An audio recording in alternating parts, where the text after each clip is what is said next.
And another verse that also comes from the Lalita Sahasranama Dhyana Shloka.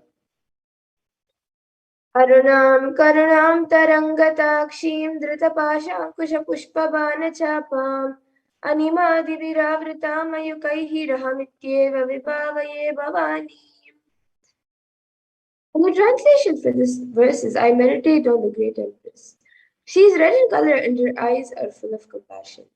She holds the noose, the goad, the bow, and the flowery arrow in her hands. She is surrounded on all sides by powers such as Anima of her rays, and she is the self within me. And Devi Parashakti is the ultimate pure feminine consciousness. Parashakti is the cosmic mother. It is her cosmic womb from which billions and billions of universes come out and go in, and the source where the Big Bang and black holes go on and on. And Parashakti is the source Shakti, the source energy, the source power from which all of us came, in which all of us are in even now, and in which all of us are going to merge.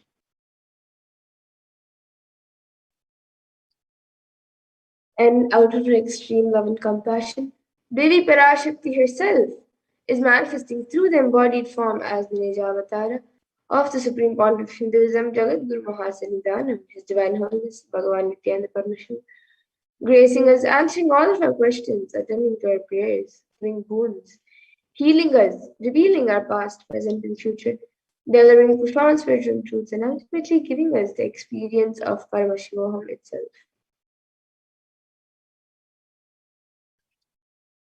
And Devi Parashakti beautifully reveals how she manifests as the Nijavatar of the Supreme Pontiff of Hinduism.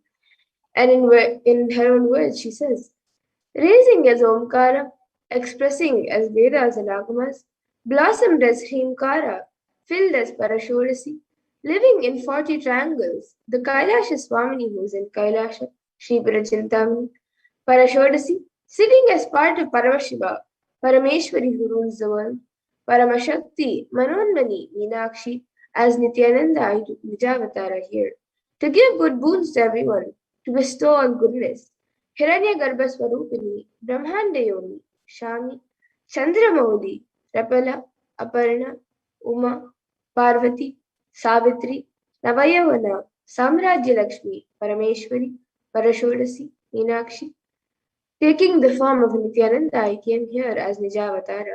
With great compassion and blessing, listen people, to do good to all of you, I took the form of Nithyananda and came down as Nijavatara.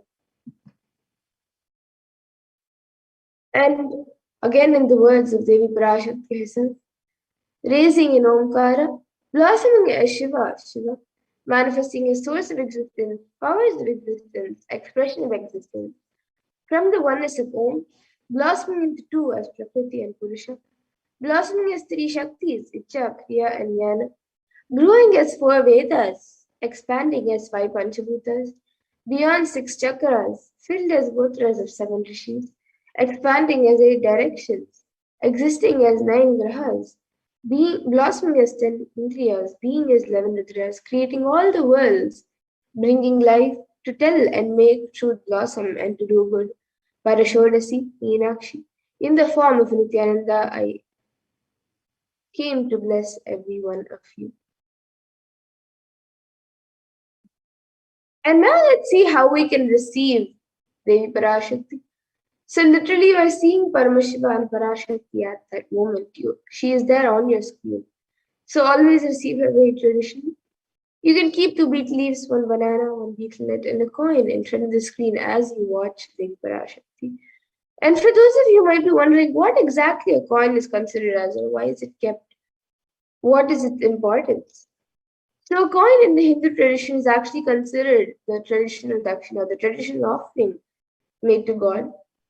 It can be the lowest value. In India, it can even be just a paisa, and in the US, it can even be just a cent. Swamiji says, I'm not trying to monetize. Keep even 1 cent, it is okay. So for 100 days, if you have darshan, it will add up to $1. In India, even 1 paisa is okay. And you can offer that to Devi Parashakti. And once the darshan is over, you can do namaskar and eat the banana, the betel leaf, and the betel nut, taking Kris Prasadam immediately. And the coins that you collect, you can send it to the Los Angeles temple for the further procedures. And now some of you might be wondering, what does this beet leaf and beetlet do to you? How will it benefit you, whether it's physically, emotionally, or mentally? How will it benefit you? So this beet leaf and beetlet may look too small, but in a few days you will see how much it adds to your sentiment that really Devi Parashakti is there. You will not take the Devi Darshan for granted.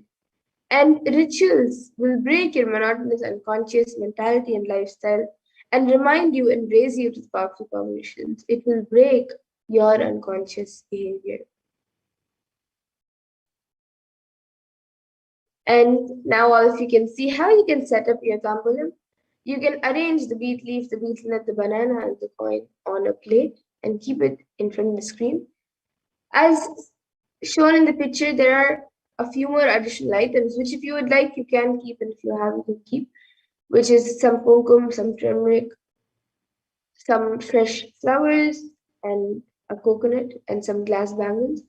So if you would like, you can also keep these few additional items, but the 4 basic items that are kept as part of the tambulam is the beet leaf, beetlet, the banana, and the coin.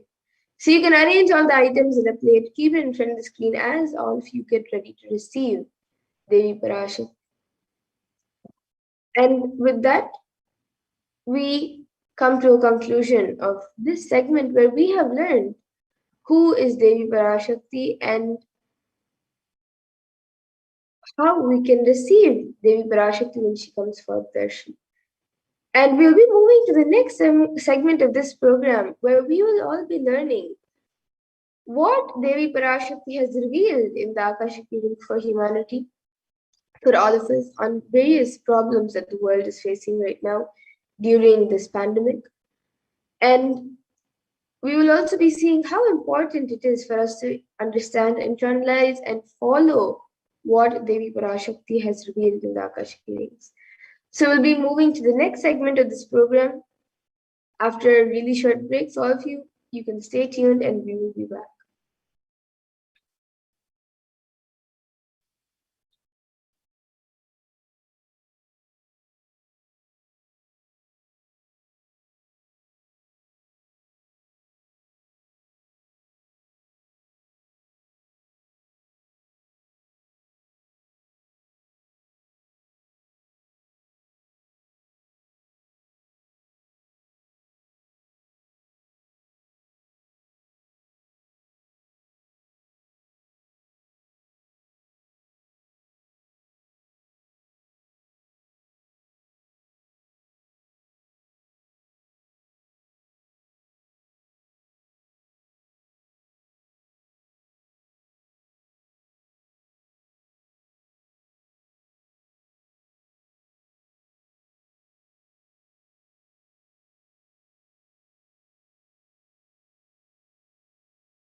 காளியின் ஆட்டத்தை ஆனந்தத்தை ஆனந்தத்தொடு ஆடிய ஆட்டத்தை கண்டோர் உயிருக்குளெல்லாம் இறங்கி குண்டலினி உயிர்ப்பிக்கச் செய்து மாய மனத்தின் இருளை அகற்றி மாயம் அழித்து மங்களம் தந்து குரு பக்தியும் சிவ பக்தியும்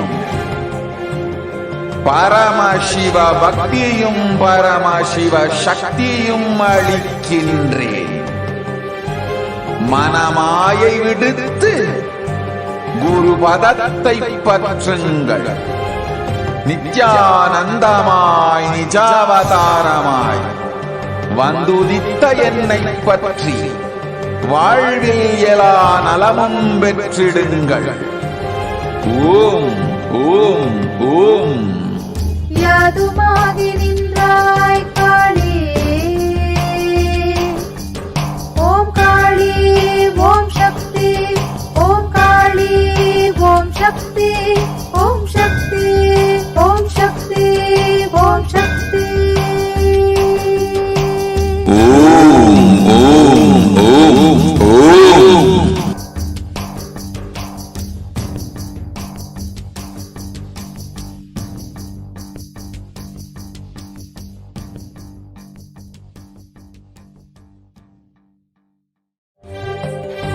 காளியின் ஆட்டத்தை ஆனந்தத்தை ஆனந்தத்தொடு ஆடிய ஆட்டத்தை கண்டோர் உயிருக்குளெல்லாம் இறங்கி குண்டலினிவில் உயிர்ப்பிக்கச் செய்து மாய மனத்தின் இருளை அகற்றி மாயம் அழித்து மங்களம் தந்து குரு பக்தியும் சிவ பக்தியும்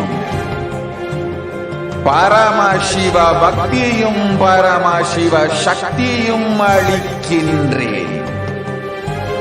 மனமாயை விடுத்து குரு பதத்தை பற்றுங்கள்.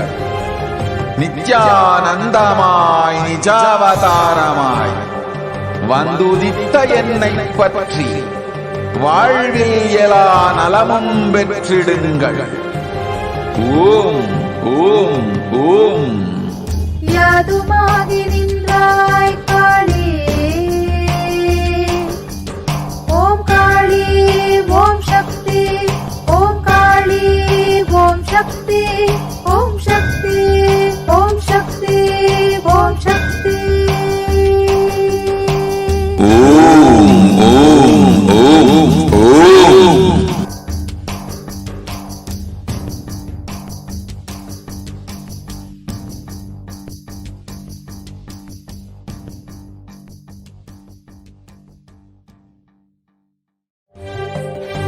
காளியின் ஆட்டத்தை ஆனந்தத்தை ஆனந்தத்தொடு ஆடிய ஆட்டத்தை கண்டோர் உயிருக்குளெல்லாம் இறங்கி குண்டலினிவில் உயிர்ப்பிக்கச் செய்து மாய மனத்தின் இருளை அகற்றி மாயம் அழித்து மங்களம் தந்து குரு பக்தியும் சிவ பக்தியும்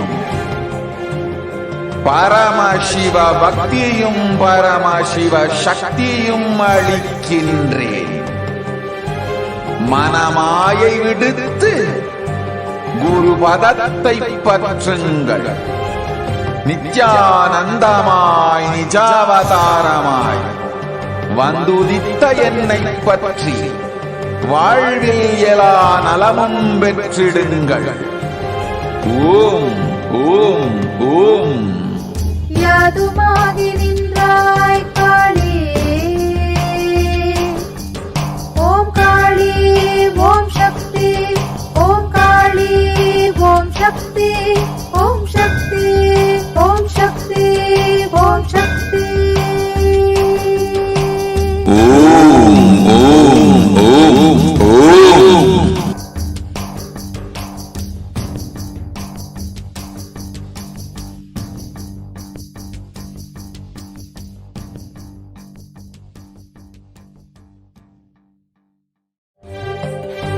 காளியின் ஆட்டத்தை ஆனந்தத்தை ஆனந்தத்தொடு ஆடிய ஆட்டத்தை கண்டோர் உயிருக்குளெல்லாம் இறங்கி குண்டலினிவில் உயிர்ப்பிக்கச் செய்து மாய மனத்தின் இருளை அகற்றி மாயம் அழித்து மங்களம் தந்து குரு பக்தியும் சிவ பக்தியும் பரமசிவ பக்தியும் பரமசிவ சக்தியும் அளிக்கின்றேன். மனமாயை விடுத்து குரு பதத்தை பற்றுங்கள். நித்யானந்தமாய் நிஜாவதாரமாய் வந்துதித்த என்னை பற்றி வாழ்வில் எல்லா நலமும் பெற்றிடுங்கள். ஓம் ஓம் ஓம். யாதுமாகி நின்றாய் காளி, ஓம் காளி ஓம் சக்தி, ஓம் காளி ஓம் சக்தி, ஓம் சக்தி ஓம் சக்தி ஓம் சக்தி. ஓம் ஓம் ஓம் ஓம்.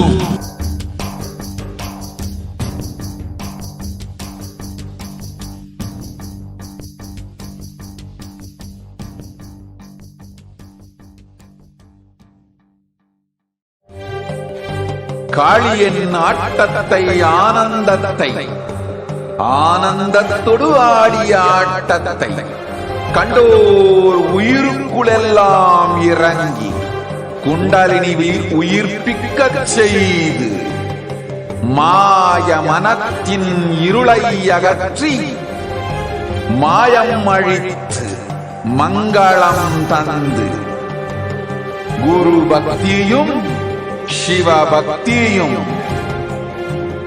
பரமசிவ பக்தியும் பரமசிவ சக்தியும் அளிக்கின்றேன். மனமாயை விடுத்து குரு பதத்தை பற்றுங்கள். நித்யானந்தமாய் நிஜாவதாரமாய் வந்துதித்த என்னை பற்றி வாழ்வில் எல்லா நலமும் பெற்றிடுங்கள். ஓம் ஓம் ஓம். யாதுமாகி நின்றாய் காளி, ஓம் காளி ஓம் சக்தி, ஓம் காளி ஓம் சக்தி, ஓம் சக்தி ஓம் சக்தி ஓம் சக்தி. ஓம் ஓம் ஓம் ஓம்.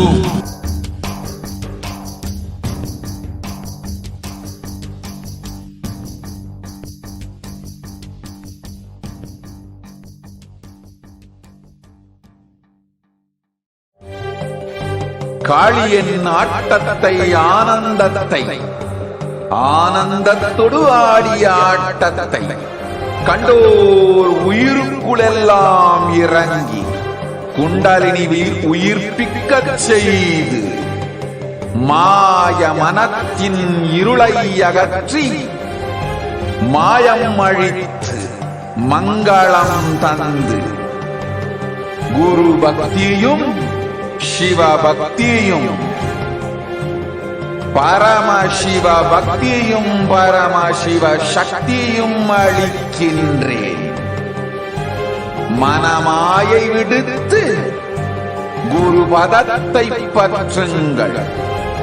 நித்யானந்தமாய் நிஜாவதாரமாய் வந்துதித்த என்னை பற்றி வாழ்வில் எல்லா நலமும் பெற்றிடுங்கள். ஓம் ஓம் ஓம். யாதுமாகி நின்றாய் காளி, ஓம் காளி ஓம் சக்தி, ஓம் காளி ஓம் சக்தி, ஓம் சக்தி ஓம் சக்தி ஓம் சக்தி. ஓம் ஓம் ஓம் ஓம்.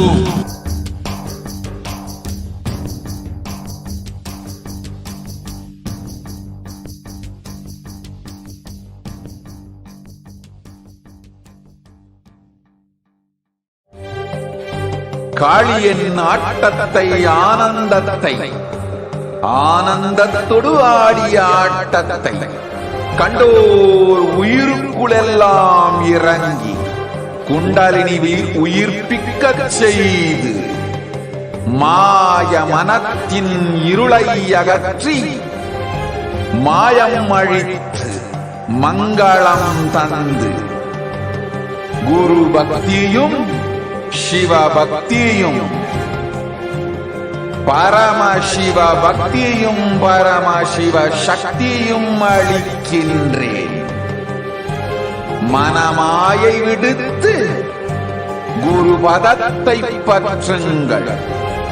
நித்யானந்தமாய் நிஜாவதாரமாய் வந்துதித்த என்னை பற்றி வாழ்வில் எல்லா நலமும் பெற்றிடுங்கள். ஓம் ஓம் ஓம். யாதுமாகி நின்றாய் காளி, ஓம் காளி ஓம் சக்தி, ஓம் காளி ஓம் சக்தி, ஓம் சக்தி ஓம் சக்தி ஓம் சக்தி. ஓம் ஓம் ஓம் ஓம்.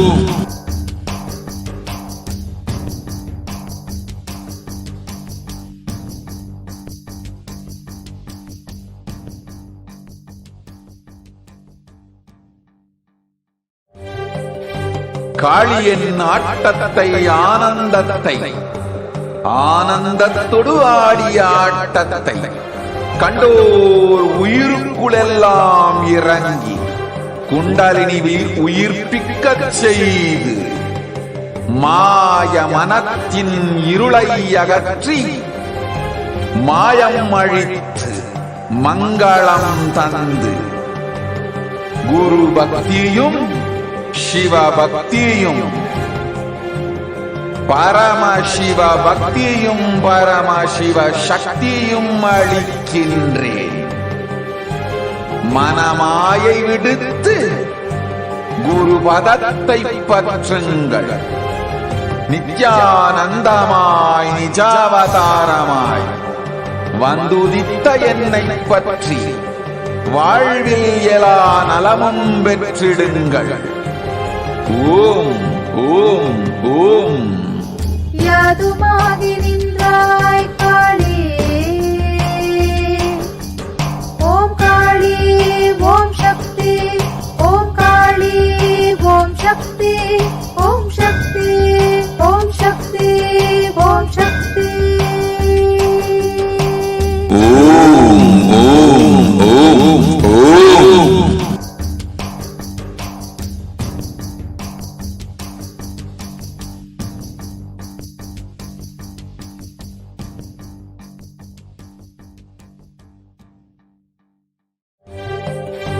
காளியின் ஆட்டத்தை ஆனந்தத்தை ஆனந்தத்தொடு ஆடிய ஆட்டத்தை கண்டோர் உயிருக்குளெல்லாம் இறங்கி குண்டலினி உயிர்ப்பிக்கச் செய்து மாய மனத்தின் இருளை அகற்றி மாயம் அழித்து.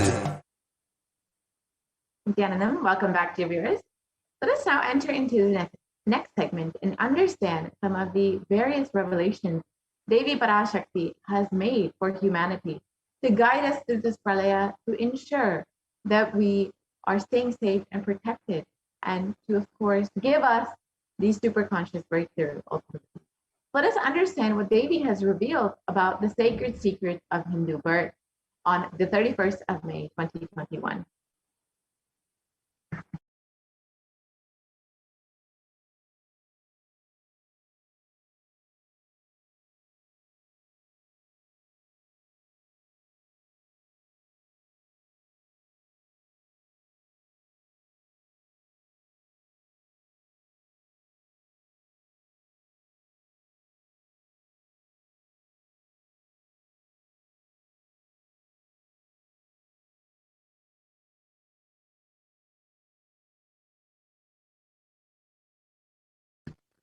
Sorry, I don't think the audio is being shared.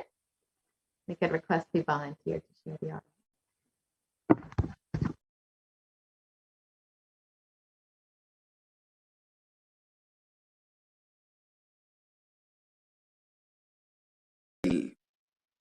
எண்பத்து 4,000 யோனிகளாய் கேட்டு நன்றாய் கேட்டுக்கொள். உன் கேள்விக்கு உன்மூலமாய் உலகெங்கும் இருக்கும் இந்துக்கள் எல்லோர்க்கும் அளிக்கின்றேன் உத்திரம். கேட்டு வாழ்ந்தால் உங்கள் வாழ்க்கை பத்திரம். நன்றாய் கேளுங்கள்.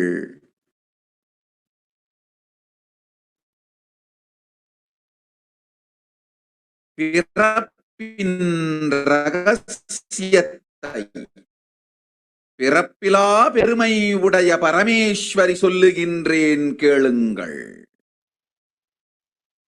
அண்டஜம், யோனிஜம், ஜலஜம், பீஜம் எனும் 4 விதமான பிறவிகளில் 84,000 யோனிகளில் பிறக்கும் பிறப்புகளிலேயே பெருமை வாய்ந்ததும் உத்தமமானதும் மனித பிறவி. அந்த மனித பிறவியிலும் பலமுறை பிறந்து உழன்று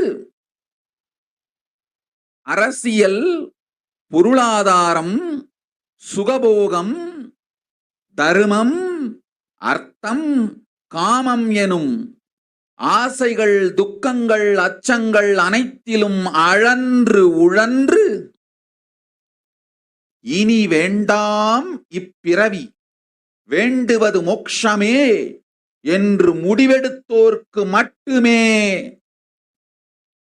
ஹிந்து மத யோனிஜம், ஹிந்து பெற்றோர்க்கு பிறந்திடும் சனாதன ஹிந்து தர்ம யோனிஜம்,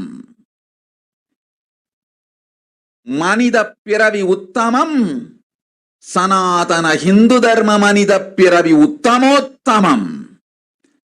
இந்த உத்தமோத்தம பிறவி எடுத்த எல்லோருக்கும் ஜீவன் முக்த விஞ்ஞானத்தையும் சனாதன தர்மத்தையும் காக்கின்ற கடமையும் உண்டு. அதனால் வருகின்ற நன்மையெல்லாம் அனுபவிக்கும் உரிமையும் உண்டு. இந்த கடமையை செய்வோம் என்று சத்தியம் செய்ததனால்தான் அந்த உரிமை அளிக்கப்பட்டது.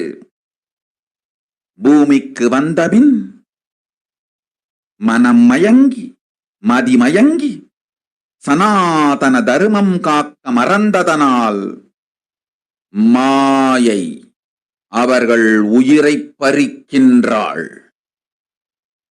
நன்றாய் புரிந்து கொள்ளுங்கள். உயிரை கொடுத்தாலும் தர்மத்தை காப்போம் என்று உறுதி எடுத்தவர்க்கே சனாதன ஹிந்து தர்ம யோனிஜம் அளிக்கின்றேன் யான். உடல் பெற்ற பிறகு ஊழிப் பெருவலியால் ஆசை அச்சங்களை உதறவிடாது, உதறியும் விடாது சனாதன ஹிந்து தர்மம் காக்க மறந்தோரை உயிர் வாழத் தகுதியில்லாதவர் பட்டியலில் உடனடியாய் மாயை சேர்க்கின்றாள். அதனால் ராட்சசர்களும் அசுரர்களும் தானாகவே இவர்கள் உயிரை எடுக்கின்றார். நன்றாய் புரிந்து கொள்ளுங்கள். உயிரை கொடுத்தாலும் தர்மம் காப்போம் என்று நிற்பவர்க்கு நிலைத்திடும் வீரஸ்வர்க்கமும் கைலாச பதவியும், எக்காரணம் கொண்டும் தர்மம் காக்க மறந்த உத்தமோத்தம ஜனனமான சனாதன ஹிந்து ஜனனம் பெற்ற மக்களுக்கு இல்லை வேறு கதி. சனாதன ஹிந்து தர்ம மனித ஜனனம் உத்தமோத்தம மனித ஜனனம். உங்கள் உரிமை உலகில் அதிகம், உங்களுக்கு கடமையும் உலகில் பெரிது. தர்மம் காத்தாலே கடமை, தர்மம் காக்காதார்க்கு உயிர் வாழும் உரிமை இல்லை.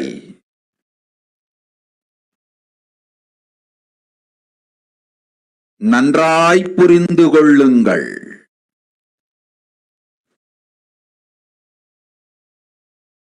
உத்தமோத்தம பிறவியான சனாதன ஹிந்து தர்ம பிறவி எடுத்த எல்லோரும் புரிந்து கொள்ளுங்கள்.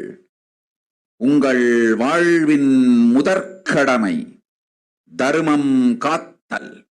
தர்மம் காக்க தர்மம் உங்களை காக்கும். சனாதன ஹிந்து தர்மம் காக்க மறந்திட்டால் வாழும் உரிமையை நீங்கள் இழந்து விடுகின்றீர்கள். அதற்கு மேல் வாழ்ந்தென்ன அழிந்தென்ன? பூமிக்கு பாரம் குறையட்டும் என்று அசுரர்களும் ராட்சசர்களும் உங்களை உண்டு தீர்க்கின்றார்கள். அதையும் மாயை கண்டு சும்மாவிருப்பாள். பிரபஞ்ச ரகசியத்தை, பிறவியின் ரகசியத்தை உலகிற்கெல்லாம் உத்தரமாய்ச் சொல்லிவிட்டேன். புரிந்து வாழ்வில் நடந்து உயிரை பத்திரமாய் பார்த்துக் கொள்ளுங்கள். அன்னை சொல்லும் அருள் சத்தியம் Yam Yid. Om, Om, Om. Yes, let us understand what Devi Parashakti has. Let us understand. Listen, Andajam, Yonijam, Jalajam, Bijam, like this, in 4 types of births, in 84 lakh yonis, in all these births, the most greatest birth of them all is a human birth.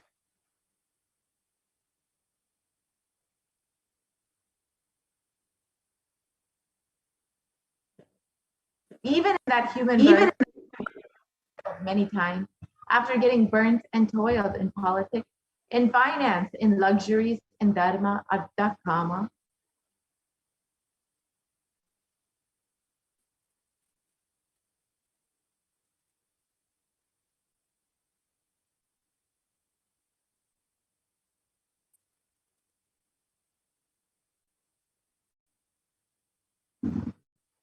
Yes, we can move to the next slide, please.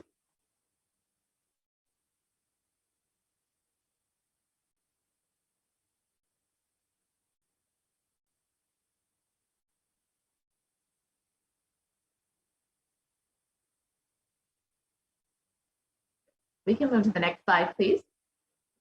And those who decide of, sorry, we can go back to the previous slide.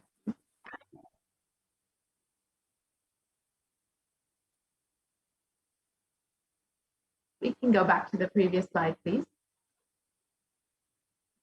And those who decide of not wanting this birth, wanting only moksha, only those will have Hindu Dharma Yonijam, the Sanatana Hindu Dharma Yonijam of being born to Hindu parents.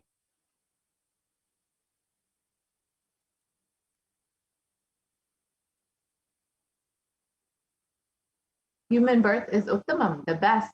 Sanatana Hindu Dharma human birth is Uttamottamam, the best of the best.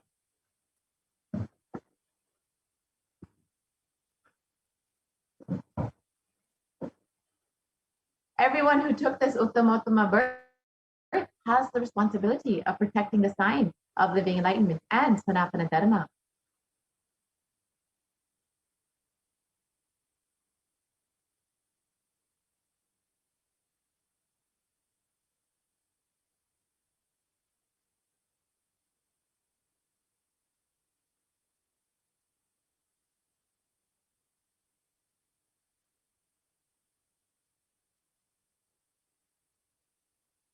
We can move to the next slide, please.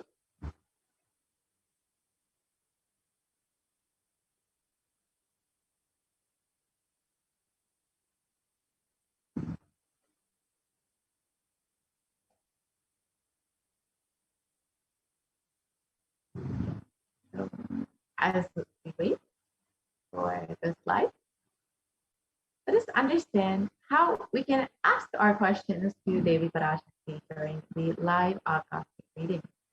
So you can ask any of your questions in the YouTube comments below, and you can get your questions directly answered by Devi Parashakti. You can receive blessings and boons directly from Devi Parashakti during the live Akashic reading. You can put your comments in the YouTube comment section. And you can also ask your questions in Facebook, WhatsApp, Twitter, Instagram, and through the online form. So all of those are projected in the scroll below. So you can ensure that all of your questions, all of your prayers are being answered by the Cosmic Mother herself, manifesting through the Supreme Concept of Hinduism. So we've heard from many devotees and disciples all over the world sharing about how they have experienced miraculous healing, miraculous wealth manifestation just from one blessing from Devi Parashakti. So you too can experience this with the blessing and grace of Devi Parashakti. It's a very simple process, and Devi will directly attend to you. She sees all of the questions and will directly attend to you. Whether your questions are answered or not directly, you will know that Devi Parashakti will be attending to you and your life. So with this.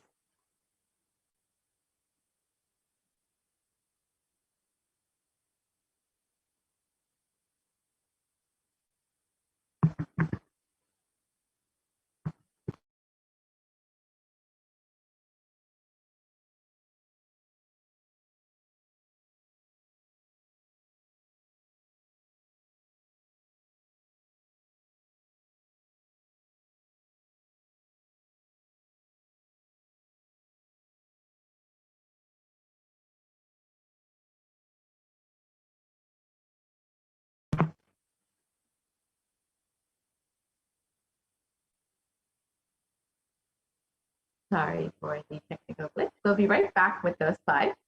And as we are getting that sorted out, you can also take this time to share with your family and friends about this opportunity to ask Devi Parashakti directly for their boons and blessings. You just take a moment to share about this on all of your social media platforms, whether it's Facebook, Instagram, Twitter. You can even share on WhatsApp and all the other social media platforms that you are using. You can take a moment and share all of the beautiful opportunity that you are having by getting your questions directly answered and blessed by Devi Parashakti. So if you would like, you can take a moment to do this. And this is a very beautiful opportunity for each and every one of you to enrich all of your family and friends about the Supreme Personalism, about all of the blessings that you've received from Devi Parashakti. So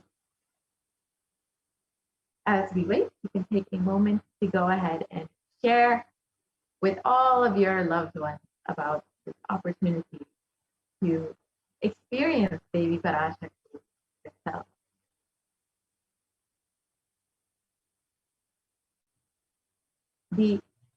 The translation of Devi's revelation continue on. The first responsibility of your life is protecting Dharma. If you protect Dharma, Dharma will protect you. If you forget to protect Sanatana Hindu Dharma, you lose the right of living. After that, what bothers whether you live or get destroyed? Asuras and Rakshasas will eat.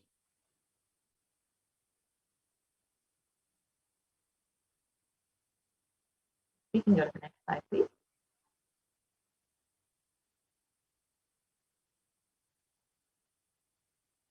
We can continue to the next slide, please.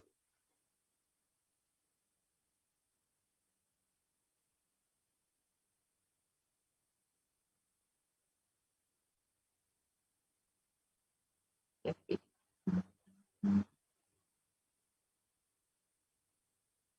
So after that, what bothers whether you live or get destroyed? Asuras and Rakshasas will eat you so that the burden on earth is reduced.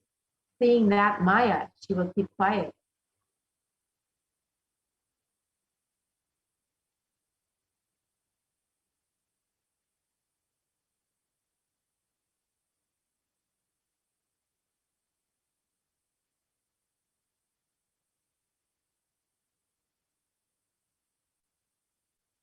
Yes, we can continue to the next slide, please.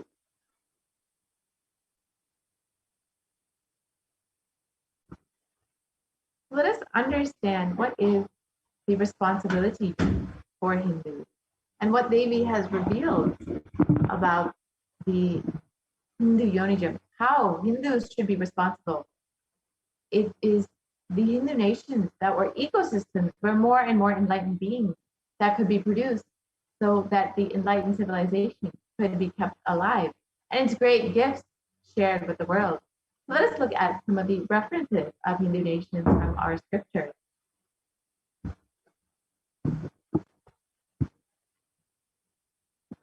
Sorry for the technical glitch.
sorry for the technical glitch. We'll be right back with those slides.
Sorry for the technical glitch.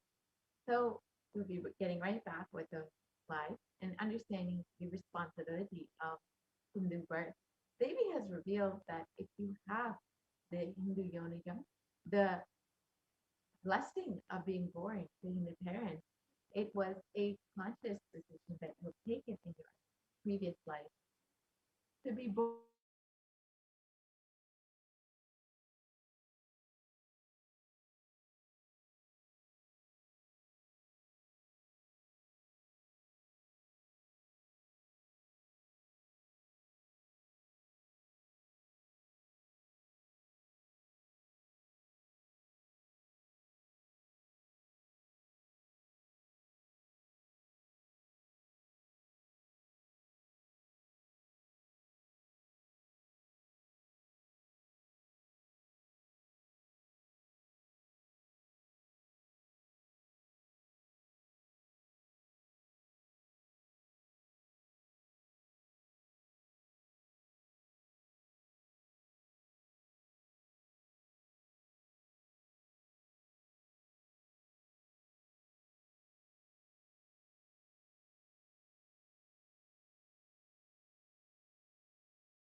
So sorry for the technical glitch.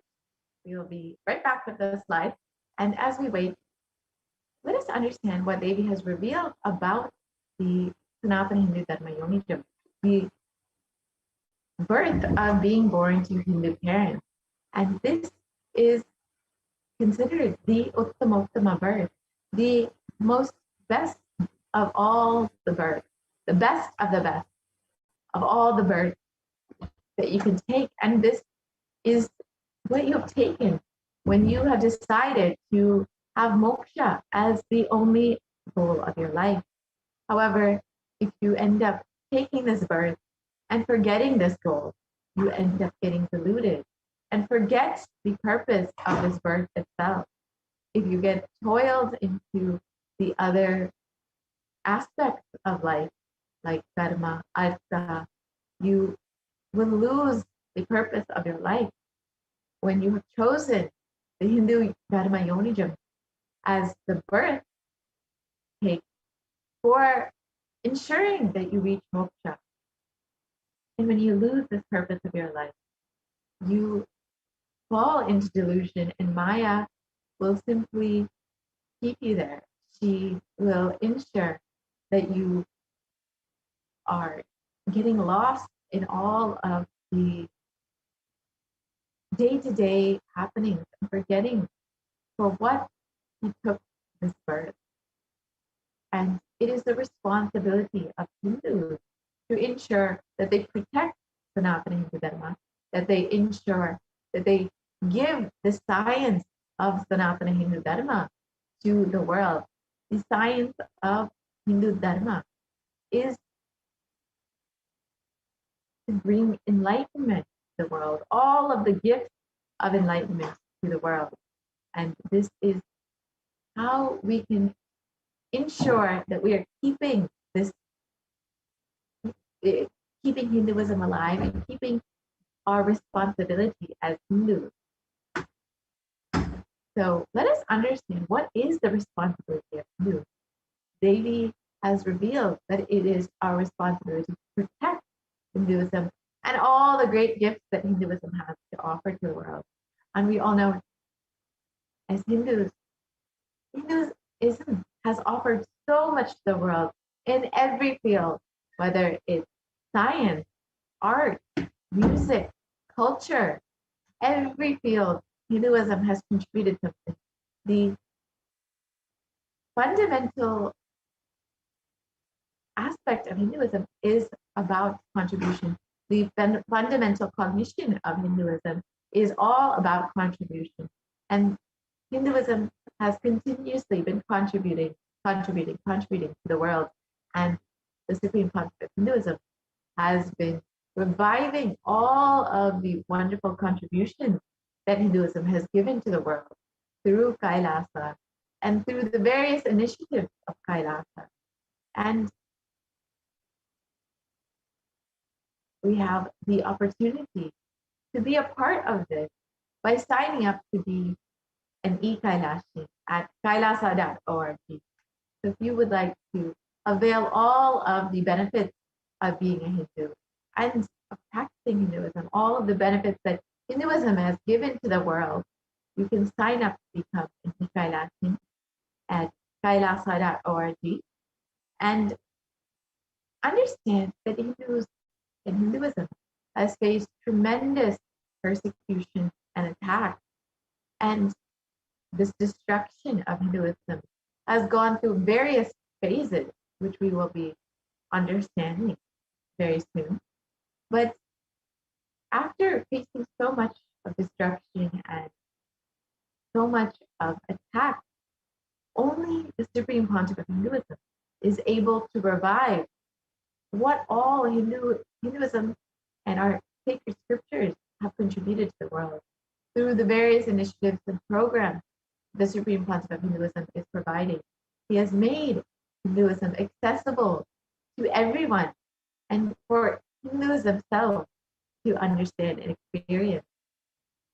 Hinduism has given so much to the world in various ways through the various fields in engineering, in astrology, astronomy, in understanding how the cosmos works, understanding how the macrocosm and the microcosm work, understanding the science of completion. All of this has come from Hinduism, and it has contributed so much to the world.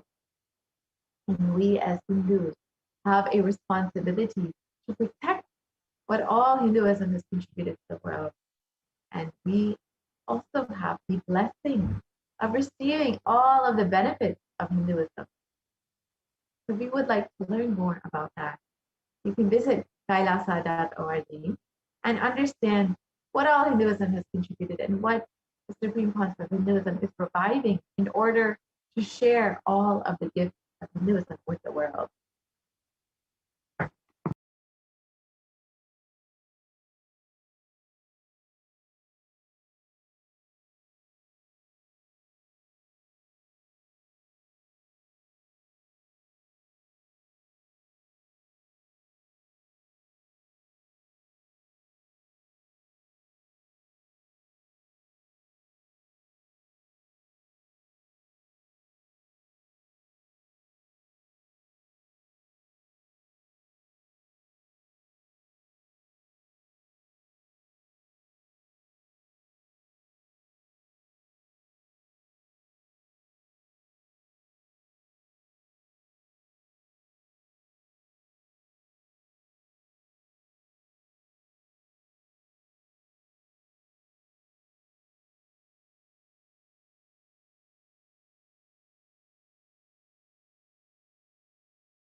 So Hinduism represents the most ancient yet progressive indigenous spiritual tradition. It is an open framework model of civilization that stands for global peace, vegetarianism, nonviolence, yoga, worship of nature, temple-based living, manifesting spiritual powers, and the inherent divinity of every being.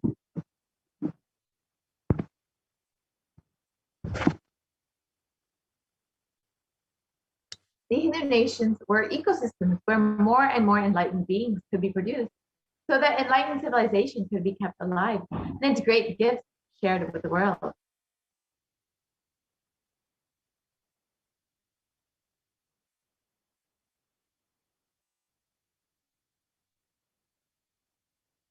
let us look at some of the references of Hindu nations from our scripture.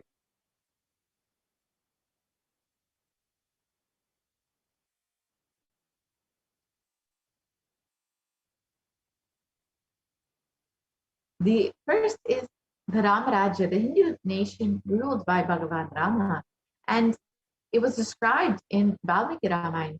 There were no widows to lament, nor there were any danger. You can go back to the previous slide, please.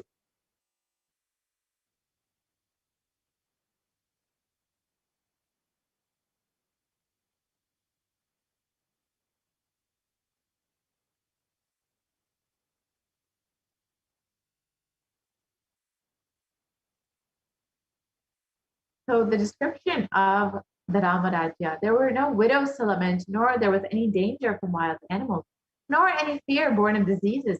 The world was bereft of thieves and robberies. No one felt worthless, nor did old people perform obsequies concerning youngsters. Every creature felt pleased, everyone was intent on virtue, turning their eyes towards Rama alone. Creatures did not kill one another.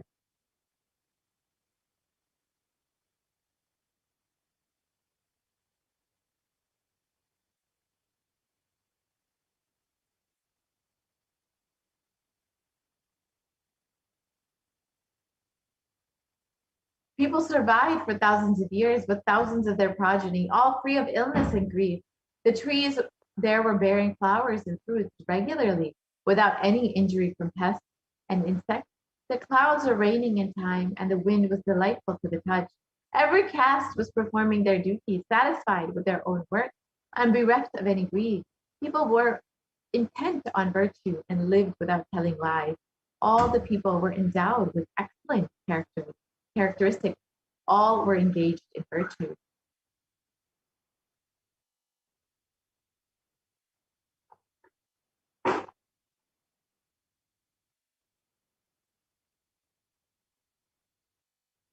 The Devas granted rains to fulfill all wants. The world became free. This is the description of the Hastinapur kingdom, ruled by Yudhishthira, and it was described in the Srimad Mahabharata. Devas granted rains to fulfill all wants. The world became free of all diseases. There was no hunger or thirst anywhere. There was no mental suffering. Those without livelihood were given livelihood. There was abundance all around. There were no worldly worries left for anyone, and there was no cause for fear either. And let us understand some of the contributions of Hindu nations. Hindu nations had and have so much to contribute to the world in every field. If we can go back to the previous slide, please.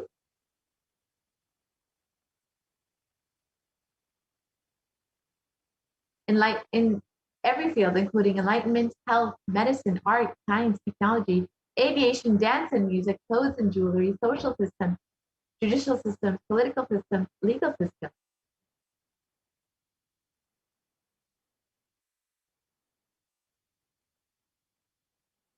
So how were Hindu nations destroyed? The first phase of the destruction of the Hindu civilization was the Islamic invasion between 800 and 1700 AD. And this was the physical destruction of the Hindu civilization. And Will Durant, a famous historian, describes the Mohammedan conquest of India is probably the bloodiest story in history. The Islamic historians and scholars had reported with great glee and pride the slaughter of Hindus, forced conversions, abductions of Hindu women and children to slave markets, and the destruction of temples carried out by the warriors of Islam during 800 to 1700 AD. Millions of Hindus were converted to Islam by sword, and during this period, millions more were raped and murdered and dismembered.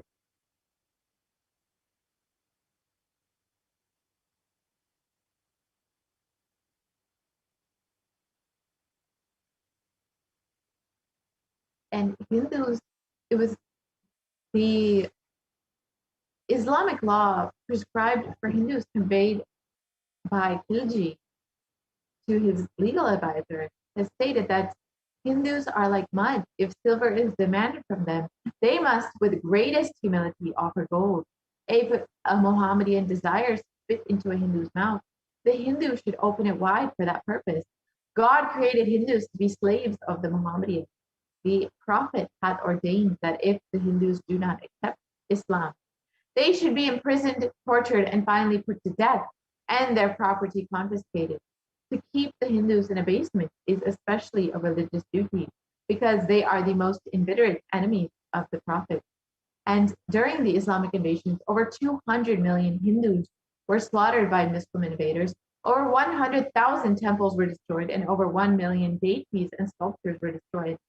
And it was described, the conquering armies burnt villages, devastated the land, plundered people's wealth, took Brahmins and children and women of all classes captive, flagged them with thongs of rawhide, carried a moving prison with them, and converted the prisoners into obsequious Turks.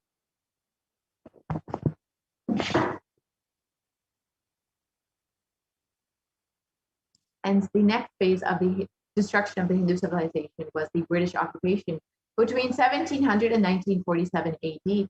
And this was the economic and psychological destruction of the Hindu civilization. And again, Will Durant describes, I have seen a great people starving to death before my eyes, and I am convinced that this exhaustion and starvation are due not, as their beneficiaries claim, to overpopulation and superstition, but to the most sordid and criminal exploitation of one nation by another in all recorded history.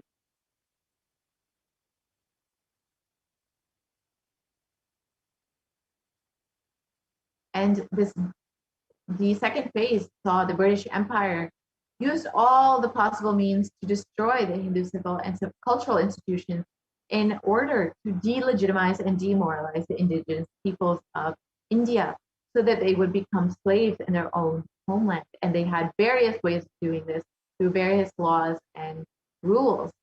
Let's take a minute for the next slide, please. And the British occupation saw the destruction of over 680 native Hindu kingdoms, and over 45 million Hindus were put to death due to famine and imposed poverty, and over $45 trillion was looted from Hindus during this time. And Sajid Arora of the Indian Parliament has described the British came to one of the richest countries of the world, and over 200 years of exploitation, looting, destruction reduced it to a poster child of third world poverty.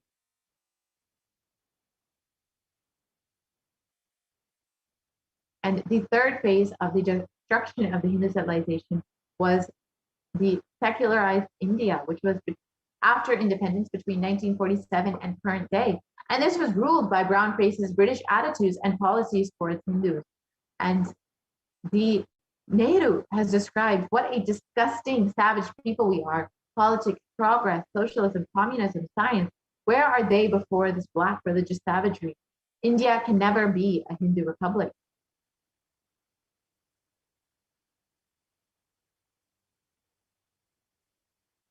And if the first law minister and principal architect of the Indian Constitution has described, if Hindu Raj does become a fact, it will no doubt be the greatest calamity for this country. No matter what the Hindus say, Hinduism is a menace to liberty, equality, and fraternity. It is incompatible with democracy. Hindu Raj must be prevented at any cost.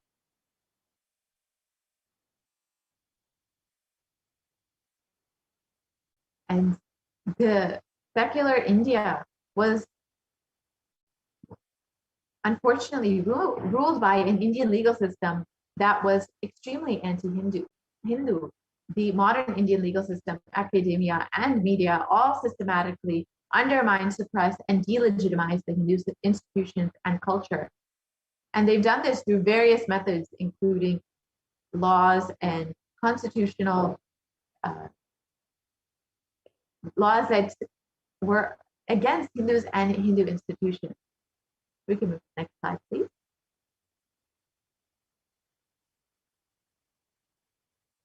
And the phase 3 was also included media narratives that were used to stereotype and demoralize Hindus.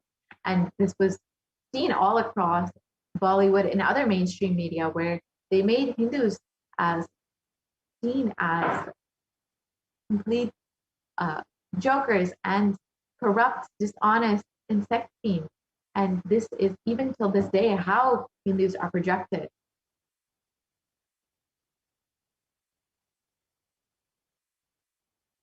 Yes, we can move to the next slide, please. So let us understand why we need the revival of Hindu nations, and what is the revival of Hindu nations. So let us understand the vision for the Hindu civilization revealed by the Supreme Concept of Hinduism. The Supreme Concept of Hinduism revealed during the time of the Mahabharata, we Hindus had 56 deshas, 200 states, 1,700 samsthanas, and 10,000 sampradayas. In all 56, we Hindus are persecuted. Now we have lost all of the 56. The last to fall was Nepal.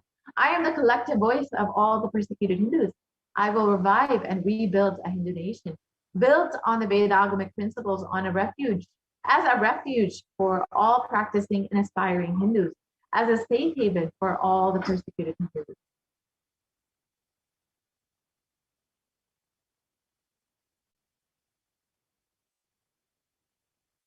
And the revival of Kailasa, the Hindu nation, is for reviving the whole life of enlightened civilization and all the great things it has to offer to the world, bringing legitimacy to all the offerings of Sanatana Hindu Dharma and sharing it with the whole world is the purpose of this Kailasa, the Hindu nation.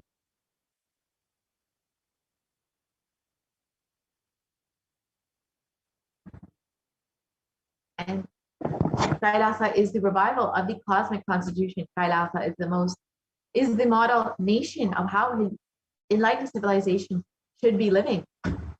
And Hindus being one of the most persecuted civilizations, Hinduism is on the brink of extinction, such that the next generation may know about Hinduism only from textbooks. And today, Hinduism is a political orphan. The preservation and restoration of Hinduism's spiritual and cultural heritage is impossible without a national identity. So what can we do to save Hinduism? Let us reclaim our Hindu identity.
sorry for the technical glitch.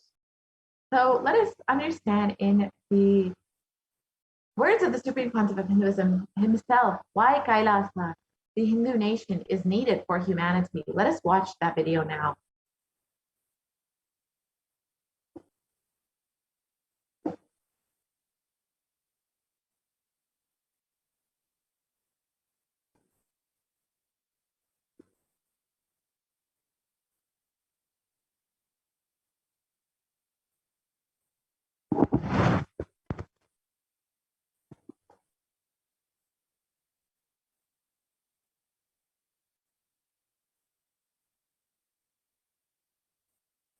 Contribution. Hinduism, Veda Agamas have great things to contribute to the world. Like the great power manifestation science, the ancient culture and arts, the ancient lifestyle truths, the ancient medical practices and medicinal knowledge, the ancient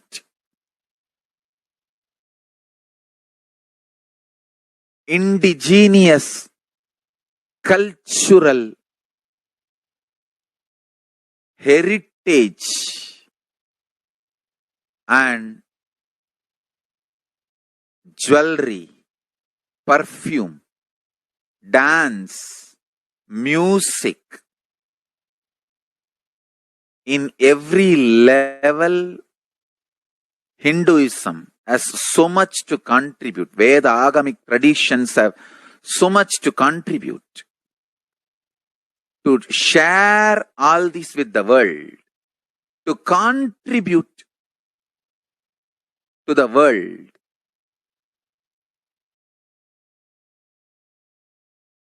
Hindus need to tell the world what they are contributing in every level.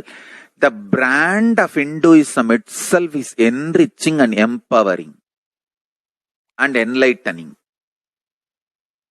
Hinduism is all about enlightening the world. Empowering, enlightening, enriching the world. Contributing.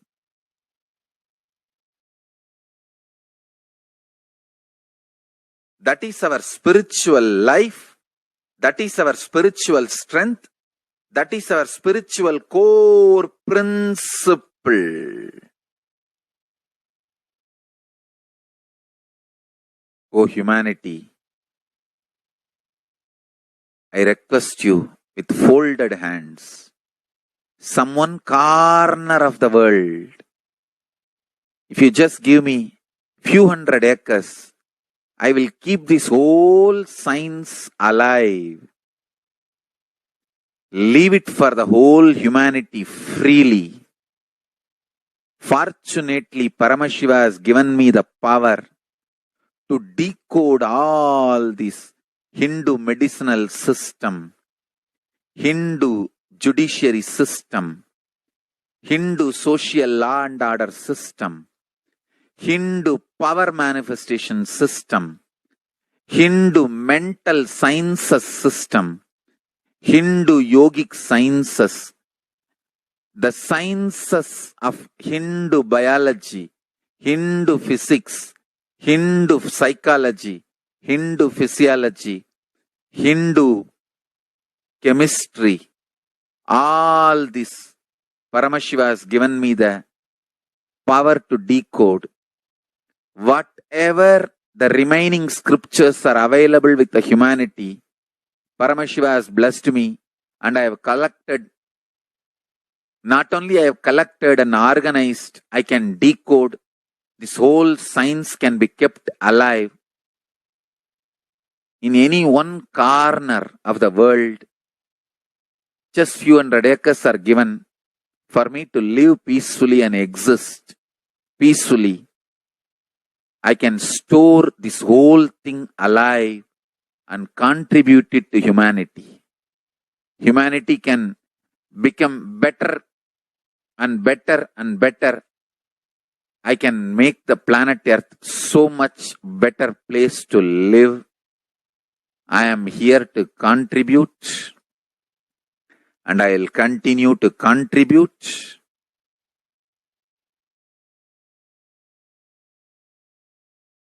As long as I am allowed to live, I will contribute. I have collected all the remaining available scriptures, maybe 2 crore books. 2 crore means 20 million, I think, books on Hindu physics, Hindu chemistry, Hindu biology, Hindu physiology, Hindu psychology, Hindu law and order, Hindu social system, the power manifestation sciences of Hinduism, yogic sciences of Hinduism. I have collected, and Paramashiva has given me the blessings and power to decode. I have decoded and continuing to decode them. If the humanity, somebody is kind enough to give me few hundred acres in one corner of the world and let me live peacefully, I can keep all the scriptures there and go on sharing with the world, revealing these whole sciences to the world, and go on contributing. I don't need anything other than 1 cup of curd rice every day, that's all. A cup of curd rice per day, over. I can go on be giving this to the world. I can add to the world. I can make the world a better place to live. That's all I have to say.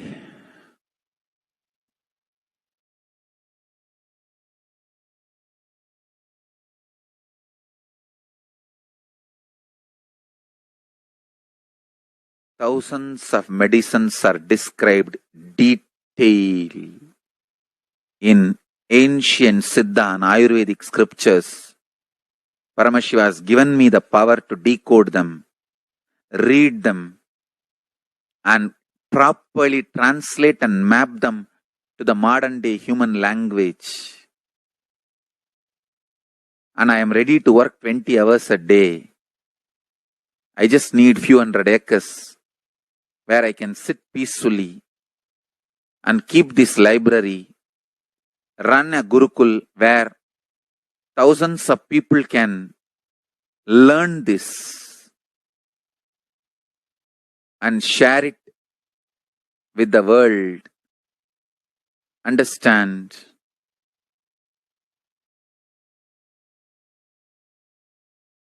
I am only interested in contributing.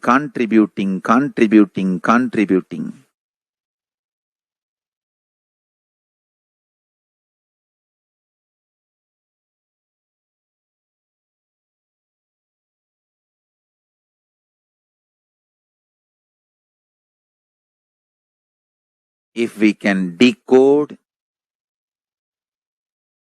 all this great knowledge, whole world can prosper from this knowledge. Whole world can enjoy from this knowledge. If I prosper, I will only create a university. I will not create anything else. If the Hindus prosper, they will only create education institutions. Because Hinduism is all about giving, contributing. If I prosper, I'll create university, that's all. Kailasa is all about university, to decode the ancient sciences and share with the world. Understand? Every day I am sitting and going on decoding, writing notes on my books and writing details on my books. Whether it is making human beings manifest powers And I have also now started downloading and decoding the science of making animals manifest powers. Whether making people manifest powers or healing,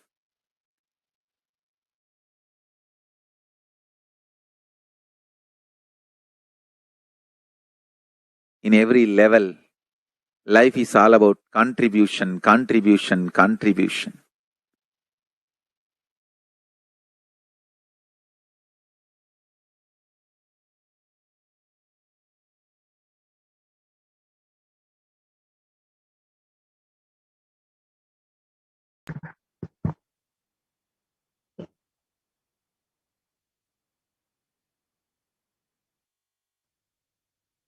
So now that we've understood what is the need for a Hindu nation and how the Supreme Concept of Hinduism is reviving the Hindu nation, let us now enter into the next segment where we will understand the various ways we can connect with Devi Parashakti through the offering made to Devi.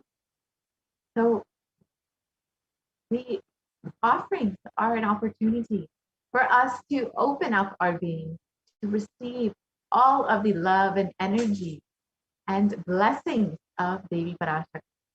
So please stay tuned for this next segment where we'll understand how we can connect with Devi much more deeply and how we can receive her blessings much more deeply. Let us enter into this segment now.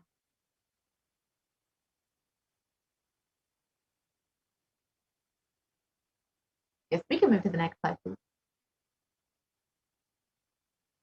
We can continue on.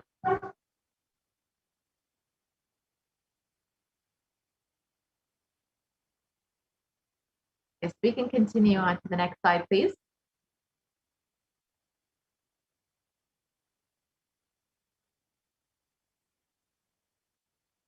We can continue.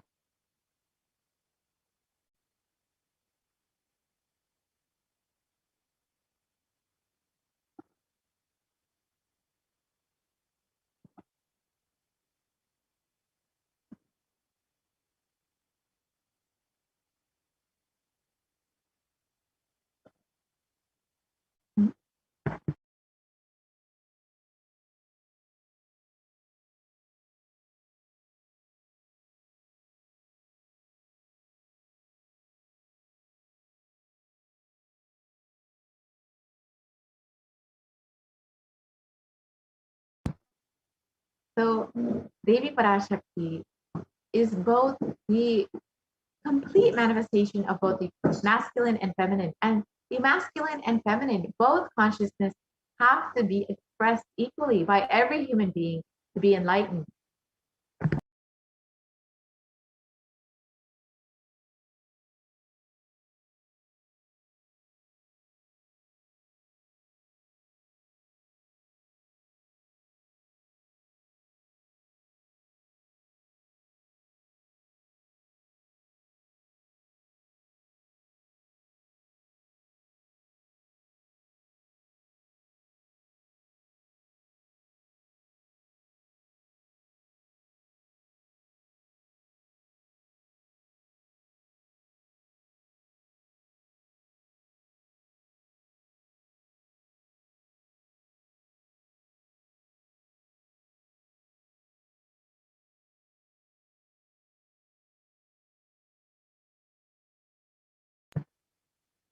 So every human being must express both masculine and feminine consciousness. And until enlightenment, only the masculine dimension expresses more than the feminine dimension, irrespective of male or female physical bodies. And during the Bhava meditation, every human being has to complete with these 5 dimensions to achieve enlightenment. With the Pitrus, the ancestors, the Gurudevatas, the family deities, then the parents, the nature, and the Guru.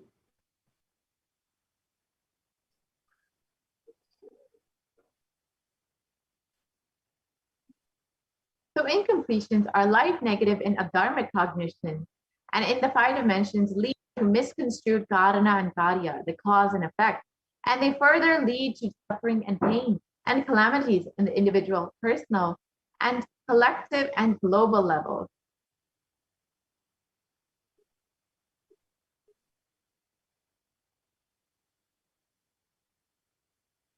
And being sensitive is being aware and gratitude to life. Everything from the air we breathe, the place you sit, the energy to feel that you exist, and the energy to celebrate existence. The, the energy that you celebrate to that you exist.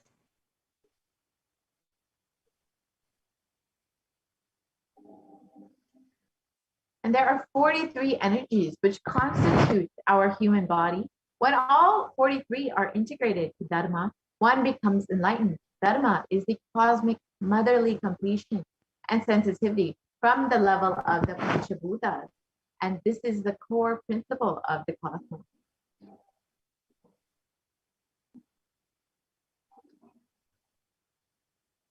And awakening the sacred feminine is the key to enlightenment. When awakened, man expresses the sacred feminine consciousness and he becomes a great revered leader. When awakened, woman expresses sacred feminine consciousness and she becomes Devi, the cosmic mother expressing powers.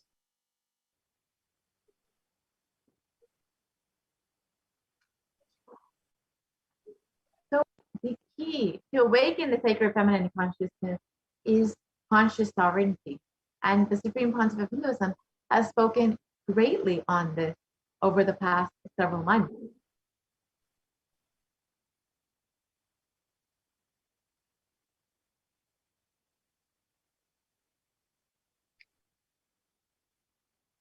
And out of millions of paths, the easiest, sweetest, and the most beautiful path to enlightenment is connecting with the cosmic mother, Devi Parashakti, the cosmic feminine consciousness.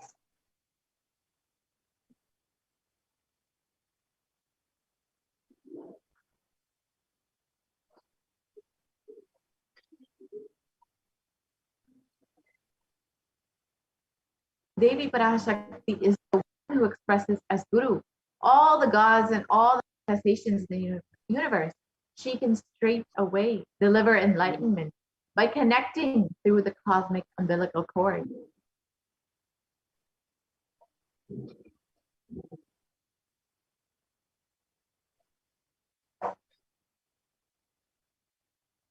And offerings is not to benefit the divine, but to close our gap with the divine consciousness. And when we achieve completion with the Divine Mother, her infinite powers with her sweet grace starts nourishing all our dimensions through the cosmic umbilical cord.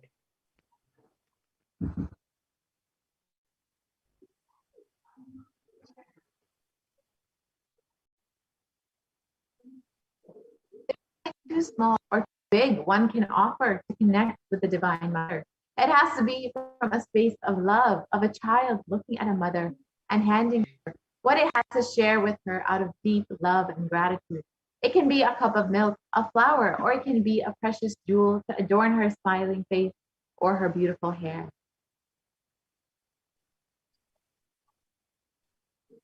And the Vedic rishis have clearly stated the techniques to connect with the sacred feminine consciousness, to awaken the same qualities in us. One can connect with Paramashiva through oneness.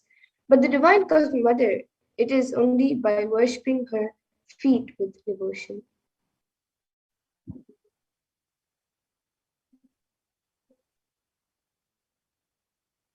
Mother worship is the most non-violent, most peace-centered, most healing, soothing, and sweetest path to enlightenment among all the traditions on planet Earth. Worshipping Mother includes contemplating, meditating through sacred offerings of mantras, oblations, and oblations at her feet.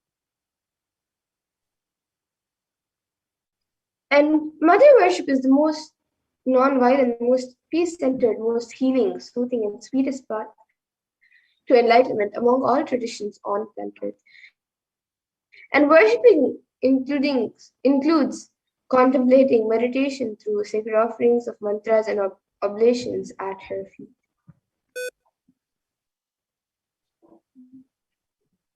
So why should we worship the Cosmic Mother? Why the divine feminine? Because she is the ultimate and she is the most sweetest, most easy path to achieve enlightenment.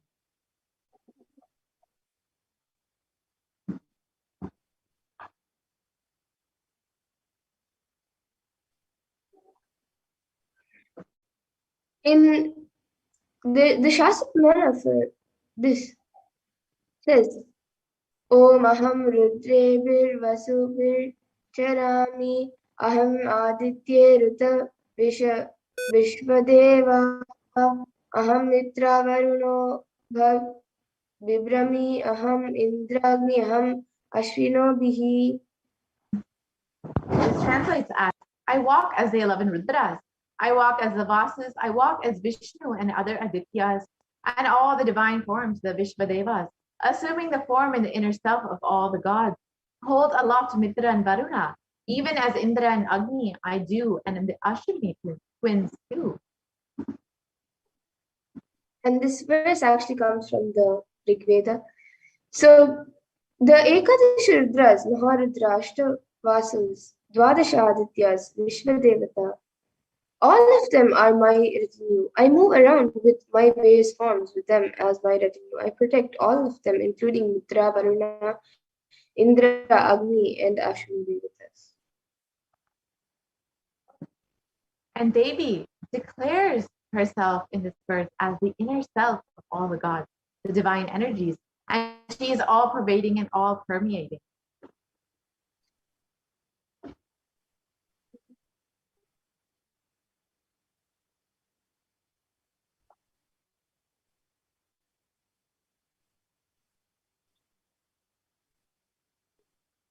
So now we will be looking at the offerings that all of you can make to Devi Parashakti. We've understood how Devi is the most sweetest, most easiest way to connect with the cosmos and to experience the ultimate. Let us decide to connect with Devi Parashakti through these various offerings.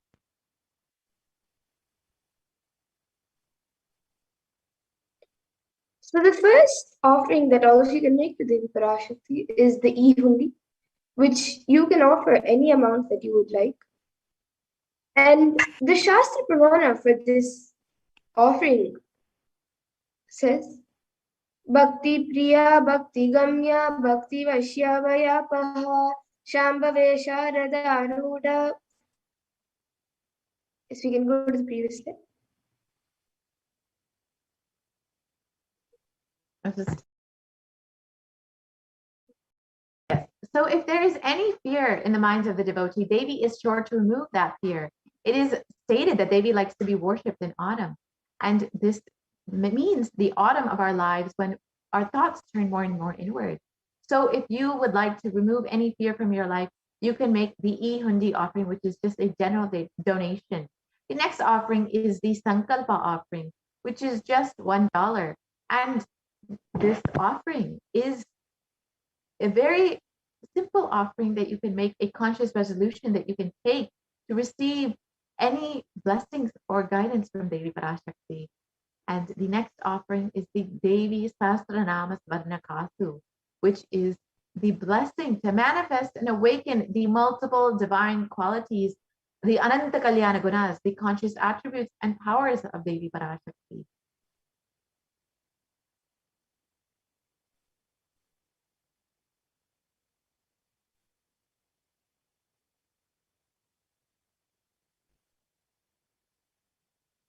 And the next offering is the Mukta Anguti, which the verse for this is from the Devi Suktam. Go ahead and read it, Ma. Yes, the Shastra Pramana for this comes from the Devi Suktam. Yeah. The next offering is... So the next offering is the Swarna Padma Pushpa, which is 600 USD, 1200 USD, and 1800 USD. And the Shastra Pramana says, Siddhi Buddhi Prade Devi Bhukti Mukti Pradayini Mantra Murte Sada Devi Mahalakshmi Namostute. And the next is the Swarnamati, the offering of the golden touring. And this is 750 USD. So you can, if you would like, you can make this offering as well. And the Shastra Pramana for this comes from the Saundarya Lahari Vastu. So Lord Brahma, the creator of your, selects a dust from your feet and creates this world. And the great Adishesha with his 1,000 heads. Go back to the previous slide, please.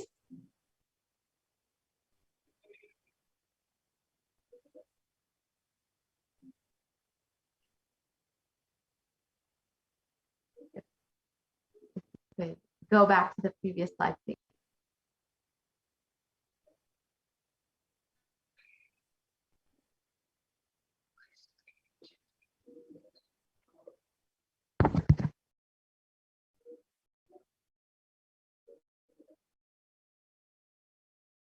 So another offering that you can make to Devi Parashakti is the Mang Tika, which is 750 USD, the hairline jewel.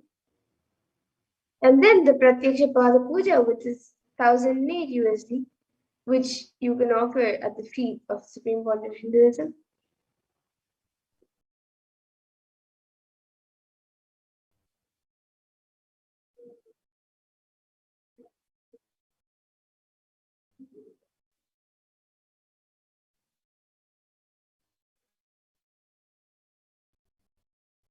And we have so many other offerings that you can make at the feet of Devi Parashakti, as we all saw, various offerings. So the offering of the Swarna Padma Pushpa is the offering of the golden lotus. And it's stated that Devi is the one who bestows accomplishments and intellect and who showers worldly prosperity. Devi who powers the subtle missions of the universe. So you can offer this Swarna Padma Pushpa to Devi Parashakti and receive all of the blessings and auspiciousness in your life. And the Swarnamati is the golden toe ring of Devi Parashakti. And you can offer this. And it's stated that Lord Brahma, the creator of the whole cosmos, selects a dust from your feet and creates this world. The great Adishesha with his thousands of heads somehow is able to carry a dust from your feet with great effort. And the Lord Rudra takes it and powders it nicely and uses it as ash. So when you offer this Swarnamati, you receive the blessings for life of leadership qualities by offering worship to the divine lotus feet of Devi Parashakti, achieved by worshiping a tiny grain of dust from her feet. The Metti is the gold toe ring to worship by adorning the sacred feet of Devi Parashakti.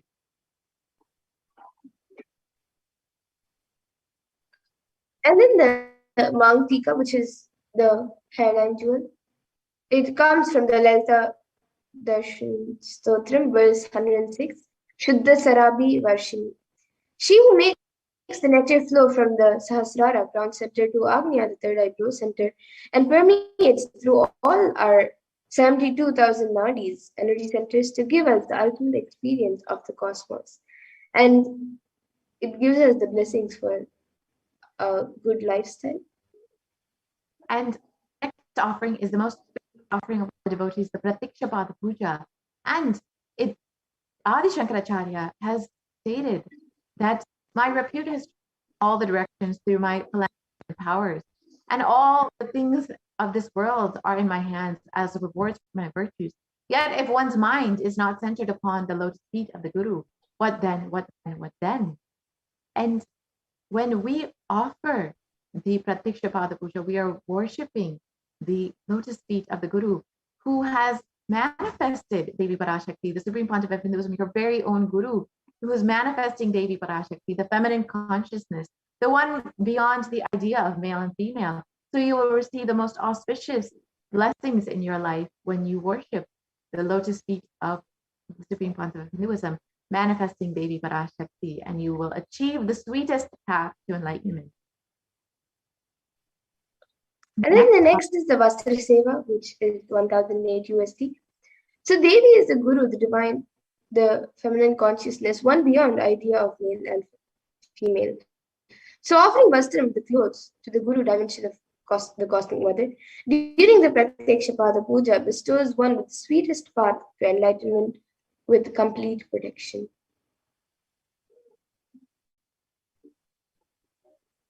So here are the list of all the offerings that you can make. The e-hundi offering, which is the general donation you can make on the YouTube Super Chat. The Sankalpa offering, which is just $1, and the Devi Sahasranama Smarana Kastu, for various amounts. The Mukta Anguti, which is also various amounts. The Swarna Padma Pushpa, the Swarna Metti, the Mantika, the Pratyaksha Pada Puja, and the Vastra Seva. So you can visit this link and at gateway.nithyanandeshwarahindutemple.org, and you can choose whichever offering that you would like to make to Devi Parashakti. So you can offer your love, your gratitude, your devotion to the Cosmic Mother, manifesting through your very own Guru, the Supreme Power of Hinduism, Jagat Guru Maharaj, His Divine Holiness, Bhagavan Nithyananda Paramashivoham. And you can visit the website, and this is what you will see, where you can select whichever option that you would like, whether it's the Pratyaksha Pada Puja or the Swarna Padma Pushpa. You can just choose that in the drop-down menu, the very simple process, and you can choose how many ever you would like, whether it's 1, 2, 3. You can offer one for yourself, one for your sister, one for your brother. You can choose as many as you would like and select that option.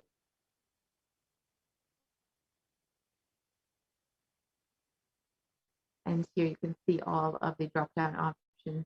All of the options are listed there. It's a very simple click, and you can choose whatever you would like.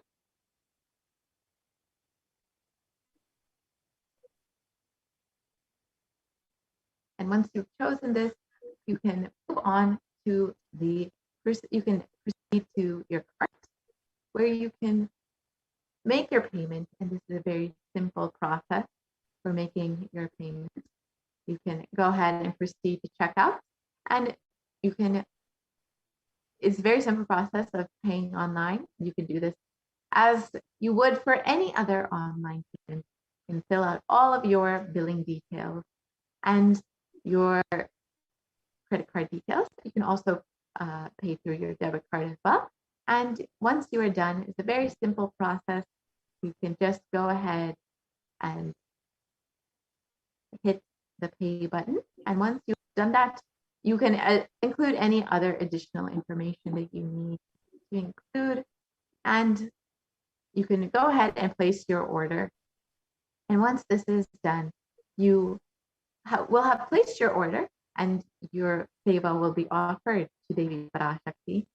And you can also fill out the Sankalpa 2021 form, where you can fill out all of the names that you want to be chanted during the offering to Devi Parashakti. So that's tiny.cc/Sankalpa offerings.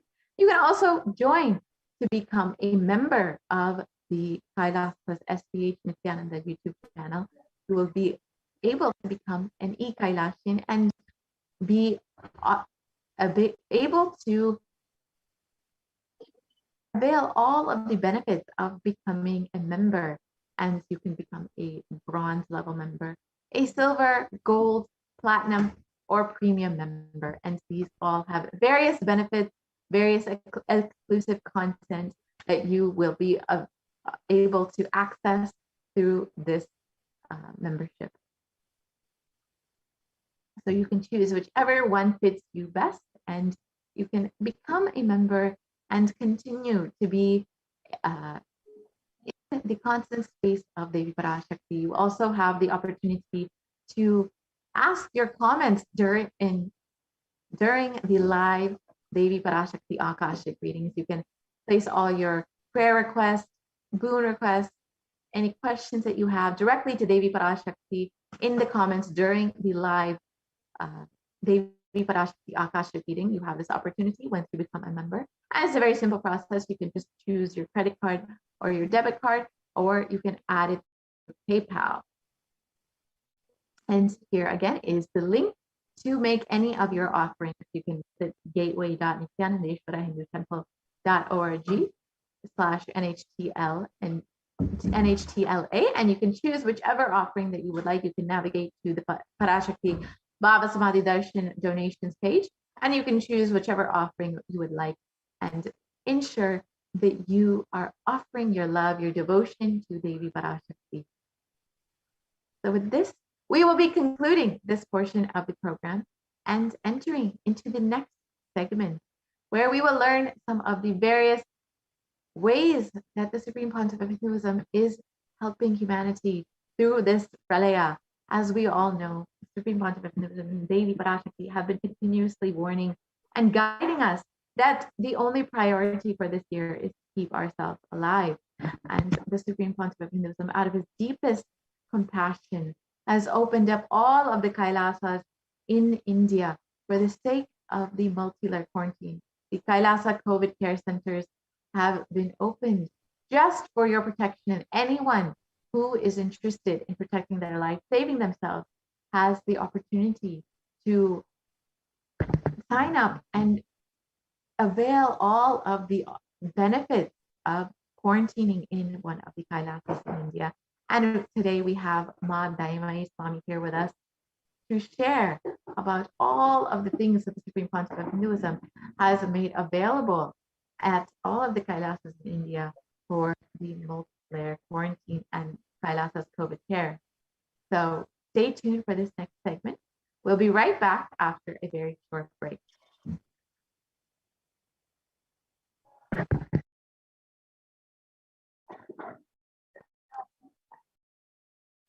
Nithyanandam, thank you very much, Ma.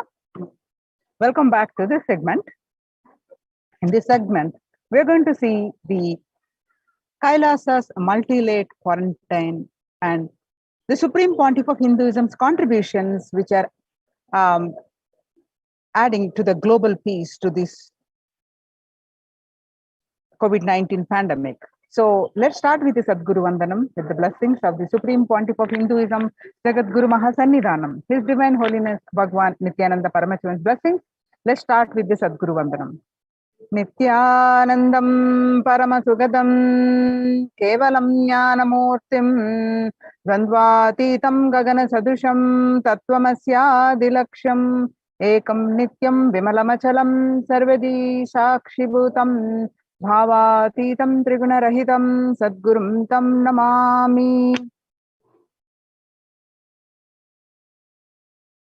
Welcome back, everyone. So, if you see some of the statistics, the current statistics, the COVID-19 made the world less peaceful. Not only their health getting affected, their economic status getting affected. The famine conditions prevail, but world is also getting less peaceful.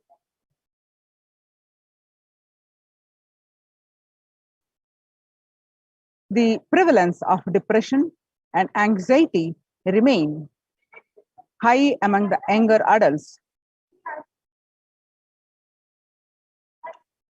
The younger adults are more likely to report symptoms of anxiety and or depressive disorder during this COVID-19 pandemic.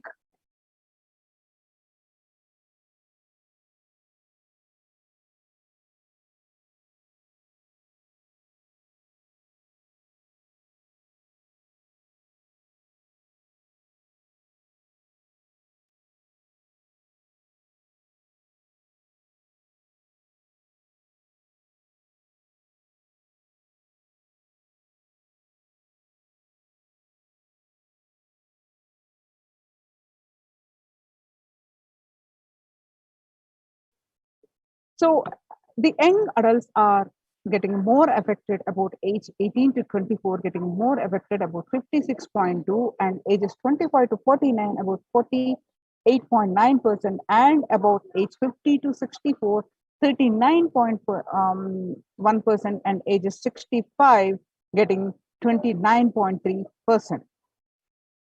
So the average share of adults reporting symptoms of anxiety disorder and or depressive disorder from what it used to be in January 2029, over the period of 6 months was 11%. But In just 1 month, in this beginning of this year, it rose up to 41%.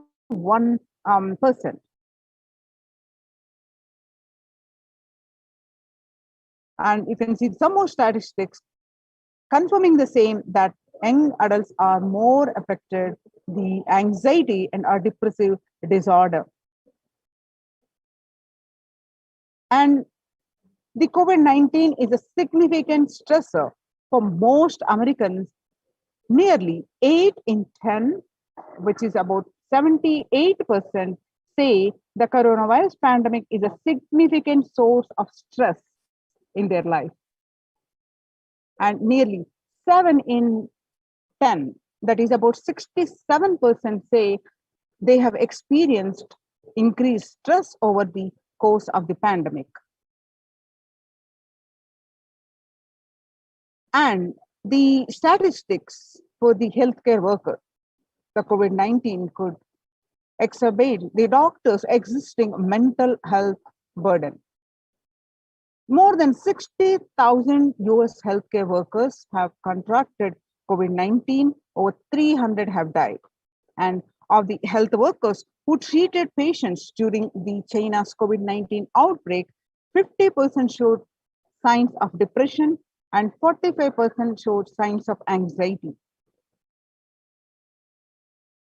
And the self-reported mental health among the pregnant women, new mothers, before the COVID-19 pandemic, the depression level, what it was, the 15%, now during this pandemic rose to 40%, 40.7%, according to the Helio report.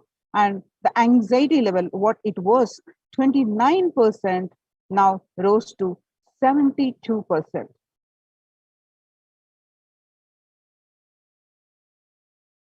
The living under stay-at-home orders, because of this, 8 in 10 students were struggling with focus on school or work and avoiding distractions. Students are interacting most with parents during the COVID-19 pandemic, the physical distancing. The number one reason the parents can support students is simply spending time with them, ranked much higher than talking about COVID-19 news. The resources needed are, first, for college student mental wellness, virtual face-to-face time, then for high school students, digital social media gathering. The 55% of all students who do not know where to go for help to go for their mental health. The understanding the pandemic's impact on working women, nearly 82% of women surveyed said their lives have been negatively disrupted by the pandemic. Nearly 70% of women who have experienced these disruptions are concerned their career growth may be limited as a result.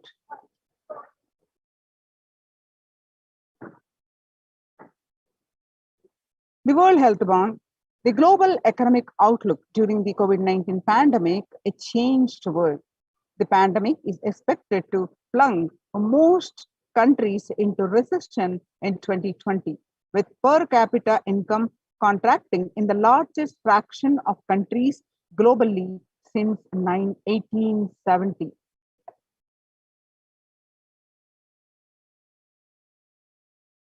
The UN News, the COVID-19 threatening global peace and security.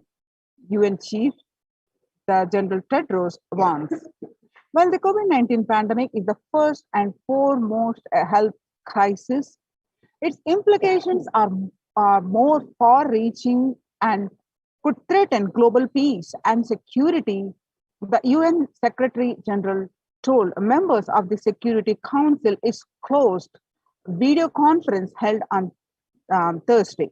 But the pandemic also poses a significant threat to the maintenance of international peace and security, potentially leading to an increase in social unrest and violence that would greatly undermine our ability to fight the disease.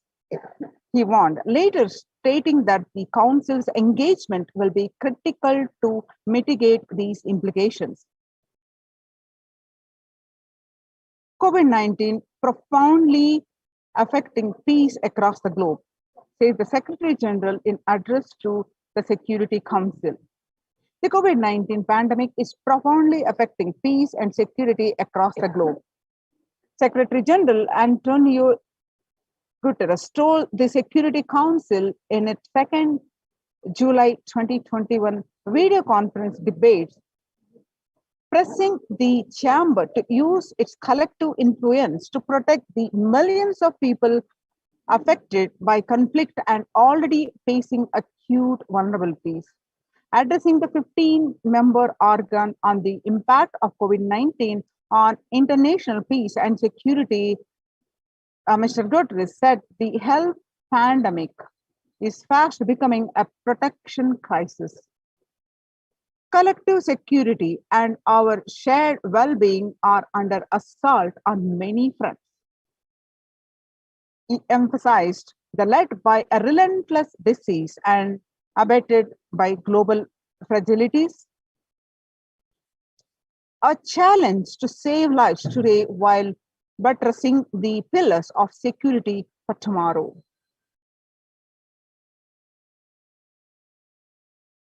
From the COVID-19 update from the UNEP, time to get serious about the climate change. On a warming planet, no one is safe. You have been telling us for over 3 decades of the dangers of allowing the planet to warm. The world listened, but it did not hear. The world listened, but it did not act strongly enough. As a result, climate change is a problem that is here. Now nobody is safe and is getting worse faster. COVID-19 is a threat to peace building in a conflict-affected and the conflict-affected nations. COVID-19 crisis has worsened already fragile situations. The International Labour Organization, ILO, is more aware than ever of its responsibility to promote peace and resilience in the time of this global pandemic. The breakthrough infections found in 25% health staff, a study, a little over 25% of healthcare workers were infected with coronavirus despite getting fully vaccinated. A recent study has revealed, giving an insight on the breakthrough infections due to the Delta variant. The study, jointly conducted by the Institute of Genomics and Integrative Biology, IGIB, and Max Hospitals in the Delhi NCR, found that the vaccination breakthroughs were far more common during the Delta outbreak in Delhi than previously reported. A new COVID-19 variant, Mu, shows signs of vaccine resilience. All you need to know, a new coronavirus strain known as Mu, which was first identified in Colombia in January, has been designated a variant of interest by the World Health Organization.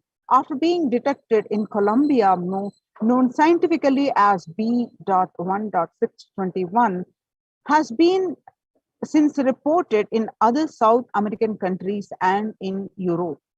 The Mu variant has a constellation of mutations that indicate potential properties of immune escape, the Global Health Body said Tuesday in its weekly pandemic bulletin. New strain of COVID-19 detected in 6 countries, the breakfast, CNBC TV 18. The ongoing coronavirus pandemic is not over yet, and the new highly mutated COVID C.1.2 strain discovered in South Africa is testimony to how dangerously the virus can adapt to bypass vaccines when the world decides to reopen prematurely. The C.1.2 variant has been termed the world's most mutated variant since the beginning of the pandemic.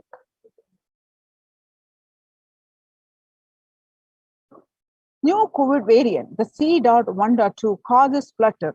The World Health Organization says it's watching. The World Health Organization has said that to date, there are 100 sequences of C.1.2 reported globally from the earliest reports from May 21 from South Africa, and currently it does not appear to be increasing in circulation. The new variant was first found in South Africa in May. Researchers from South Africa have described the C.1.2 variant, which has 40 to 59 mutations more than the original Wuhan virus. It is spike protein. There are 14 mutations, which include the usual suspects, including the various N51Y and E48-4K. It shares T48K mutation with Delta. The spread of evolution for this variant is 1.8 times faster than average. So join the COVID care protection centers. Register now through the link below. The link is https://kailasa.org/Kailasa care.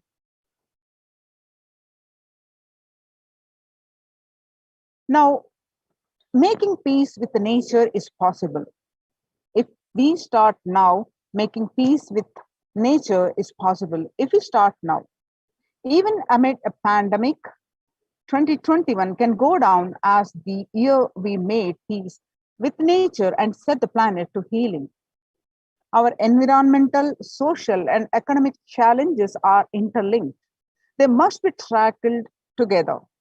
For example, we cannot achieve the Sustainable Development Goals, including ending poverty by 2030, if climate change and the ecosystem collapse are undermining food and water supplies in the world's poorest countries. We have no choice but to transform our economies and societies by valuing nature and putting its health at the heart of all our decisions.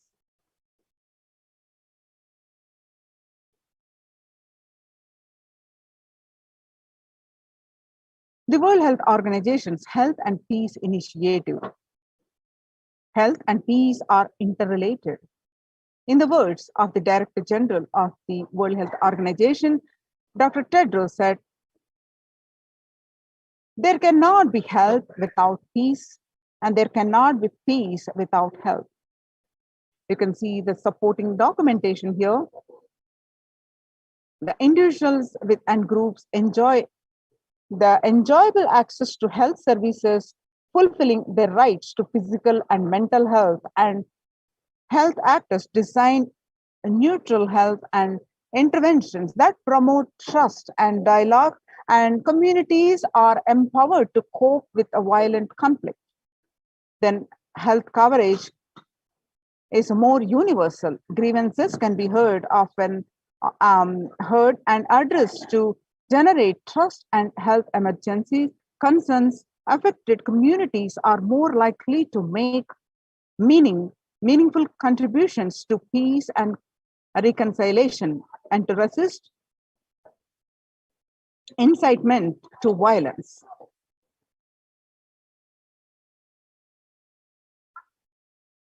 According to the United Nations, in 2021 theme, Yoga for Well-Being, the day will be marked at a time when COVID-19 pandemic continues to upend lives and livelihoods of people globally. Beyond its immediate impact on physical health, the COVID-19 pandemic has also exacerbated psychological suffering and mental health problems, including depression and anxiety, as pandemic-related restrictions continue in various forms and in many countries. This has highlighted the urgent need to address the mental health dimension of the pandemic, in addition to the physical and health aspects. The message of yoga is promoting both the physical and mental well-being of humanity has never been more relevant. a growing trend of people around the world embracing yoga to stay healthy and rejuvenated and to fight social isolation and depression has been witnessed during the pandemic. Yoga is also playing a significant role in the psychosocial care and rehabilitation of COVID-19 patients in quarantine and isolation. It is particularly helpful in allaying their fears and concerns.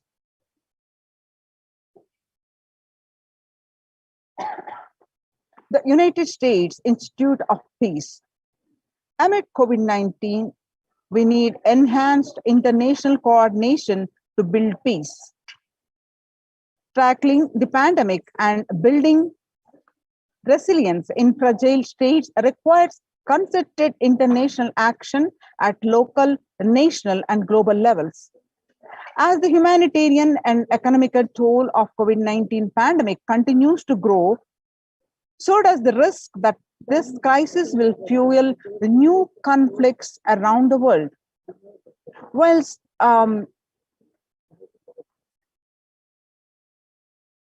stemming prospects for resolving ongoing ones. Sustainable Development Goals.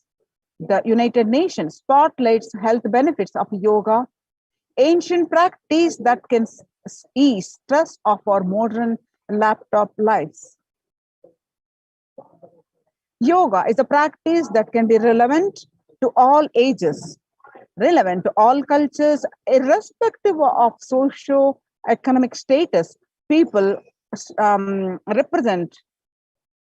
It can be used to unite our complex and difficult world to promote not only healthy lifestyles, but to promote peace and security in the world.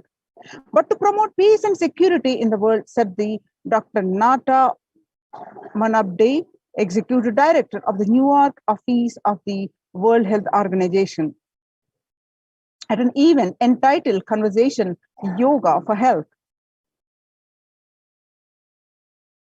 The stronger health systems and universal health coverage must be priority. Remarks to the General Assembly special session in response to the COVID-19 pandemic. For the first time since 1945, the entire world is confronted by the common threat, regardless of nationality, ethnicity, or faith. A new social contract between people, government, the private sector, civil society, and more can tackle the roots of inequality with fair taxation on income and wealth, universal benefits, and opportunities for all.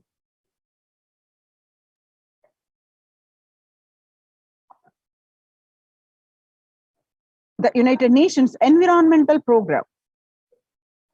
Food systems hold key to ending world hunger. Effects of the COVID-19 pandemic, the United Nations had noted a dramatic increase in world hunger.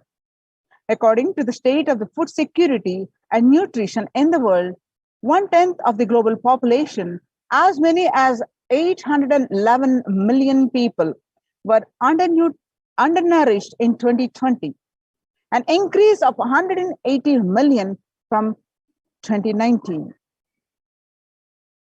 According to the Eat Lancet Commission, more towards diets with a diversity of plant-based foods, low amounts of animal source foods, unsaturated rather than the saturated fats, and limited amounts of refined grains, highly processed foods, and added sugars could prevent between 19 and 24% of all adult deaths each year.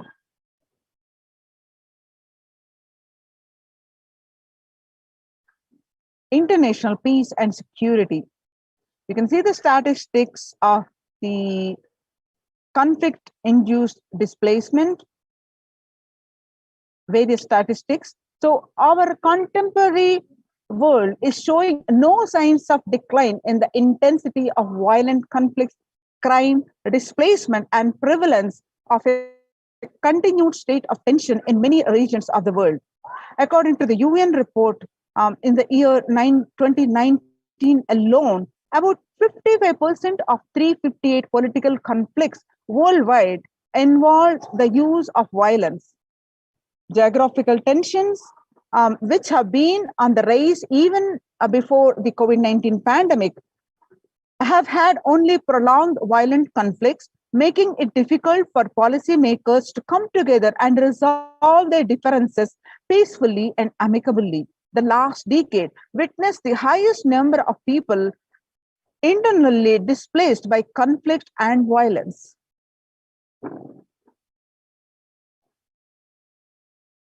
International peace and security. The Vedic tradition beautifully describes Yastu sarvani bhutani atmani ivapnapati sarva bhutevchu chatmanam tatona vigut pushpyate. The inner peace leads to world peace.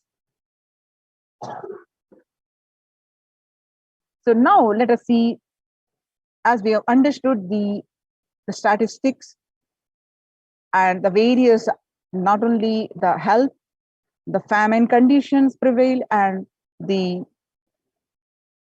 it's posing the threat to the security, along with dealing with the depression, anxiety, mental disorders. To address this, what are the Kailasa's contributions of this the Supreme Pontiff of Hinduism? With the blessings of the Supreme Pontiff of Hinduism, Kailasa's Department of Enlightened Civilizations presents Self-Transformation, Secret to Achieve Global Peace. The Supreme Pontiff of Hinduism says, so let's listen from his own voice.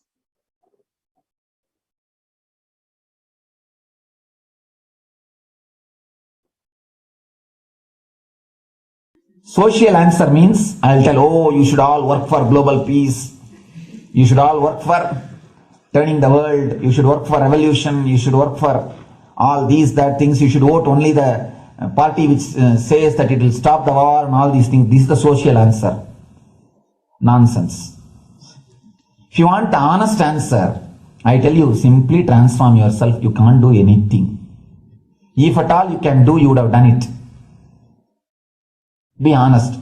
If you can do, you would have done it. You are raising this question because you are not able to do. Am I right? So let us be very clear. Let us be honest. We are not able to do. Socially. That's the truth. That's the reason you are sitting here and raising the question. I tell you, understand few important things. There are a lot more attached to this question. There are many things which is attached to this question. We always feel the present is the world is totally spoiled. It is not going according to the rules or how it is supposed to be. It was wonderful once upon a time. In ancient time, things were going properly. Everything was well and great. And I tell you, 10,000 years ago, they found some writings on stone in Harappa Mohenjo-daro culture. Some stone writings have been discovered. The other day I read a beautiful book about that stone writings. That writings, it says, oh, nowadays the society is not as it should be. So much of war. There is no peace. In the early times, there was so much of peace. Society was really great. Things were as it should be. And it almost looks like a today newspaper editorial. 10,000 years ago, the same thing carved on a stone. Then understand, there was no such time as only good prevailed. It is just a fantasy. Hinduism, they call it Satya Yuga, the age of truth. There was a time only truth prevailed. And every religion, Christianity, they say the Garden of Adam and Eve. There was a time everything was wonderful. Every religion has got the fantasy. The past was great. There was golden past. Always the idea of golden past exists only in the past. The more you go back, again you say the past was great. And I tell you one thing, it is a wonderful way of postponing the accepting the reality. Otherwise, I can be sure the world was same as it is today. Whether it is 5,000 years ago or 10,000 years ago. Maybe one thing, there was no CNN channel that time. So the news did not reach you so quickly. That's all. The news did not reach you so quickly. That may be the only difference. But otherwise I can be sure the good and the bad was equal. Good and the bad was equal. The same amount of wars were there. All the other things were there. If you read the Puranas, the mythological stories of India, you see enough of things. Enough of dirty things. I think sometimes I find little more. And if you read completely the Puranas or the Hindu scriptures, there are a lot of things much worse than modern day. The criminal activities or bad things or negative things, whatever you say, all this stuff. And never think only present day is corrupted or violent. In the ancient days also, all these things were there. Only one thing was not there, CNN news or the internet. So the news did not reach you. But otherwise I can tell you, enough the good and bad was there. It always will exist. It will exist. All you can do is, if you awaken yourself, if you reach the enlightenment state, you can go beyond it. And I tell you, enlightenment is the only service you can do to the society. Just become enlightened so that you will reduce the negativity. Now, as of now, you are also the part of negative group. Naturally, we will be a negative group. As long as we are unenlightened, we will be the part of collective negative consciousness. So if you become enlightened, at least you will reduce your weight. That's the only thing we can do. Nothing else can be done. So all I request you to do is just become enlightened. Realize that you are a lion. That's the only way to help yourself and the society. Otherwise, all revolutions, you see, all revolution again end up as one more tradition. In last 2000 years, 3000 wars have happened in the humanity. In 2000 years, 3000 wars. Human beings have not done anything except doing wars, except fighting. Everybody claims he wants to do revolution. He wants to spread peace. You see, every country claims their army is a defensive army. Then who is offending? Tell me. Every country says defensive army. Then who is offending? These are all just, games. The idea of peace is a pure game. Everybody wants to spread the peace according to them, not according to the other person. They want peace according to them. The other day I was in one interreligious gathering. One guy is preaching, let all of you convert to my religion so that we will not have fight. He wants peace the way in which he wanted, not the way in which. And there's a beautiful saying, the sword of Muhammad, it is written, peace alone should survive, something like that. He has written some statement about the peace on the sword. We all take sword to spread the peace. So no revolution is going to help, because in the last 2000 years 3000 revolutions have happened, but still world is same, I think much worse. So no revolution is going to help, only individual evolution is going to help. So be very clear. Instead of working in the outer world, start working in the inner world. That will help you and society some way. Now, we'll listen. Sri Kailasa is all about peace-based powerfulness.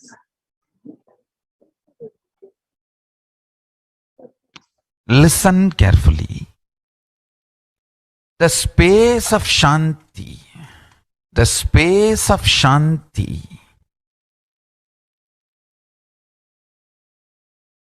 is where Kailasa grows.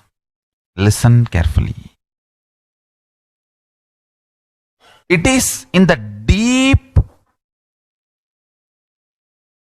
powerfulness of peace, or peace-centered powerfulness is the ground, breeding ground for Paramashivatva to manifest.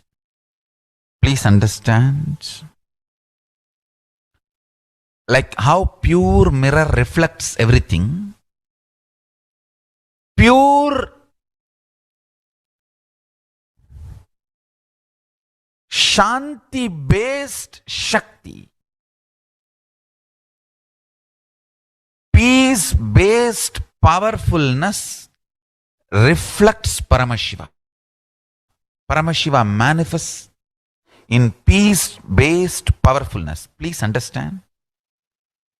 Neither violence nor powerlessness. Powerlessness is weakness. Violence is abusive. Peace-centered powerfulness. Powerfulness-centered peace. All the Upanishads starts with peace, completes with peace. Shanti mantra. Starts with Shanti mantra, gets completed with Shanti mantra.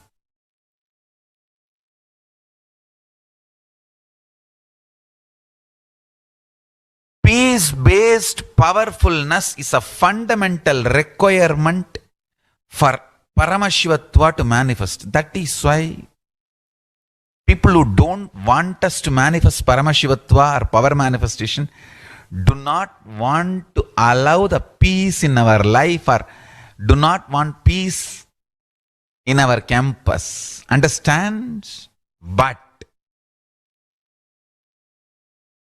only if you are peaceful, which cannot be shaken even by the demons and devils and rakshasas, we can be in eternal peace.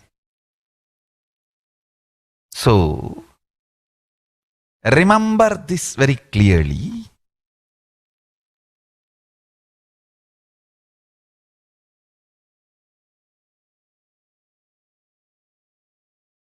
Peace alters the very DNA structure, genetic structure, the core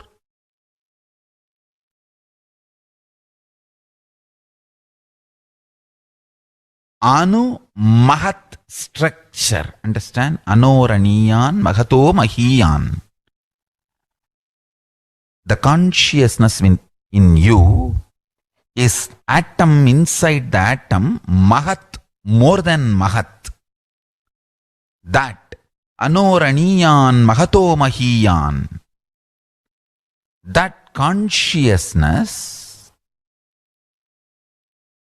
starts growing in you with more and more peace-based powerfulness developing in you.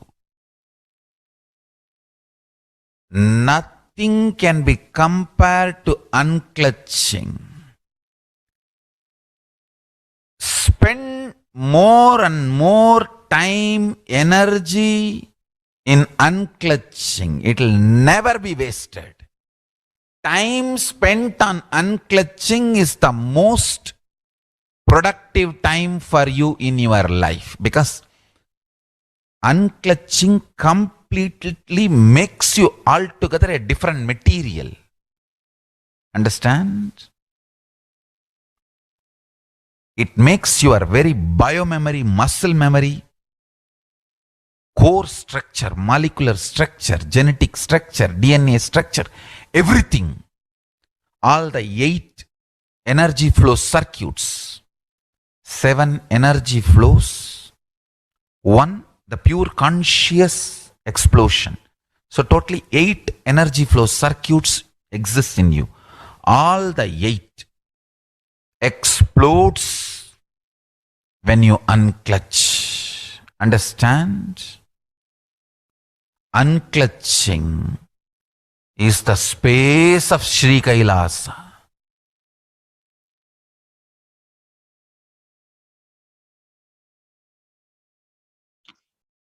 Listen. Now, next, every prayer in Hinduism ends with peace. Now, let us listen from some more powerful cognitions from the Supreme Pontiff of Hinduism.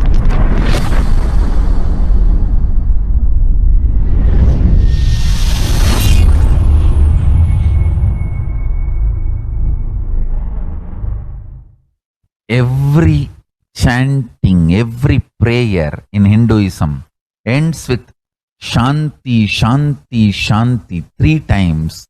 Means peace, peace, peace. Hinduism is the real religion. Loving peace, living peace.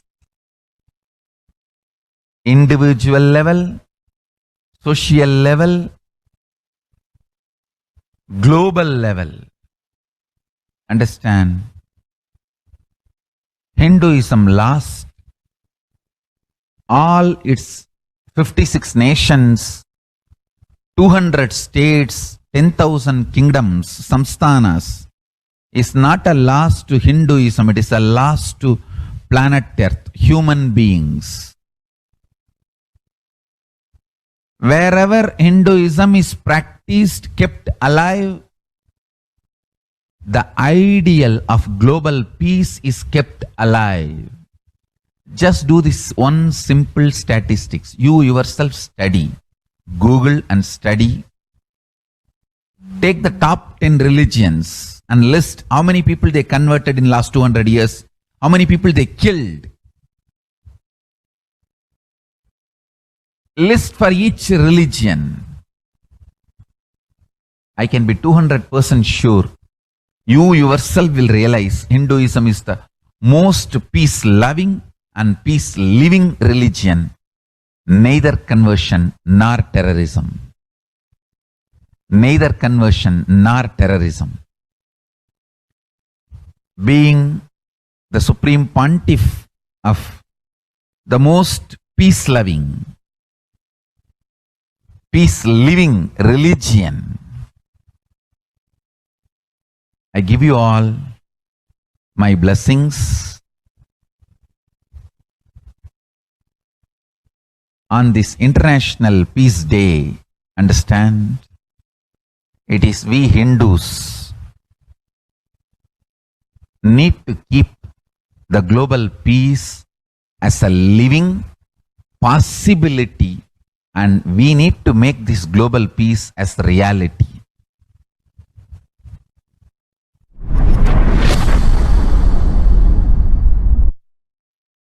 Now, Hindus have a responsibility to bring global peace.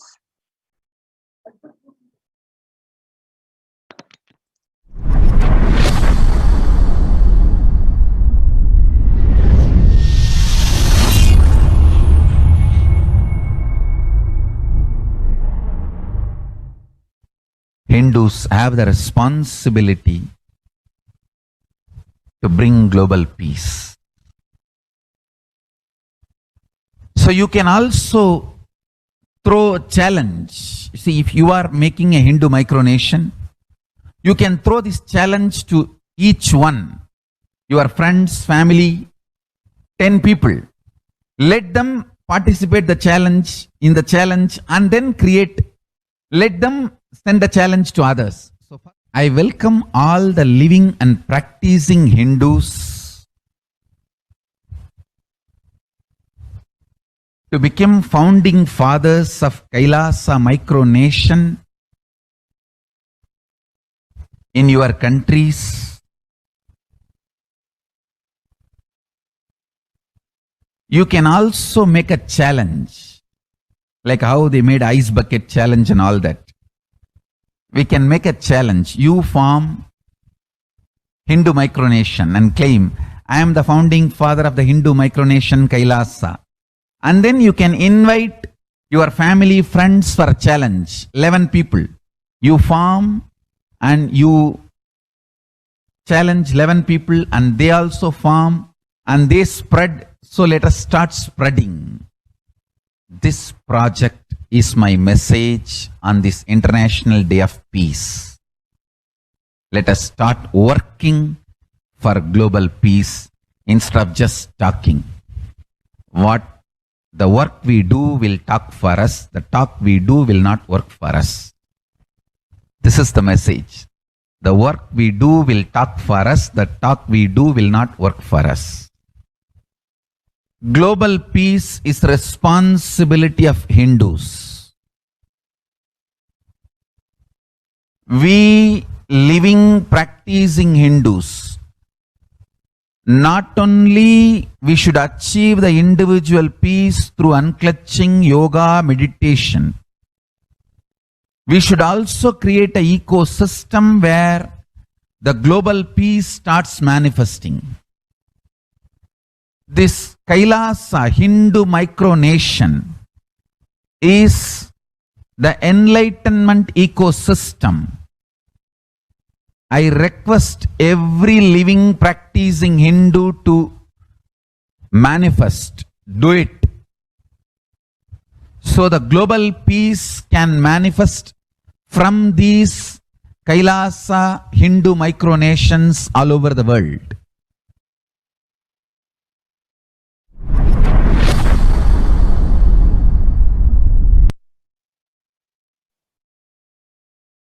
Kailasa's mission of global peace and superconsciousness breakthrough.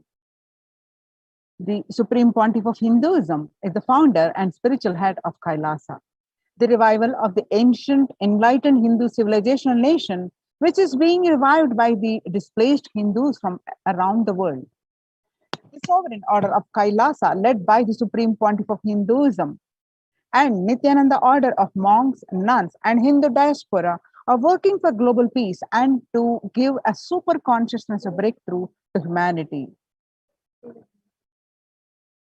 It is the Supreme Pontiff of Hinduism's mission to recreate a conscious world where the global issues at the climate, economic, social, health, and humanitarian levels cease to exist from their very root, turning the problems of poverty, hunger, violence, discrimination into powerful living through the experience of oneness.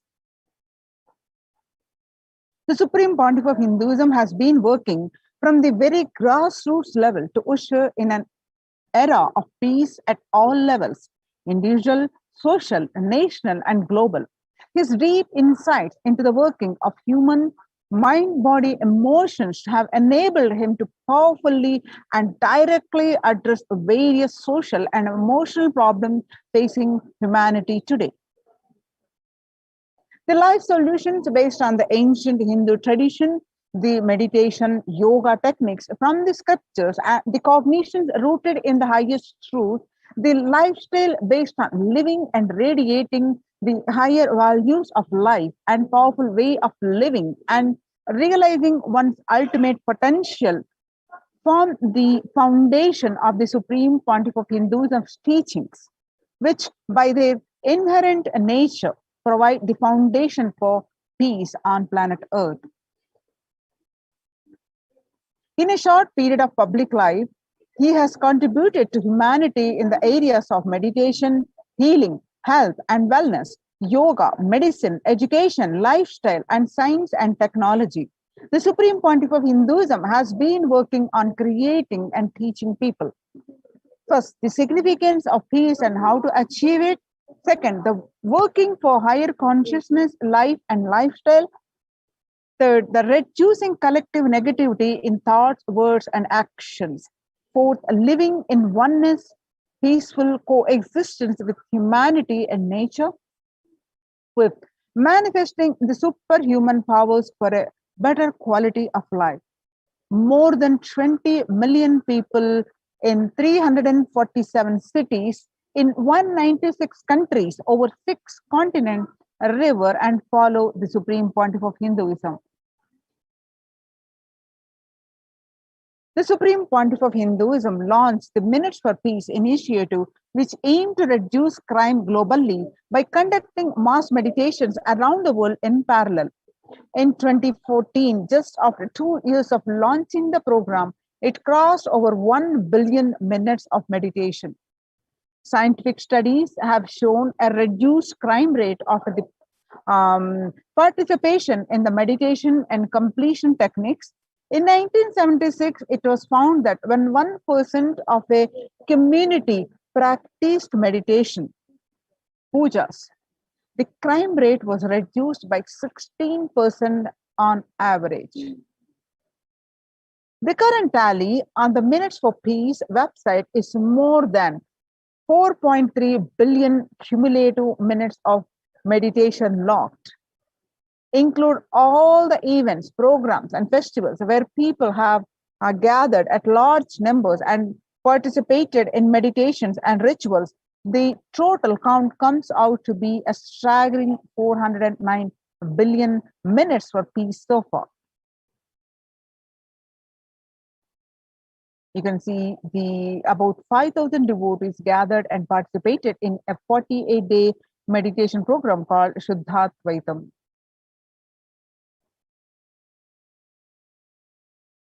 The Supreme Pontiff of Hinduism has hosted the Kumbh Mela, the USA in Los Angeles since 2007. Nithyananda Sangha is entrusted as the only organization to host Kumbh Mela outside India by the Akhila Bharatiya Akhada Parishad.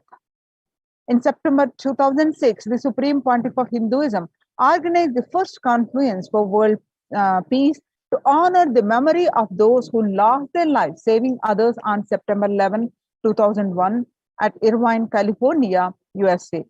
The second Conference for Peace was held in Los Angeles in 2007 in collaboration with Vedanta Society, BAPS, ISKCON, Siddha Yoga, and other organizations. The Kumbh Mela festival spread fast to other countries, including Australia, Canada, etc. Kailasa's mission of global peace and superconsciousness breakthrough. In 2009, the Supreme Pontiff of Hinduism organized a month-long peace walk crossing 1,000 kilometers and 1,000 villages to bring together in harmony from all walks of life to promote healing, connection, and oneness among people. During the walk, the health camps were conducted in villages along its path. His Holiness has conducted the large-scale collective meditation on September 21st International Peace Day to raise the collective consciousness and awareness of peace. Kailasa's mission of global peace and superconsciousness breakthrough. Sannyas is our social responsibility. Let us have Hinduism and humanity. The Supreme Pontiff of Hinduism has revitalized the monastic tradition of sannyas by initiating hundreds of people into the Nithyananda monastic order. The all-renouncing monks contribute the best things to human civilization, living their life with cognition life is for others.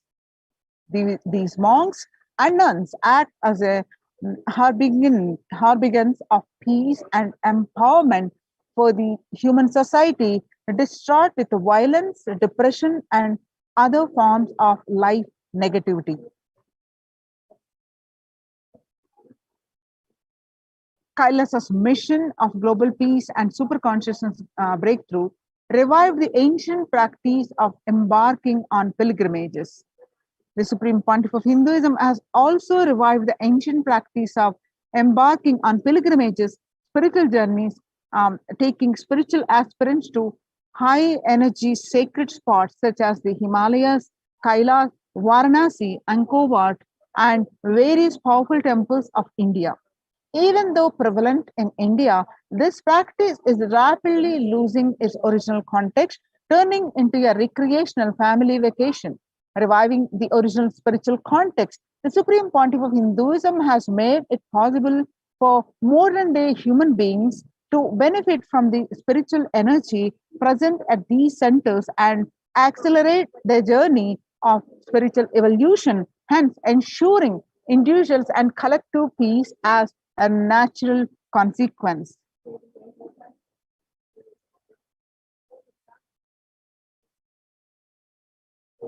Now let's listen the revelations to the world by the Devi Parashakti.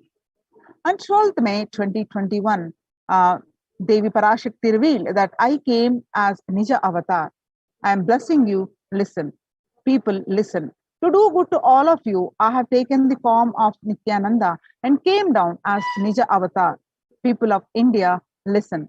Carefully listen. Time after time, Bharatam is Jnana Bhumi, where the enlightened beings comes, and we cannot make the Jnana Bhumi as infertile. Enlightened beings have to come. They have to live and it has to flower. For few hypocrites, because they are stuck in delusion, we cannot sacrifice the world. Cosmos cannot be destroyed. The ship I did to save the cosmos from being destroyed, that is called Adi Kailasa. The ship I did to protect beings from Pralaya is Adi Kailasa. Because of conspiracy of Drohis and enemies' rule, the captain has to leave the ship. Before 12 years, knowing the great deluge that is going to happen, all Aushadha, by this Guru Purnima, that Jnana Rasavadam, Navapashana is going to flower, allow people to come and take dip in Navapashana flower. People, whoever comes and dip in Vaidya Sarovar, they will not have a death, they will not have corona. Crores and crores of people will come in line every day, they will take a dip in the Ananda Lingam. On 13th May 2021, Devi further continued her revelation in Akashic reading that listen well to my words. For India, I made ship as protection. The Nithyananda Navapashana Lingam in Vaidya Sarovar, go to Adi Kailasa. O Indians, listen. All those regretting losing Nithyananda Nija Avatara, without confusion and without talking just as a lip service, go to Adi Kailasa. Crores of people will come there looking for health, Navapashana, water feast, and medicine to get health and protection and enlightenment. To protect India from great destruction, I, Parashakti, made this huge ship. Even though the captain is not there, ship is there.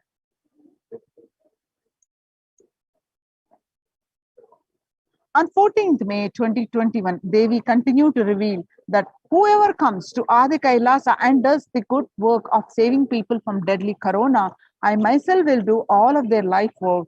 This is commitment Paramashakti is giving you all. Parameshwari, I will do what I say. And 19th May 2021, Devi continued to reveal that to save people from corona, I have set up a huge ship, Ananda Sarovar, Vaidya Sarovar, and Ananda Lingam. I have made it in Adi Kailasa. Go there, take water every day, worship Ananda Lingam, water, turmeric, milk, and neem, rasam, showered on Navapashanam are medicines for us. The doors of Adi Kailasa will be open for all those who come and with trust. It will protect body and will give you conscious health. It will also give highest powers, dharma, artha, moksha, jnana, powers, kama, and the God beyond kama. Adi Kailasa life will give all the goodness. On 31st May 2021, Devi revealed the hell of Krimi Bhojanam mentioned by Vyasa in Garuda Puranam has opened and is directly falling on India as thunder. Running to Adi Kailasa, preventing it is the only way. I have opened Adi Kailasa for those who want to save their life. All of you run to Adi Kailasa. On 11th June 2021, Devi revealed that drop the foolish mind with the business motive of bargaining and attain surrender and go to Adi Kailasa. Be in Adi Kailasa, I will do good to you. On 18th June 2021, Devi revealed that for saving your life, go to Adi Kailasa. Best life is there. Before corona takes your life away, go to Adi Kailasa and save your life. On 5th July 2021, Devi revealed that the soil of Adi Kailasa is the Sarva Roga Nivarani, that means cure for all diseases. For all the diseases in the world, Paramashakti, myself, taking the form of Nithyananda as Nija Avatara, walking there barefoot for many years, manifesting all powers. The very soil was converted into great medicine that solves all karmas. Taking the soil of Adi Kailasa and mixing it with water of Navapashana Linga of Vaidya Sarovar, and by applying it, all pains will vanish. Breaking the attachment to body, it will make you enlightened. Goodness is there, and I told the truth. Go to Adi Kailasa. So when the first world countries closed their borders during a massive global emergency, Kailasa has opened its doors to all without exception. The Kailasa's free COVID care protection centers open across India are Adi Kailasa Enbedadi, Bangalore, and Salem Adhinam in Tamil Nadu, Tiruvannamalai Adhinam in Tamil Nadu, Rajapalam Adhinam in Tamil Nadu, Puduvai Adhinam in Pondicherry, Pattanam Adhinam in Tamil Nadu, Srirangapadi Adhinam in Tamil Nadu, Sripuram Adhinam in Hyderabad, and Madurai Adhinam in Tamil Nadu, Avathipalam Erode, Tamil Nadu, and Huzur Adhinam in Tamil Nadu, Baroda Adhinam, Gujarat. Kailasa rushes to aid India as India finds itself on the verge of COVID-19 third wave. There are multiple free COVID care centers open across India and various social services offered during pandemic in Kailasa's de facto spiritual embassies across India. The spiritual services offered during the pandemic in Kailasa's de facto spiritual embassies across India and cosmic revelations on global pandemic. The free social services offered during the pandemic and de facto spiritual embassies across India, medical care, which includes the allopathy, Ayurvedic, and Siddha medicine, infrastructure to accommodate thousands, and accommodation for multi-layered quarantine, emergency ambulances, that ICU on wheels, personal protective medical equipment, and food security management through food banks and organic farming.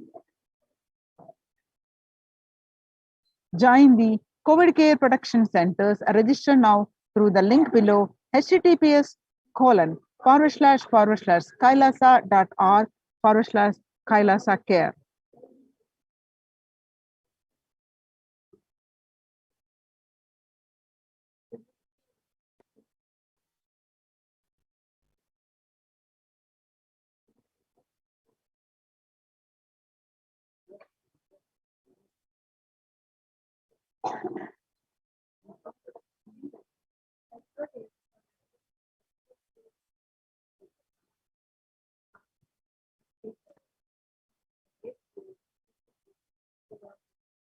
The Supreme Pontiff of Hinduism, by establishing the various de facto spiritual embassies, they're mainly of temple-based.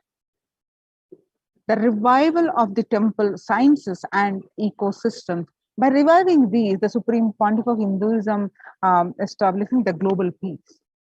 Let us understand the science of the temple sciences, the science behind the temple structures, establishing the temples and the ecosystems, how they're adding the global peace.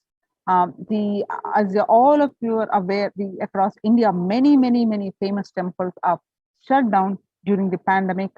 Not only temples, gurudwaras, all the religious places are partially open or shut down for an indefinite period due to the pandemic.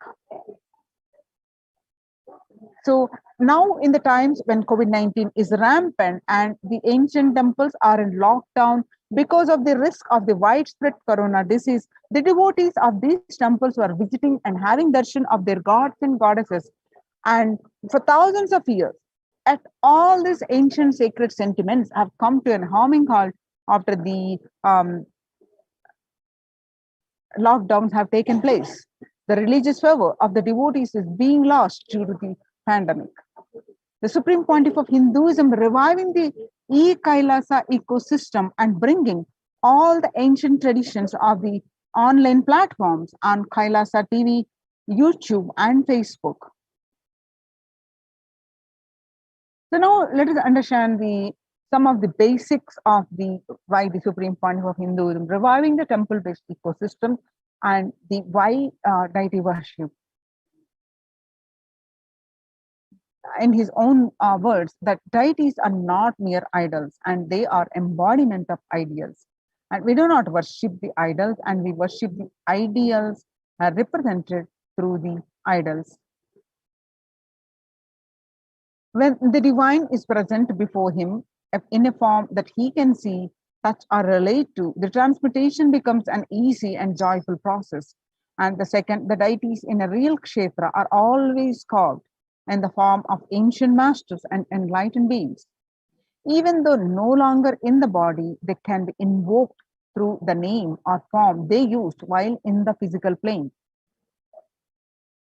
When we pray to the deity or chant its name, the corresponding divine vibration is automatically awakened, and it becomes available on the energy plane to guide and bless us. The Supreme Pontiff of Hinduism says, we mastered the science of bringing the divine to the deities and expressing the divine through the deities. The whole science has been mastered in the Vedic tradition. The revival of temples will be the revival of the world peace and world bliss. Revival of temple culture, the deity worship, where people are made to look in. That is where the revival of Sanatana Dharma, Advaita Satya, is going to happen. The deities, the divine has various infinite auspicious qualities. They manifest through at different times as per the call of a specific devotee, or the world is at a destruction. The divine manifests through the various auspicious qualities. For example, Shiva saved Markandeya from death, and that became an independent deity, Kala. The same way he danced in ecstasy, and that action became Nataraja. Vishnu's very action of showering blessings on the world becomes Lakshmi. And Brahma's very action of constantly sharing the wisdom becomes Saraswati. So each of the actions of the ultimate becomes independent intelligences and energy. When you connect with those independent intelligences, those deities, whatever you want immediately happens. Whatever result you want, worship with the rights, those divine energies who are the personification of those specific actions. Immediate results are achieved by connecting with those deities. In this world, this can be a powerful method through which you can achieve whatever you want in your life. Following the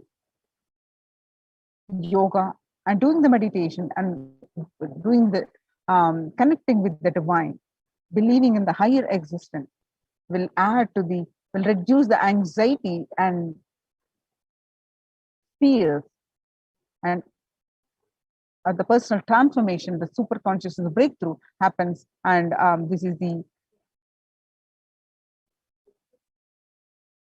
join the COVID care production centers. Register now through the link below, https://kailasa.org/Kailasa care.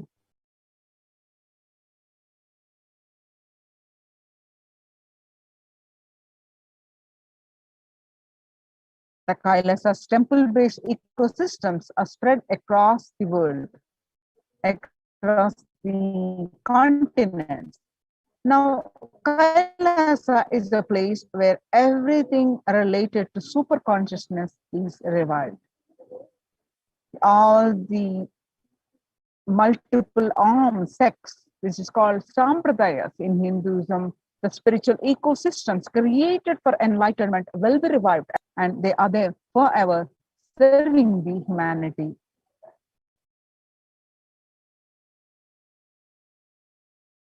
Now let us listen from the Kailasa's Hindu temple ecosystems.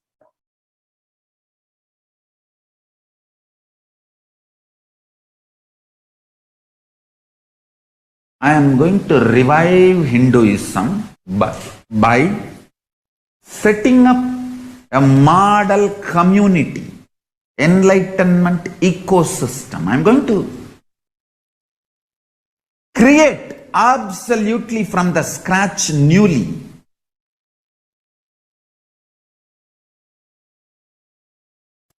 Self-sustaining, temple-based, Hindu ancient enlightenment ecosystem and civilization based on that. Understand? Kailasa is reviving the ancient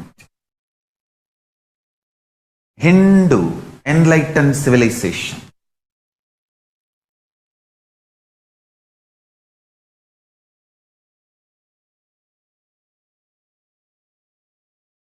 Paramashiva himself manifested this Kailasa Mandala, the enlightenment ecosystem, and the lifestyle. I am going to revive this whole enlightenment ecosystem, Kailasa, by creating a model Kailasas all over the world.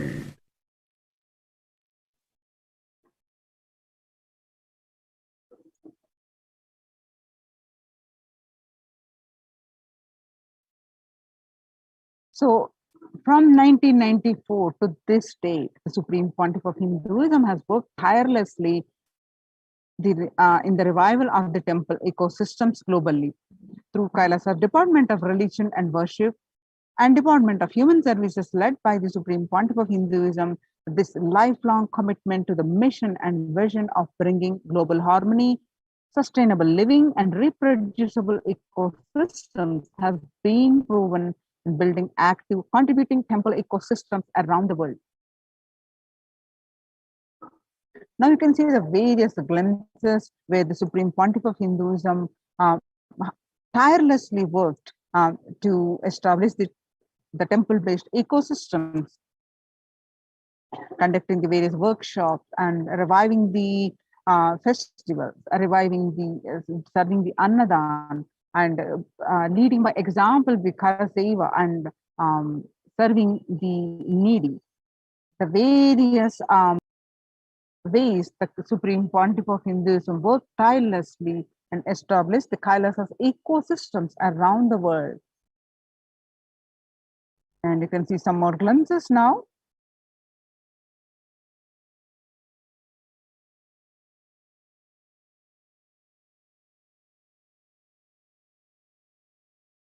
The various glimpses. The Kailasa Department of Religion and Worship and Department of Human Services and each of Kailasa's temple ecosystems consider the right of happiness to be the highest fundamental right of all human beings, in fact, all beings. The ultimate goal for Hinduism and Kailasa, led by the Supreme Pontiff of Hinduism, is the material and spiritual well-being and prosperity to humanity.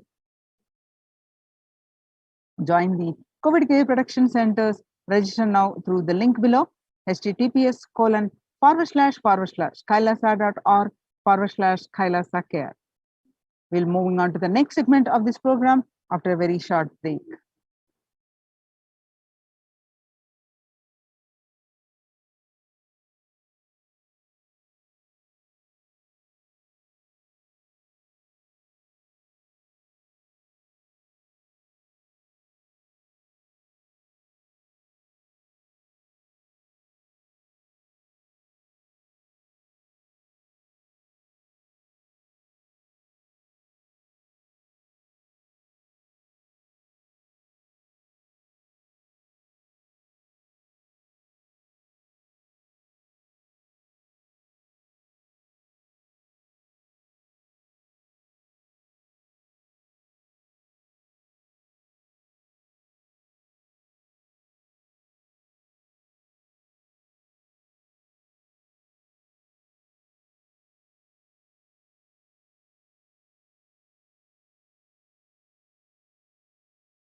காளியின் ஆட்டத்தை ஆனந்தத்தை ஆனந்தத்தொடு ஆடிய ஆட்டத்தை கண்டோர் உயிருக்குளெல்லாம் இறங்கி குண்டலினிவில் உயிர்ப்பிக்கச் செய்து மாய மனத்தின் இருளை அகற்றி மாயம் அழித்து மங்களம் தந்து குரு பக்தியும் சிவ பக்தியும் பரமசிவ பக்தியும் பரமசிவ சக்தியும் அளிக்கின்றேன். மனமாயை விடுத்து குரு பதத்தை பற்றுங்கள். நித்யானந்தமாய் நிஜாவதாரமாய் வந்துதித்த என்னை பற்றி வாழ்வில் எல்லா நலமும் பெற்றிடுங்கள். ஓம் ஓம் ஓம். யாதுமாகி நின்றாய் காளி, ஓம் காளி ஓம் சக்தி, ஓம் காளி ஓம் சக்தி, ஓம் சக்தி ஓம் சக்தி ஓம் சக்தி.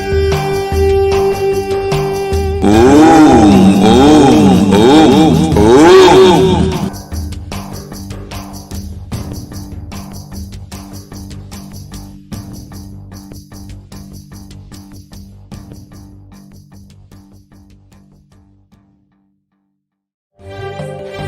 காளியின் ஆட்டத்தை ஆனந்தத்தை ஆனந்தத்தொடு ஆடிய ஆட்டத்தை கண்டோர் உயிருக்குளெல்லாம் இறங்கி குண்டலினிவில் உயிர்ப்பிக்கச் செய்து மாய மனத்தின் இருளை அகற்றி மாயம் அழித்து மங்களம் தந்து குரு பக்தியும் சிவ பக்தியும்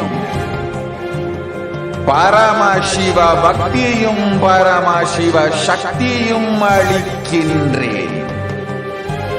மனமாயை விடுத்து குரு பதத்தை பற்றுங்கள்.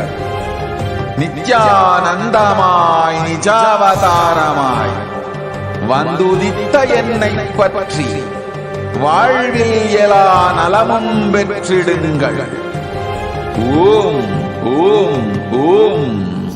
யாதுமாகி நின்றாய் காளி, ஓம் காளி ஓம் சக்தி, ஓம் காளி ஓம் சக்தி, ஓம் சக்தி ஓம் சக்தி ஓம் சக்தி. ஓம் ஓம் ஓம் ஓம்.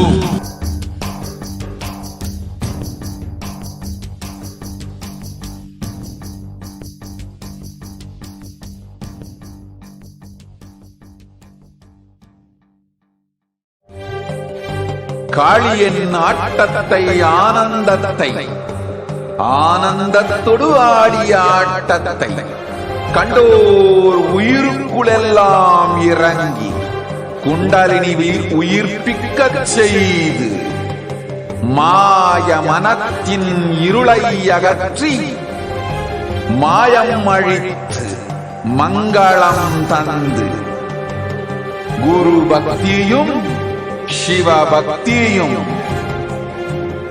பரமசிவ பக்தியும் பரமசிவ சக்தியும் அளிக்கின்றேன். மனமாயை விடுத்து குரு பதத்தை பற்றுங்கள். நித்யானந்தமாய் நிஜாவதாரமாய் வந்துதித்த என்னை பற்றி வாழ்வில் எல்லா நலமும் பெற்றிடுங்கள். ஓம் ஓம் ஓம். யாதுமாகி. Next we have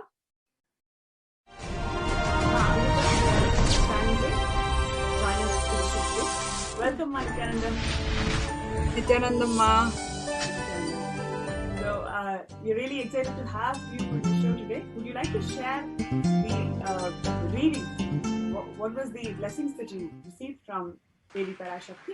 Let us start Yes, Ma, today's Nithyanandam. satsang So, Devi in Bhagavad Parashakti Gita, called out my 4th name chapter, today, and Jnanakarma I Sannyasa had Yoga, asked Ma 32nd Devi verse. 4 boons. Like, I एवं wanted to बहुविधाः be like my यज्ञाः Guru, powerful विधाता and ब्रह्मणो unshaken मुखे and centered, like how he is कर्मजान् विद्धि amidst of तान् anything सर्वान् that is happening. एवं ज्ञात्वा So that is विमोक्ष्यसे something that blows Evam my mind, like how bahuvitaha Swamiji yajnaha operates amidst of vitata everything that is brahmano going on. mukhe So I karmajan asked Ma vidhitan Devi that sarvan I want to evam be like him. jnatva I want that vimokshase. attributes of him in me.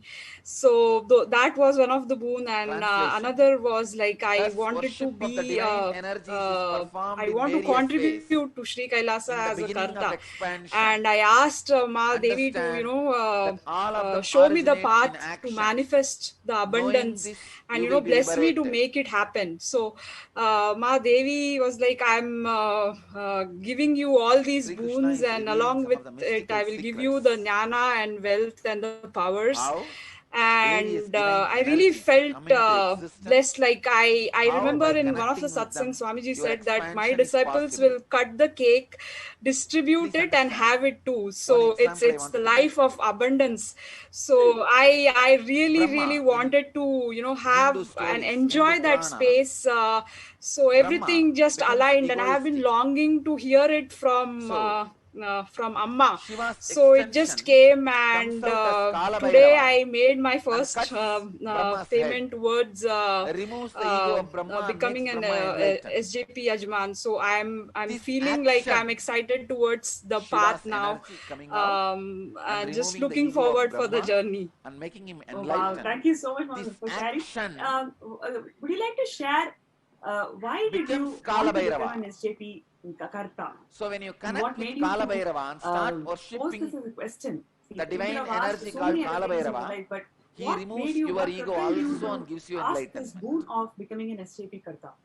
Same way, I think Veerabhadra, from Shiva's Swamiji's energy satsang only, he keeps sharing that expanded if you and exhaust whatever destroyed you the have, collective only negativity of then Daksha, more will be given to you. which causes And suffering for every himself and for time others. I have like Many times, contributed to him in your any pain body way, becomes it so has strong. come back to Knowingly, me you in cause multiple suffering to folds. you and to So others. but there was always like a binary logic, like Even though which you know stops you are any causing person suffering who to has you been conditioned and to societally. others, So I was but like the pain pattern is that so was stopping me. strong, But I was like, you can't escape. Swamiji, I can you see take care very of this clearly. as well.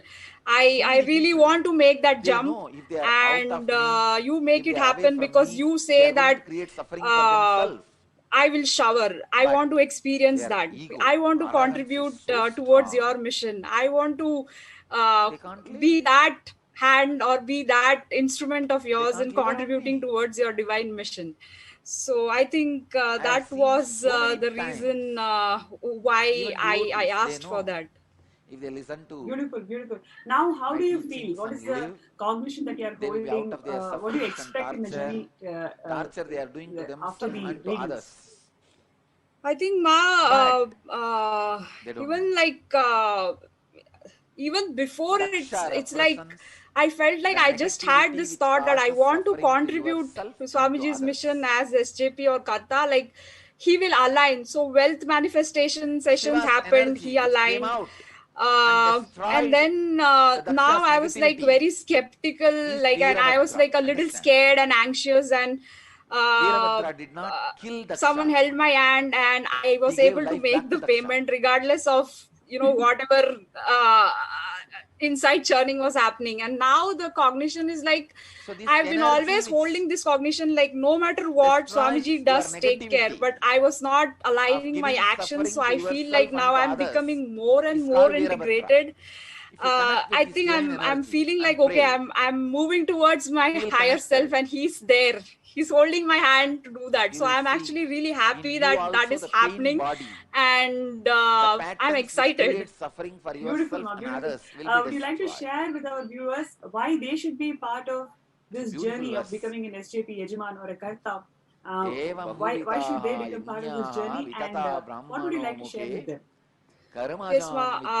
I was born in a Hindu Brahmin family, and I have grown up seeing all the rituals and traditions in my family. But when I got introduced to Swamiji, that's the time I actually got connected to deities. That's the time when I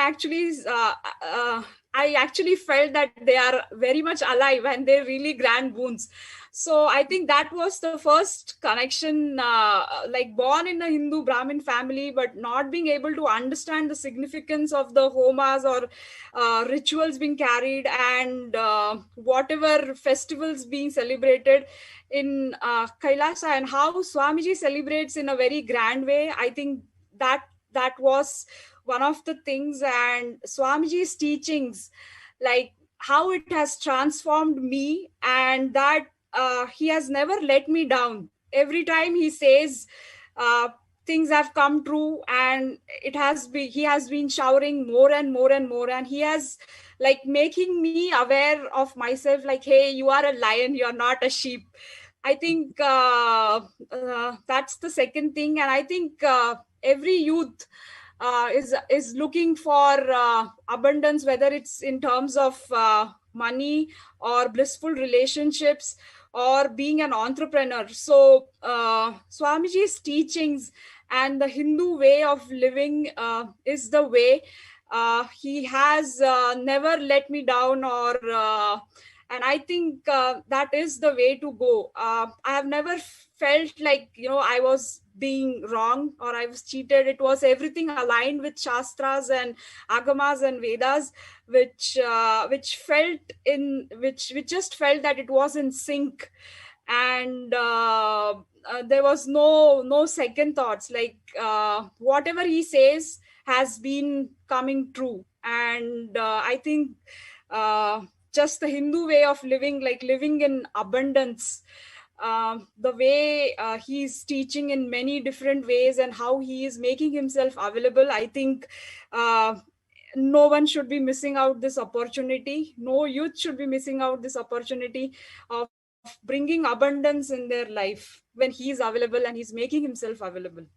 Wow.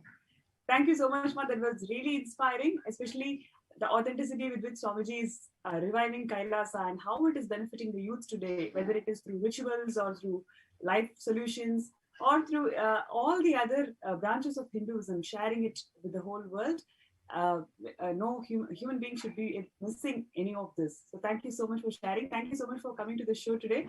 And we are looking forward to your journey of becoming the SJP Karta. Thank you so much. Thank you, Ma. Thank you, Nithyananda.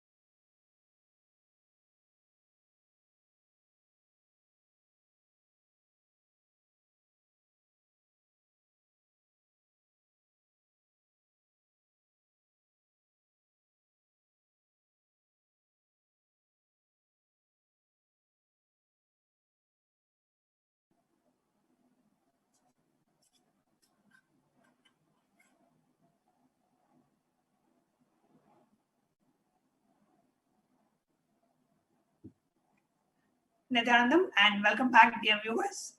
Joining us live today, we have Ma Soumya Solai from Canada joining us live, who had an amazing blessing from Devi Parashakti today. So we have Ma Soumya Solai joining us.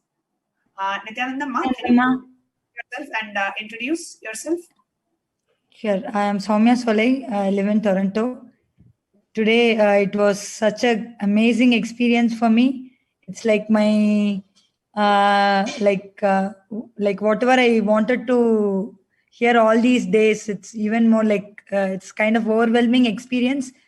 I am so grateful to Swamiji and like Devi Parashakti. I have no words. I was like literally spellbound and tears of joy. Like I had such an amazing experience today.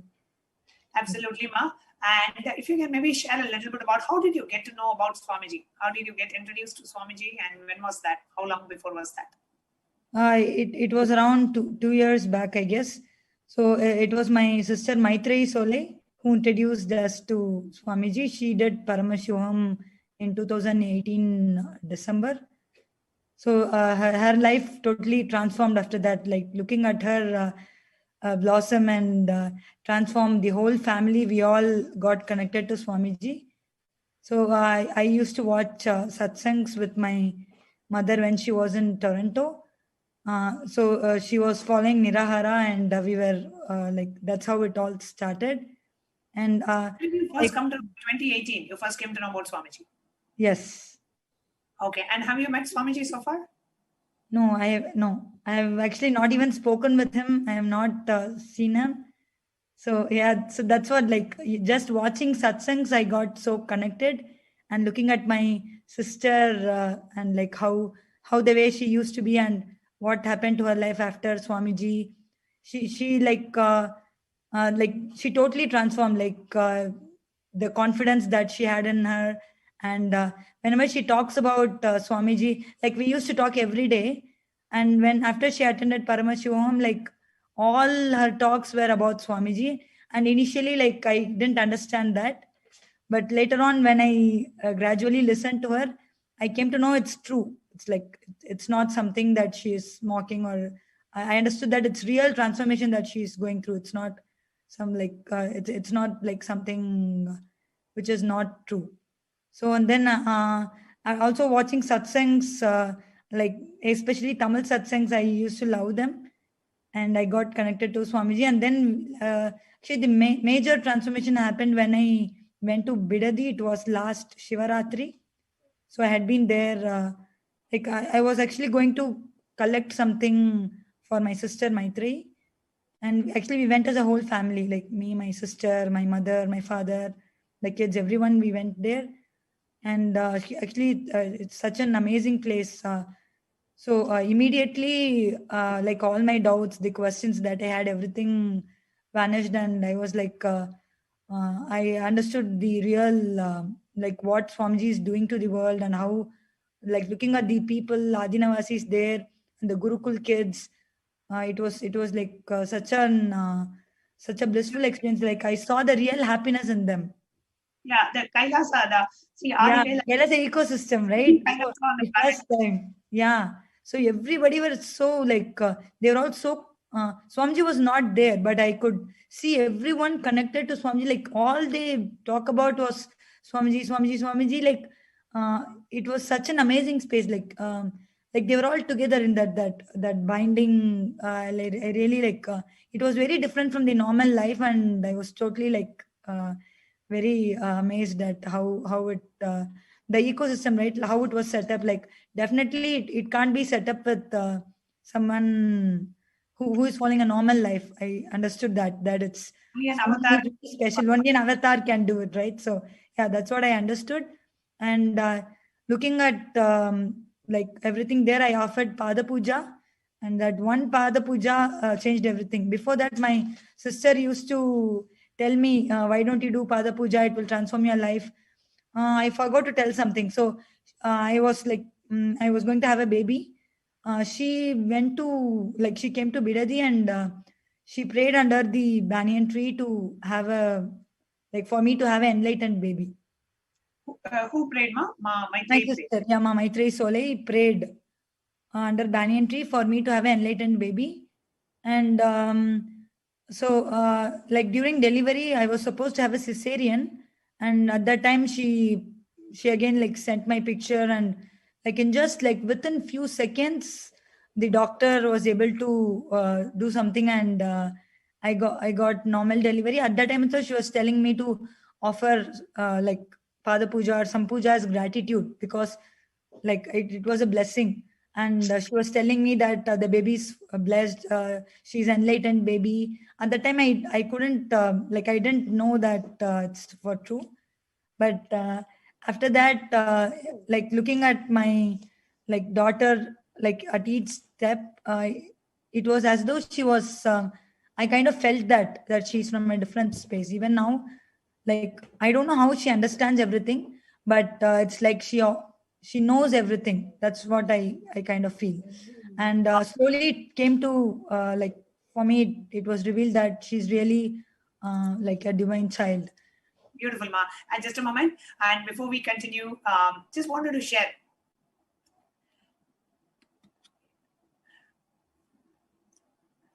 As Ma Soumya Solai was sharing about her experience, how just with the blessing of Swamiji, she had like a beautiful experience.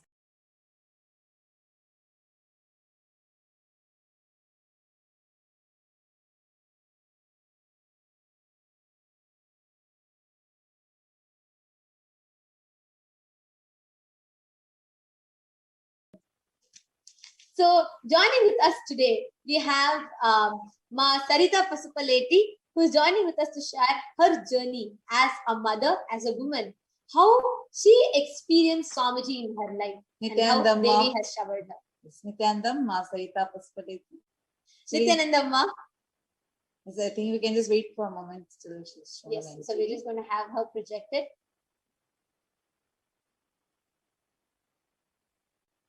You can actually unmute and you can talk with us. Nithyanandam, are you able to hear me? Yes, Ma, I want to tell the first thing, I'm so happy to have you here to share, because just to keep you informed, every viewer that are watching, everybody who are seeing this now, all of them are so excited. All of them are definitely they're also curious to listen to you, to share how as a mother or as a woman and as, in your life, how you have seen Swamiji's just the blessing that Swamiji showered upon you, and most importantly, Devi's blessing very recently, how that has empowered you in your life. So would you want to just introduce yourself to all the viewers? Yeah, Ma. I'm Sarita Pasupaleti. I'm in Tennessee, USA. I mean, I know Swamiji from 2007, since 2007.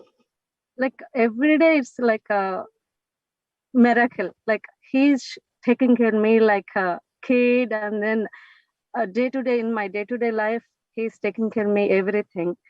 And not only like a work side and the family and the kids, everything he's taking care.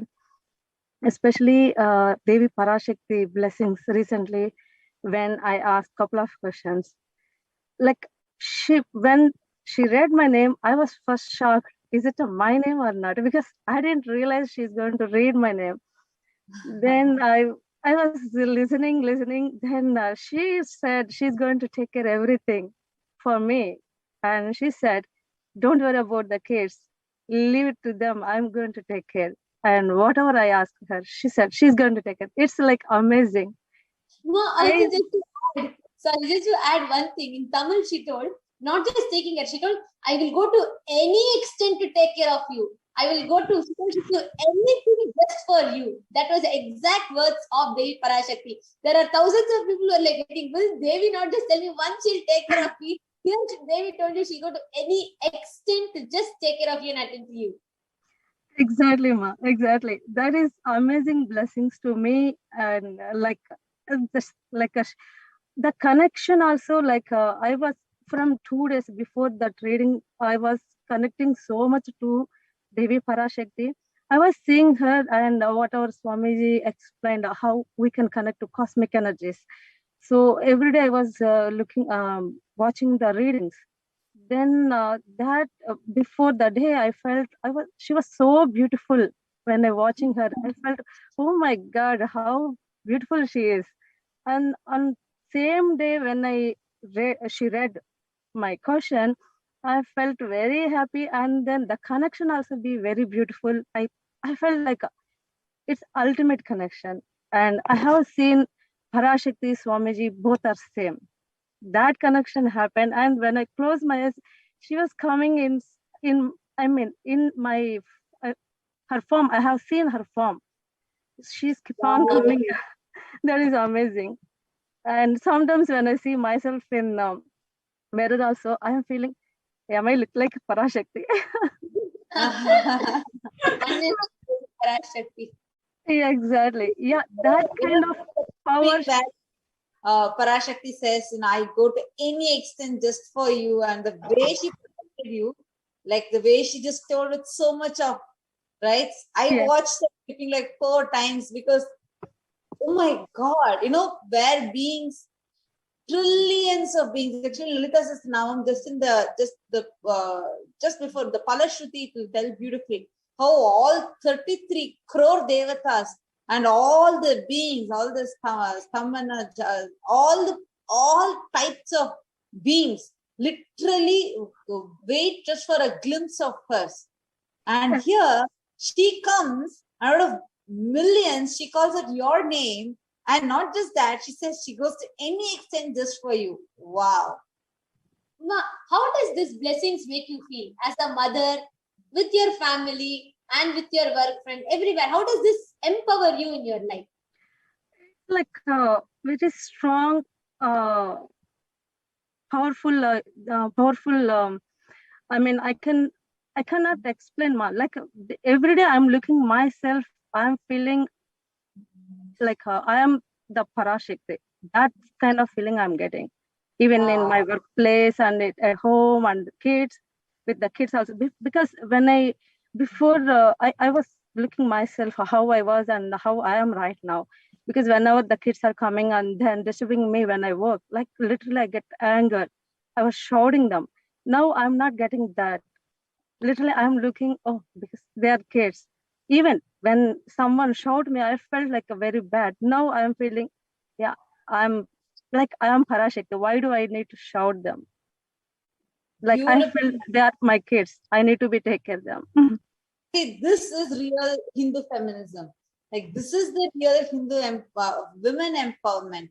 Because here you're not looking for any cerebral opportunities to be equal or something like that. Instead, you are feeling one with the divine. The divine feminine consciousness is manifesting through you, and that's empowering you from within. This is the real Hindu feminism. This is what Swamiji is reviving as women empowerment. So, Saritam, I just have one more small question for you. See, life before Swamiji, like right now, you have a life with Swamiji from 2007. So many years you have been connected to Swamiji. You have experienced all the powerful principles, the tattvas, the truths, everything in your life. And that has caused so many miracles. And just seeing the smile on your face, I can say how much of joy it has caused in your life. Now, how do you think these blessings from Devi Parashakti, these powerful truths, powerful revelations that Swami is bringing to the humanity, why do you think it is needed for other women, other people outside? There might be many mothers out there. There might be many single mothers and who are, and many people who are also working, business, everything. So what is it that you will want to tell them? How do you think this principle will enrich them in their life? Because like usually has I mean, in the society has a woman or a mother, we feel, oh, everything we are taking care, we are taking care. Here we are forgetting the cosmic mother is there to taking care everybody. When we connect to her, she is there to taking care everything, even that's a work, kids, business, family, everything. So that one I want to say, like, connect to her.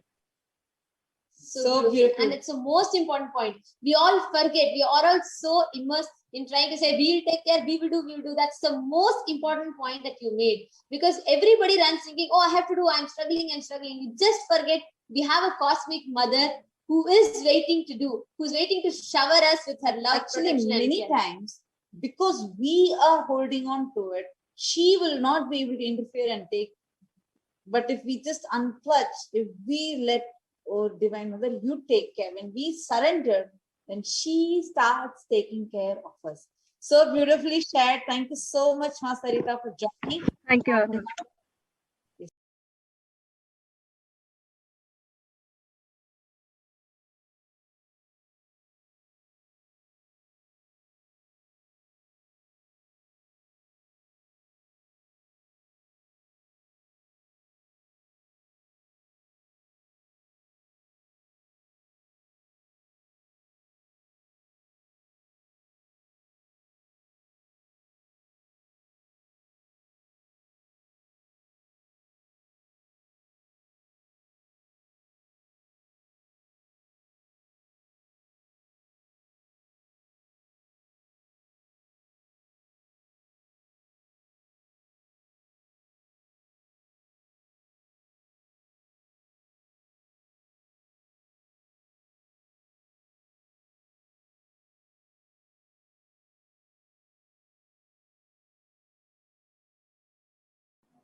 Nithyanandam, dear viewers. Today we have joining us Mashiba Elizabeth from Canada, who is here to share her miraculous experience of receiving Devi Parashakti Akashic readings. And we have Mashiba Elizabeth joining us live from Canada. Nithyanandam Ma, thank you so much for joining us live today. You need to unmute yourself, Ma. Nithyananda Ma. Nithyananda Ma, thank you so much for joining us live today. If you can kindly introduce yourself, please. Your name, where you're from, how did you get to know about Swamiji? My name is Shiva. I'm from Canada.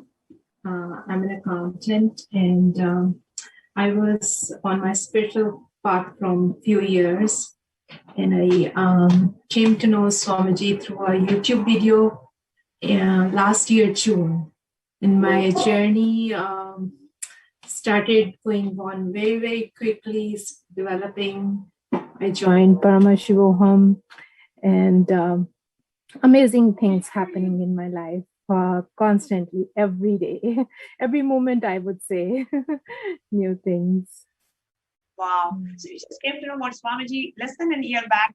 And, I've been conducting sessions in Paramashivoham, and I have seen Mashiba join many, many Paramashivoham seasons. She has attended the Paramashivoham online retreat, which is available for all of us. And she has completely utilized that online retreat, especially during the COVID pandemic time when we're all quarantined. She has attended multiple seasons and really used to manifest extraordinary powers.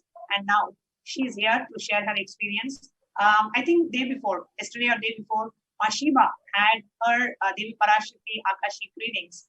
And what was your question that you asked to Devi Parashakti?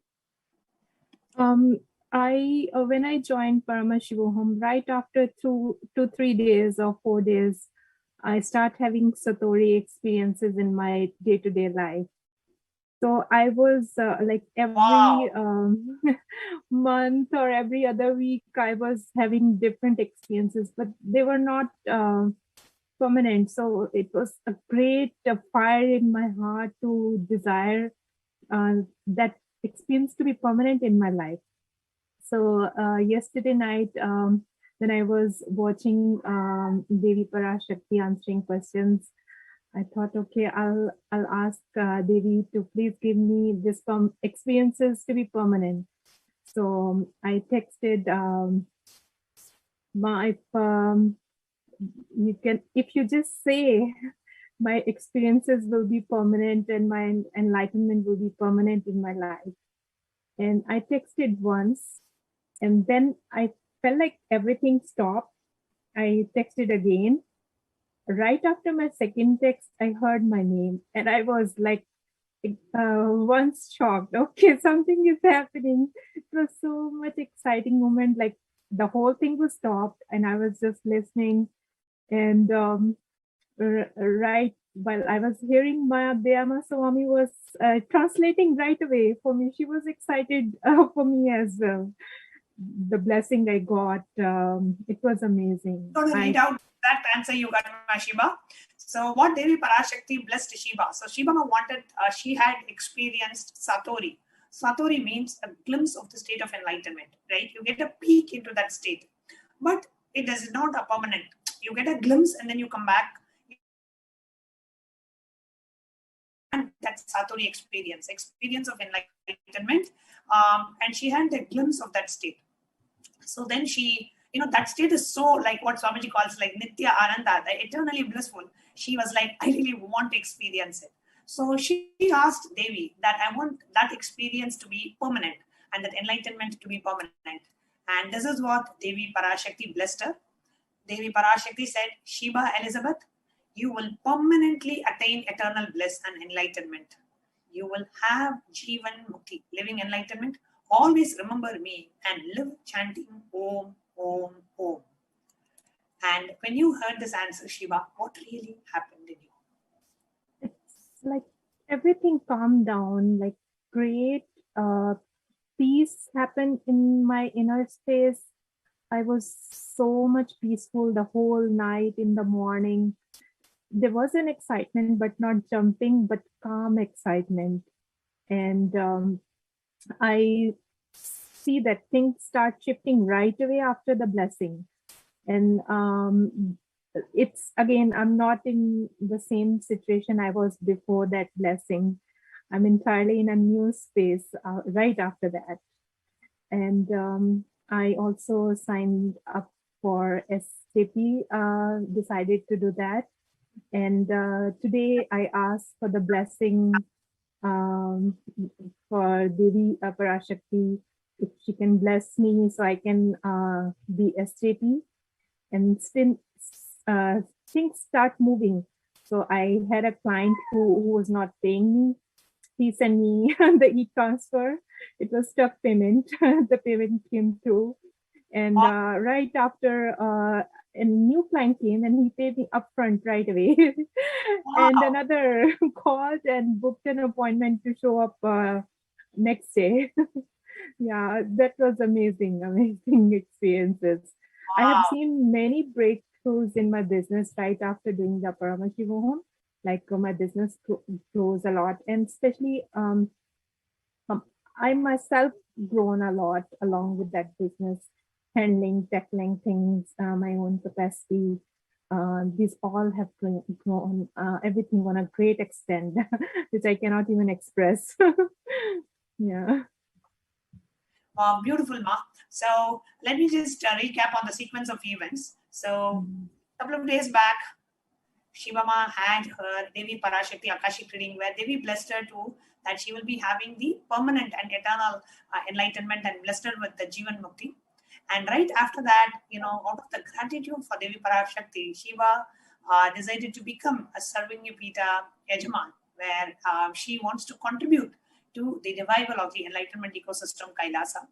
And right after she made the decision and decided to make the first contribution, right next day, she had 3 financial breakthroughs. One, the client who was kind of delaying the payment immediately initiated the payment. Second, she got a new client who actually made an upfront payment. Third, she got another new client who booked an appointment for her the next day. So 3 breakthroughs in financial as soon as you decided that you want to contribute back. And Shivama, I want to ask this question. You just used the Supreme Pontiff for less than a year. And of course, you have had amazing experiences. What really made you make the decision to contribute back to Kailasa? What made you feel like, okay, I want to give back. I want to contribute to Kailasa. What shifted in you to make that decision? I am totally transformed, and like when you have something, you want other to have as well. The same bliss I'm going through, I want other people to be experience that. And as much resources we have in the organization, we can make more people have this blissful experiences. So I just want to share what I have. Other people can also have and be in these states. You have such a beautiful heart, Mashiba. Not just you want to experience, you want to ensure, you want to keep the enlightenment ecosystem alive so other people can share and can experience the same as well. Beautiful. And now that Mashiba, you're here, I really want you to share maybe a few lines about the Paramashivoham program, because there are many of our viewers who are joined this live and who does not know about Paramashivoham, or who know about it but thinking about, oh, it takes 16 hours, it's 16 days. Do I have that kind of a time to attend the program? And I know you have attended the program even from your office, as much as you can. So what is it that you would like to tell our viewers about Paramashivoham program? It's a great blessing if someone can join that. Even 1 day or 2 day or any part of that program is transforming. When I joined, I had to run my own business, my own home. I'm single parent, so it was difficult for me to manage everything. But I decided, okay, whatever I can do, I will do. I was watching that program when I was driving on my phone, when I was dropping my son to school. Everywhere I was in touch and I was listening. And one thing, I was very, being an accountant, a person mind is trained into be very analytical mind. So I didn't know that I'll have that much big shift from mind. I am moved to intuition. Same decisions I'm taking more effectively with my intuition, just because I was totally present in that program and I committed myself, whatever situation is, I'll do it. And especially the meditations and the completions, they transform a person, completely change. You're no more that person before you join. Your life changes a lot. And if you have to tell in one line, why should somebody who is watching this program live, why should they must attend Paramashivoham? What would you tell? How would you describe this program for a person who doesn't know about the program? So everything in our life we want to attain a kind of happiness. We are looking for a happiness, but it doesn't come from the things we do, from the activities we do. It comes from our inside. And that inside only Paramashivoham can give you. So I kept on joining and again because something was shifting, something was moving inside me. So I wanted that space to be bigger and bigger and be in that place forever. So that is a permanent happiness, I'll say, if you want in your life. Yeah. Beautiful, Ma. Thank you so much for joining us, Ma Shiva. And for all our viewers, if you're watching and if you're listening to Ma Shiva sharing and you feel like, oh God, I want to experience that shift that Ma Shiva experienced in Paramashivoham, you can go to kailasa.org/Paramashivoham and register for the next season of the Paramashivoham program, which is starting in, it starts every full moon and every new moon. So the next full moon or new moon, the program will start and you can join. It's a completely online program. The program is Guru Dakshina based, means there is no specific fee for the program. Out of the space of gratitude, whatever you want to offer as Guru Dakshina, you can pay for the program. And so the program is only Guru Dakshina based. So you can register and join the program right from the comfort of your own house. kailasa.org/Paramashivoham. Thank you so much, Ma Shiva, for sharing your experience and coming live and sharing your experience. Thank you so much. Thank you so much.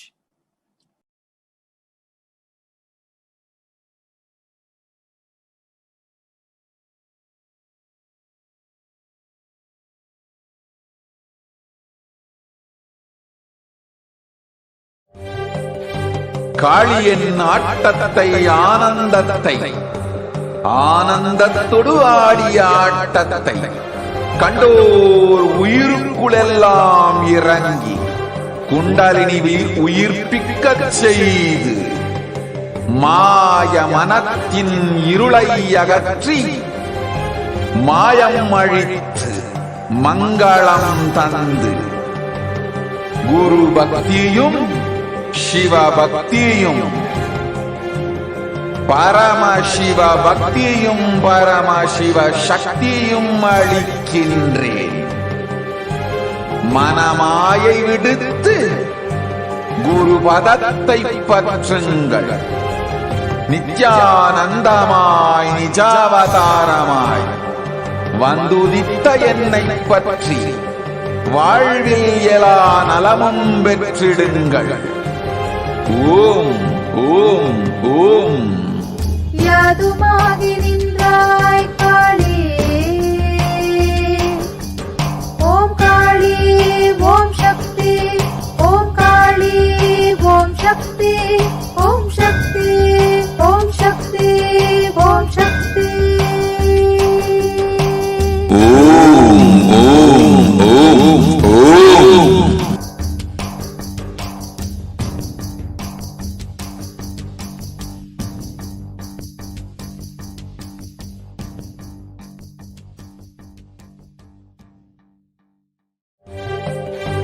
காளியின் ஆட்டத்தை ஆனந்தத்தை ஆனந்தத்தொடு ஆடிய ஆட்டத்தை கண்டோர் உயிருக்குளெல்லாம் இறங்கி குண்டலினிவில் உயிர்ப்பிக்கச் செய்து மாய மனத்தின் இருளை அகற்றி மாயம் அழித்து மங்களம் தந்து குரு பக்தியும் சிவ பக்தியும் பரமசிவ பக்தியும் பரமசிவ சக்தியும் அளிக்கின்றேன். மனமாயை விடுத்து குரு பதத்தை பற்றுங்கள். நித்யானந்தமாய் நிஜாவதாரமாய் வந்துதித்த என்னை பற்றி வாழ்வில் எல்லா நலமும் பெற்றிடுங்கள். ஓம் ஓம் ஓம். யாதுமாகி நின்றாய் காளி. ஓம் காளி ஓம் சக்தி. ஓம் காளி ஓம் சக்தி. ஓம் சக்தி ஓம் சக்தி ஓம் சக்தி. ஓம் ஓம் ஓம் ஓம்.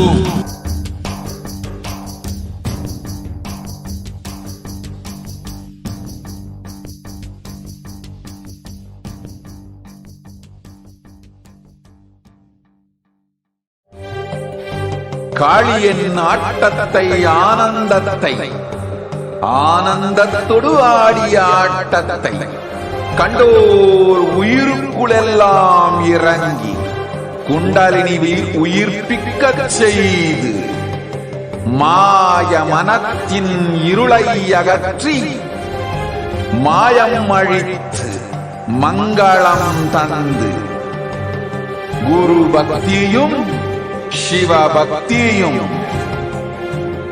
பரமசிவ பக்தியும் பரமசிவ சக்தியும் அளிக்கின்றேன். மனமாயை விடுத்து குரு பதத்தை பற்றுங்கள். நித்யானந்தமாய் நிஜாவதாரமாய் வந்துதித்த என்னை பற்றி வாழ்வில் எல்லா நலமும் பெற்றிடுங்கள். ஓம் ஓம் ஓம். யாதுமாகி நின்றாய் காளி. ஓம் காளி ஓம் சக்தி. ஓம் காளி ஓம் சக்தி. ஓம் சக்தி ஓம் சக்தி ஓம் சக்தி. ஓம் ஓம் ஓம் ஓம்.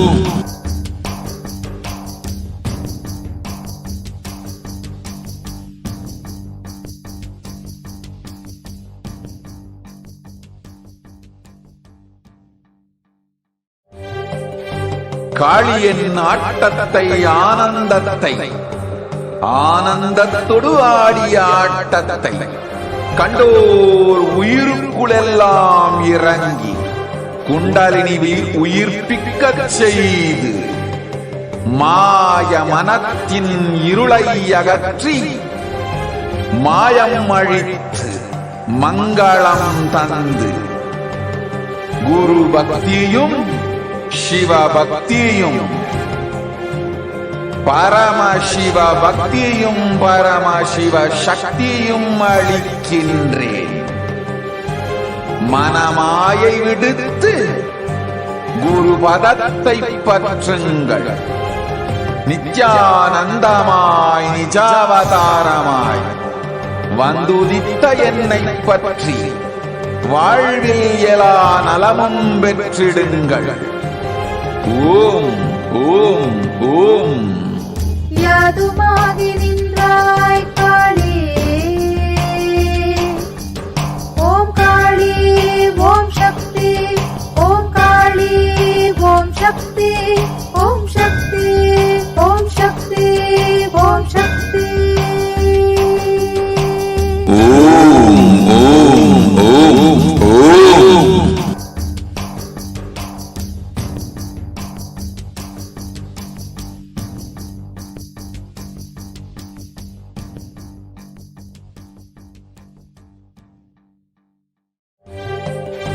காளியின் ஆட்டத்தை ஆனந்தத்தை ஆனந்தத்தொடு ஆடிய ஆட்டத்தை கண்டோர் உயிருக்குளெல்லாம் இறங்கி குண்டலினிவில் உயிர்ப்பிக்கச் செய்து மாய மனத்தின் இருளை அகற்றி மாயம் அழித்து மங்களம் தந்து குரு பக்தியும் சிவ பக்தியும் பரமசிவ பக்தியும் பரமசிவ சக்தியும் அளிக்கின்றேன். மனமாயை விடுத்து குரு பதத்தை பற்றுங்கள். நித்யானந்தமாய் நிஜாவதாரமாய் வந்துதித்த என்னை பற்றி வாழ்வில் எலா நலமும் பெற்றிடுங்கள். ஓம் ஓம் ஓம். யாதுமாகி நின்றாய் காளி, ஓம் காளி ஓம் சக்தி, ஓம் காளி ஓம் சக்தி, ஓம் சக்தி ஓம் சக்தி ஓம் சக்தி. ஓம் ஓம் ஓம் ஓம்.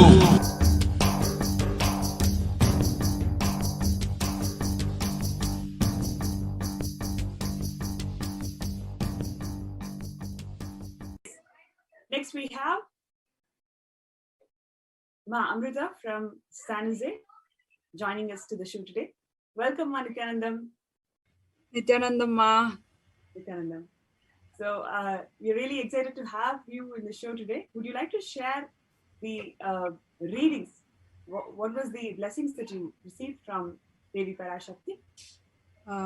Yes, Ma, Nithyanandam. So, Devi Parashakti called out my name today, and I had asked Ma Devi 4 boons. Like, I wanted to be like my Guru, you know, powerful and unshaken and centered, like how he is amidst of anything that is happening. So that is something that blows my mind, like how Swamiji operates amidst of everything that is going on. So I asked Ma Devi that I want to be like him. I want that attributes of him in me. So that was one of the boon, and another was like I wanted to be I want to contribute to Sri Kailasa as a karta. And I asked Ma Devi to, you know, show me the path to manifest the abundance and, you know, bless me to make it happen. So Ma Devi was like, I'm giving you all these boons, and along with it, I will give you the jnana and wealth and the powers. And I really felt blessed. Like I remember in one of the satsang, Swamiji said that my disciples will cut the cake, distribute it, and have it too. So it's the life of abundance. So I really wanted to, you know, have and enjoy that space. So everything just aligned, and I have been longing to hear it from Amma. So it just came, and today I made my first payment towards becoming an SJP Yajman. So I'm feeling like I'm excited towards the path now, and just looking forward for the journey. Oh wow! Thank you so much for sharing. Would you like to share why did you want to become an SJP Karta? And what made you to pose this as a question? See, you could have asked so many other things in your life, but what propelled you to ask this boon of becoming an SJP Karta? I think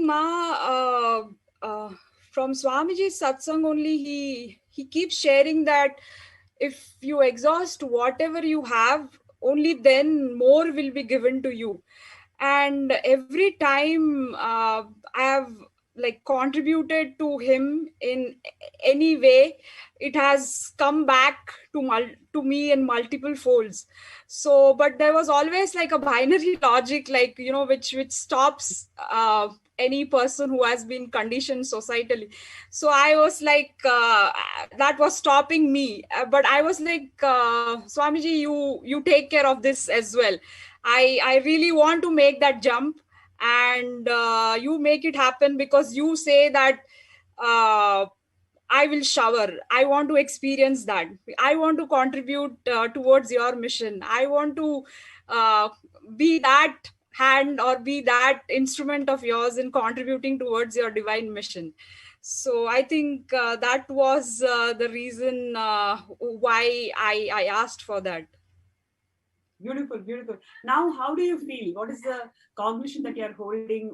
What do you expect in the journey after the readings? I think,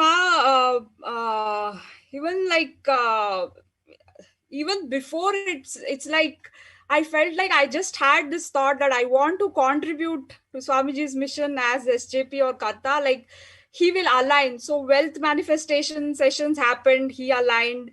And then now I was like very skeptical, like, and I was like a little scared and anxious, and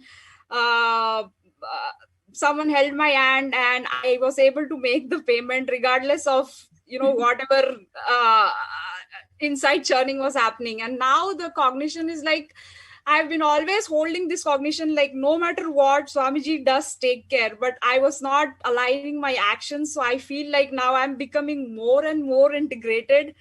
I think I'm feeling like, okay, I'm moving towards my higher self, and he's there. He's holding my hand to do that. So I'm actually really happy that that is happening, and I'm excited. Beautiful, Ma, beautiful. Would you like to share with our viewers why they should be part of this journey of becoming an SJP Yajaman or a Karta? Why should they become part of this journey, and what would you like to share with them? Yes, Ma. I was born in a Hindu Brahmin family, and I have grown up seeing all the rituals and traditions in my family. But when I got introduced to Swamiji, that's the time I actually got connected to deities. That's the time when I actually felt that they are very much alive and they really grant boons. So I think that was the first connection, like born in a Hindu Brahmin family, but not being able to understand the significance of the homas or rituals being carried, and whatever festivals being celebrated in Kailasa, and how Swamiji celebrates in a very grand way. I think that was one of the things. And Swamiji's teachings, like how it has transformed me, and that he has never let me down. Every time he says things have come true, and he has been showering more and more and more, and he has like making me aware of myself, like, hey, you are a lion, you're not a sheep. I think that's the second thing. And I think every youth is looking for abundance, whether it's in terms of money or blissful relationships or being an entrepreneur. So Swamiji's teachings and the Hindu way of living is the way. He has never let me down, or and I think that is the way to go. I have never felt like, you know, I was being wrong or I was cheated. It was everything aligned with Shastras and Agamas and Vedas, which just felt that it was in sync.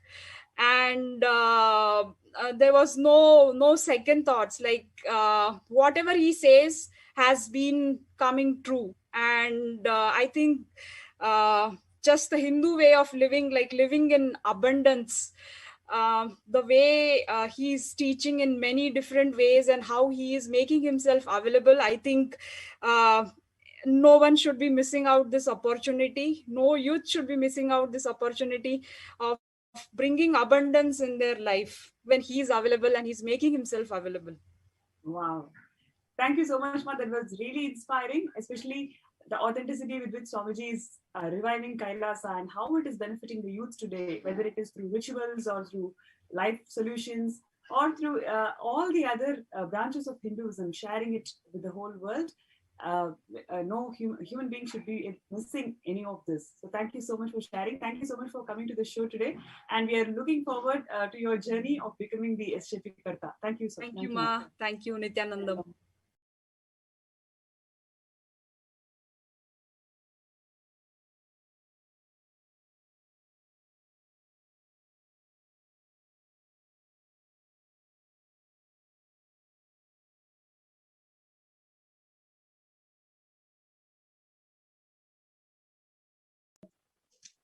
So joining with us today, we have Ma Sarita Pasupaleti, who is joining with us to share her journey as a mother, as a woman, how she experienced Swamiji in her life, and how Devi has showered her.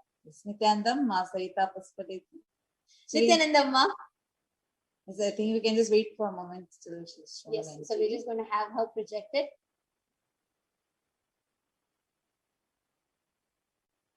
You can actually unmute and you can talk with us. Nithyananda ma, are you able to hear me?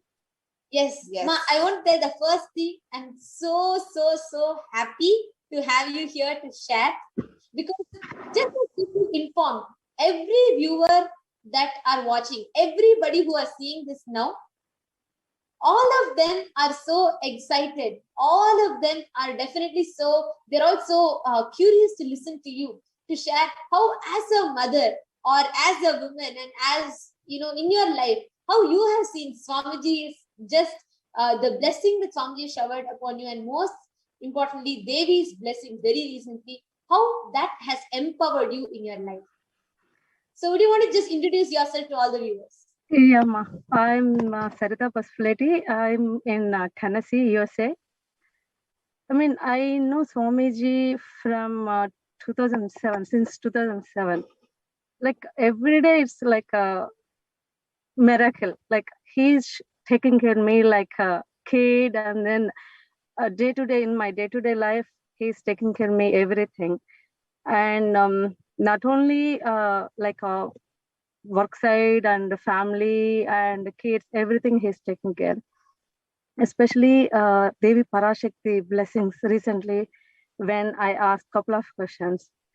Like when she read my name, I was first shocked. Is it my name or not? Because I didn't realize she's going to read my name. Then I was listening. Then she said she's going to take care of everything for me. And she said, don't worry about the kids. Leave it to them. I'm going to take care. And whatever I asked her, she said she's going to take it. It's like amazing. No, also just to add one thing. In Tamil, she told, not just taking care, she told, I will go to any extent to take care of you. I will go to anything just for you. That was the exact words of Devi Parashakti. There are thousands of people who are like getting, will Devi not just tell me once she'll take care of me? Here, Devi told you she'll go to any extent to just take care of you and attend to you. Exactly, ma. Exactly. That is amazing blessings to me, and the connection also. I was from 2 days before that reading, I was connecting so much to Devi Parashakti. I was seeing her and whatever Swamiji explained, how we can connect to cosmic energies. So every day I was watching the readings. Then before the day, I felt she was so beautiful. When I watching her, I felt, oh my God, how beautiful she is. And on same day when she read my question, I felt very happy, and then the connection also be very beautiful. I felt like it's ultimate connection. And I have seen Parashakti, Swamiji, both are same. That connection happened, and when I closed my eyes, she was coming in my her form. I have seen her form. She's keep on coming. That is amazing. And sometimes when I see myself in mirror also, I am feeling, am I look like Parashakti? Parashakti. Yeah, exactly. Yeah, that kind of power. Parashakti says, I go to any extent just for you, and the way she protected you, like the way she just told with so much of, right? I watched her sleeping like 4 times because, oh my God, where beings, trillions of beings. Actually, Lalitha says now, just before the Palashruti, it will tell beautifully how all 33 crore devatas and all the beings, all the stamana, all types of beings literally wait just for a glimpse of hers. And here she comes out of millions, she calls it your name. And not just that, she says she goes to any extent just for you. Wow. Ma, how does this blessings make you feel as a mother, with your family and with your work friend, everywhere? How does this empower you in your life? Like very strong, powerful. I mean, I cannot explain. Like every day, I'm looking myself. I'm feeling like I am the Parashakti. That kind of feeling I'm getting, even in my workplace and at home and kids, with the kids also. Because when before I was looking myself how I was and how I am right now. Because whenever the kids are coming and then disturbing me when I work, like literally I get anger. I was shouting them. Now I'm not getting that. Literally I'm looking, oh, because they are kids. Even when someone shouted me, I felt like a very bad. Now I am feeling, yeah, I am Parashakti. Why do I need to shout them? Like I feel they are my kids. I need to take care of them. See, this is real Hindu feminism. Like this is the real Hindu women empowerment. Because here you're not looking for any cerebral opportunities to, to be equal or something like that. Instead, you are feeling one with the divine. The divine feminine consciousness is manifesting through you, and that's empowering you from within. This is the real Hindu feminism. This is what Swamiji is reviving as women empowerment. So, Saritam, I just have one more small question for you. See, life before Swamiji, like right now, you have a life with Swamiji from 2007. So many years you have been connected to Swamiji. You have experienced all the powerful principles, the tattvas, the truths, everything in your life. And that has caused so many miracles. And just seeing the smile on your face, I can say how much of joy it has caused in your life. Now, how do you think these blessings from Devi Parashakti, these powerful truths, powerful revelations that Swamiji is bringing to the humanity, why do you think it is needed for other women, other people outside? There might be many mothers out there. There might be many single mothers and who are, and many people who are also working, business, everything. So what is it that you will want to tell them? How do you think this principle will enrich them in their life? Because usually has in the society has a woman or a mother, we feel, everything we are taking care, we are taking care. Here we are forgetting the cosmic mother is there to taking care everybody. When we connect to her, she is there to taking care everything. Even that's a work, kids, business, family, everything. So that one I want to say, like, connect to her. So beautiful. And it's the most important point. We all forget. We are all so immersed in trying to say, we'll take care, we will do. That's the most important point that you made. Because everybody runs thinking, oh, I have to do, I'm struggling. You just forget we have a cosmic mother who is waiting to do, who's waiting to shower us with her love. Actually, many times, because we are holding on to it, she will not be able to interfere and take. But if we just unclutch, if we let, oh, Divine Mother, you take care. When we surrender, then she starts taking care of us. So beautifully shared. Thank you so much, Ma Sarita, for joining. Thank you.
காளியின் ஆட்டத்தை ஆனந்தத்தை ஆனந்தத்தொடு ஆடிய ஆட்டத்தை கண்டோர் உயிருக்குளெல்லாம் இறங்கி குண்டலினிவில் உயிர்ப்பிக்கச் செய்து மாய மனத்தின் இருளை அகற்றி மாயம் அழித்து மங்களம் தந்து குரு பக்தியும் சிவ பக்தியும்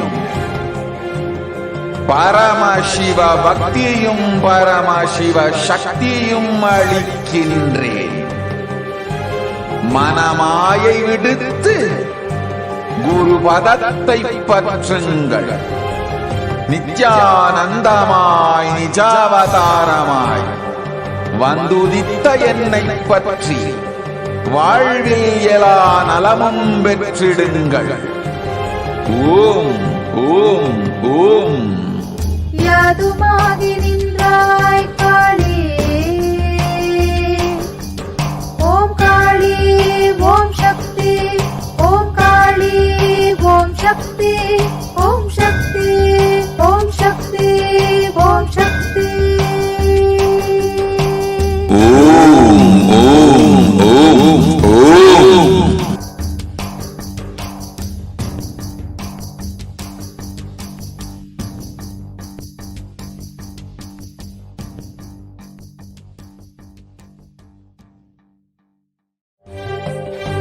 காளியின் ஆட்டத்தை ஆனந்தத்தை ஆனந்தத்தொடு ஆடிய ஆட்டத்தை கண்டோர் உயிருக்குளெல்லாம் இறங்கி குண்டலினிவில் உயிர்ப்பிக்கச் செய்து மாய மனத்தின் இருளை அகற்றி மாயம் அழித்து மங்களம் தந்து குரு பக்தியும் சிவ பக்தியும் பரமசிவ பக்தியும் பரமசிவ சக்தியும் அளிக்கின்றேன்.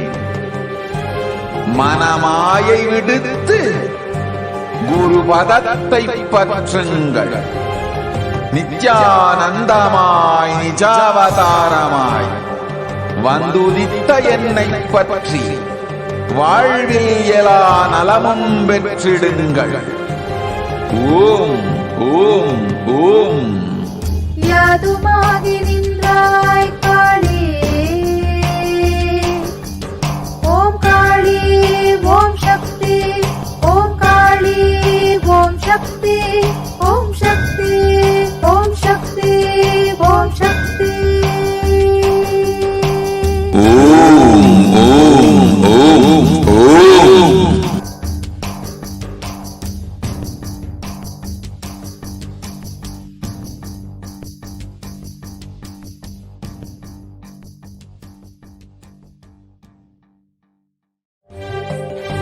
காளியின் ஆட்டத்தை ஆனந்தத்தை ஆனந்தத்தொடு ஆடிய ஆட்டத்தை கண்டோர் உயிருக்குளெல்லாம் இறங்கி குண்டலினிவில் உயிர்ப்பிக்கச் செய்து மாய மனத்தின் இருளை அகற்றி மாயம் அழித்து மங்களம் தந்து குரு பக்தியும் சிவ பக்தியும்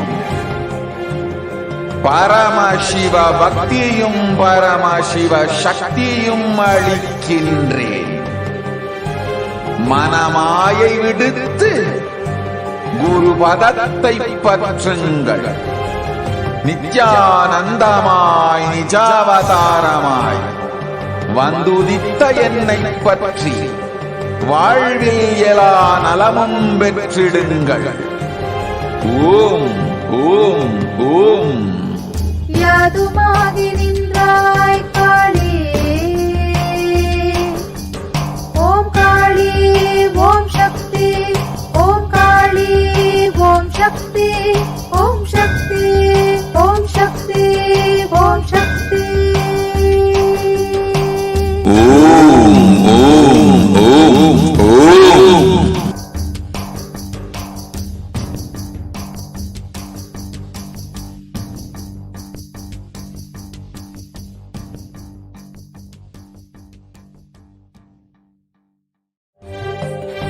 காளியின் ஆட்டத்தை ஆனந்தத்தை ஆனந்தத்தொடு ஆடிய ஆட்டத்தை கண்டோர் உயிருக்குளெல்லாம் இறங்கி குண்டலினிவில் உயிர்ப்பிக்கச் செய்து மாய மனத்தின் இருளை அகற்றி மாயம் அழித்து மங்களம் தந்து குரு பக்தியும் சிவபக்தியும் பரமசிவ பக்தியும் பரமசிவ சக்தியும் அளிக்கின்றேன். மனமாயை விடுத்து குரு பதத்தை பற்றுங்கள்.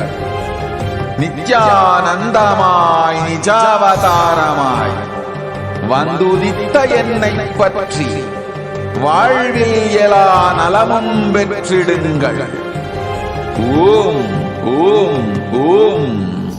யாதுமாகி நின்றாய் காளி, ஓம் காளி ஓம் சக்தி, ஓம் காளி ஓம் சக்தி, ஓம் சக்தி ஓம் சக்தி ஓம் சக்தி. ஓம் ஓம் ஓம் ஓம்.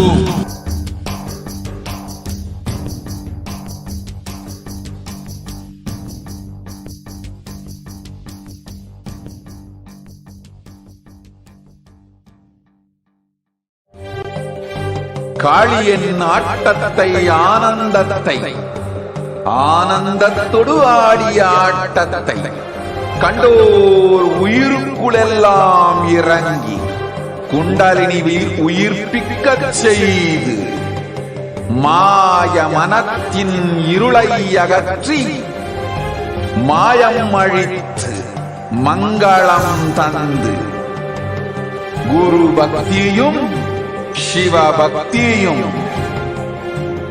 பரமசிவ பக்தியும் பரமசிவ சக்தியும் அளிக்கின்றேன். மனமாயை விடுத்து குரு பதத்தை பற்றுங்கள். நித்யானந்தமாய் நிஜாவதாரமாய் வந்துதித்த என்னை பற்றி வாழ்வில் எல்லா நலமும் பெற்றிடுங்கள். ஓம் ஓம் ஓம். யாதுமாகி நின்றாய் காளி, ஓம் காளி ஓம் சக்தி, ஓம் காளி ஓம் சக்தி, ஓம் சக்தி ஓம் சக்தி ஓம் சக்தி. ஓம் ஓம் ஓம் ஓம்.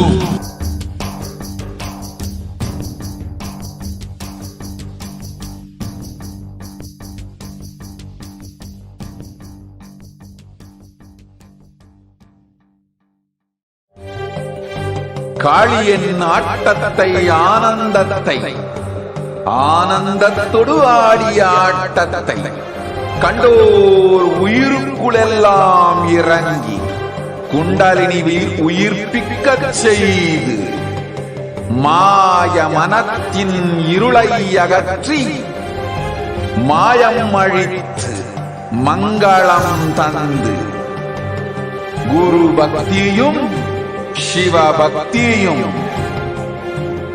பரமசிவ பக்தியும் பரமசிவ சக்தியும் அளிக்கின்றேன். மனமாயை விடுத்து குரு பதத்தை பற்றுங்கள். நித்யானந்தமாய் நிஜாவதாரமாய் வந்துதித்த என்னை பற்றி வாழ்வில் எல்லா நலமும் பெற்றிடுங்கள். ஓம் ஓம் ஓம். யாதுமாகி நின்றாய் காளி, ஓம் காளி ஓம் சக்தி, ஓம் காளி ஓம் சக்தி, ஓம் சக்தி ஓம் சக்தி ஓம் சக்தி. ஓம் ஓம் ஓம் ஓம்.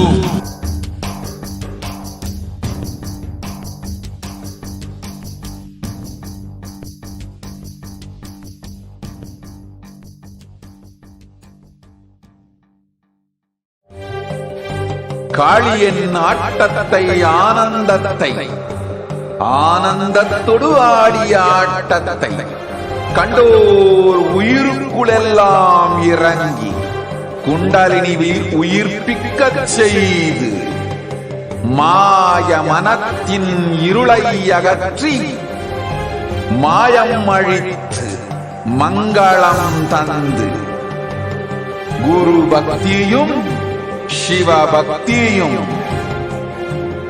பரமசிவ பக்தியும் பரமசிவ சக்தியும் அளிக்கின்றேன்.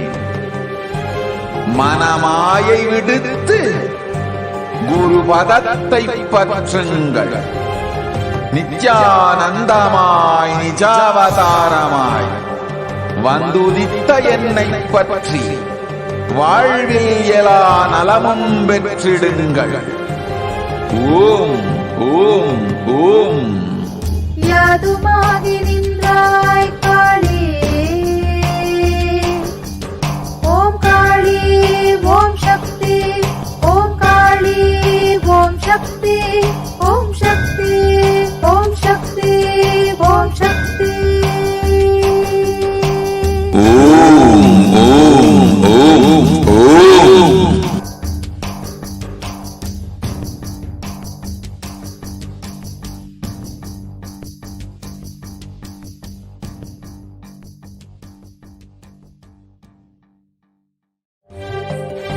காளியின் ஆட்டத்தை ஆனந்தத்தை ஆனந்தத்தொடு ஆடிய ஆட்டத்தை கண்டோர் உயிருக்குளெல்லாம் இறங்கி குண்டலினிவில் உயிர்ப்பிக்கச் செய்து மாய மனத்தின் இருளை அகற்றி மாயம் அழித்து மங்களம் தந்து குரு பக்தியும் சிவ பக்தியும் பரமசிவ பக்தியும் பரமசிவ சக்தியும் அளிக்கின்றேன். மனமாயை விடுத்து குரு பதத்தை பற்றுங்கள்.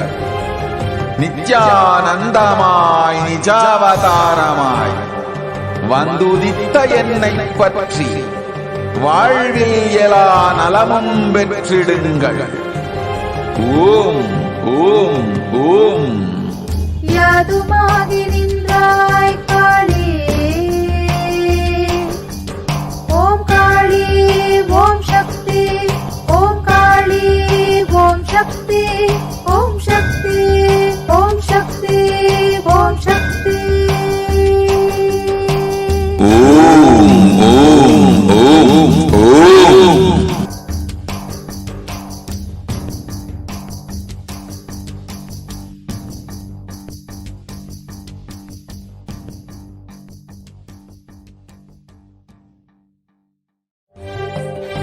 காளியின் ஆட்டத்தை ஆனந்தத்தை ஆனந்தத்தொடு ஆடிய ஆட்டத்தை கண்டோர் உயிருக்குளெல்லாம் இறங்கி குண்டலினிவில் உயிர்ப்பிக்கச் செய்து மாய மனத்தின் இருளை அகற்றி மாயம் அழித்து மங்களம் தந்து குரு பக்தியும் சிவ பக்தியும் பரமசிவ பக்தியும் பரமசிவ சக்தியும் அளிக்கின்றேன். மனமாயை விடுத்து குரு பதத்தை பற்றுங்கள். நித்யானந்தமாய் நிஜாவதாரமாய் வந்துதித்த என்னை பற்றி வாழ்வில் எல்லா நலமும் பெற்றிடுங்கள். ஓம் ஓம் ஓம். யாதுமாகி நின்றாய் காளி, ஓம் காளி ஓம் சக்தி, ஓம் காளி ஓம் சக்தி, ஓம் சக்தி ஓம் சக்தி ஓம் சக்தி. ஓம் ஓம் ஓம் ஓம்.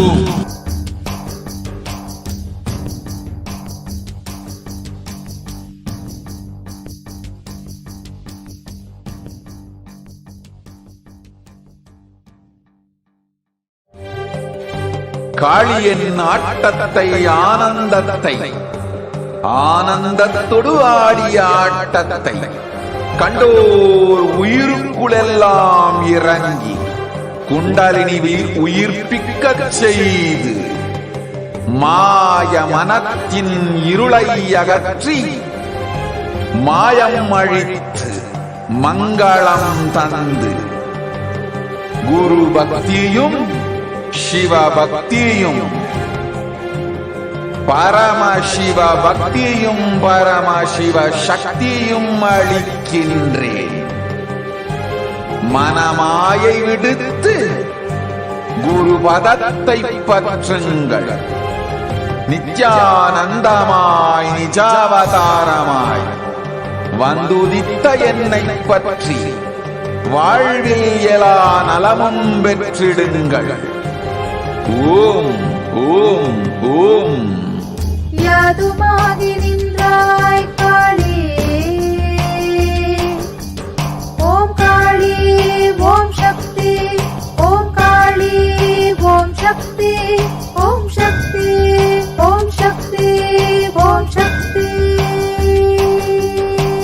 ஓம் ஓம் ஓம் ஓம்.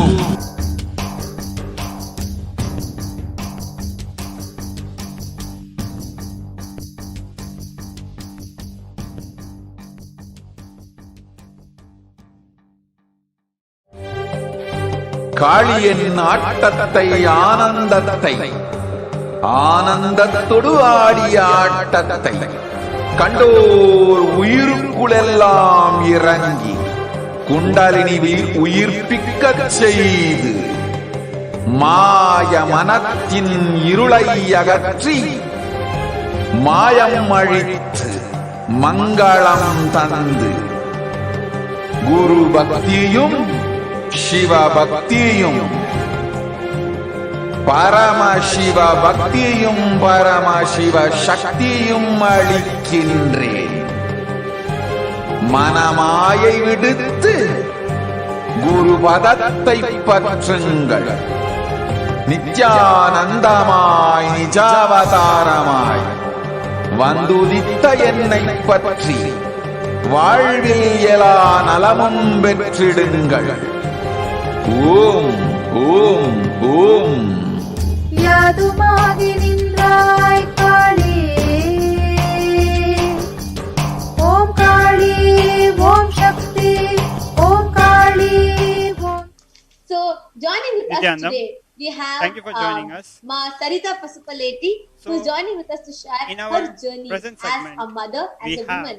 How Nithyananda she Paramashivam, experienced who Swamiji has in her joined us life as a and how Nithyananda Devi Ma. has showered her. Welcome, Ayya. Nithyanandam, Ma Sarita Pasupaleti. Nithyananda. Thank you so much for Nithyananda Ma. joining us. I think we can just wait for Thank her. you. Yes, so we're just going to have her projected. So, Ayya, could you please share a little bit about yourself You can actually with unmute all our and devotees? you can Since talk with us. how many years you have been with Swamiji, and a little bit about yourself. Nithyanandamma, If you are could you able to please hear me? share with us, Ayya. Yes, Yes. Ma, I want to tell the first Sure, thing. sure, I'm sure. so happy to have you here to share, because just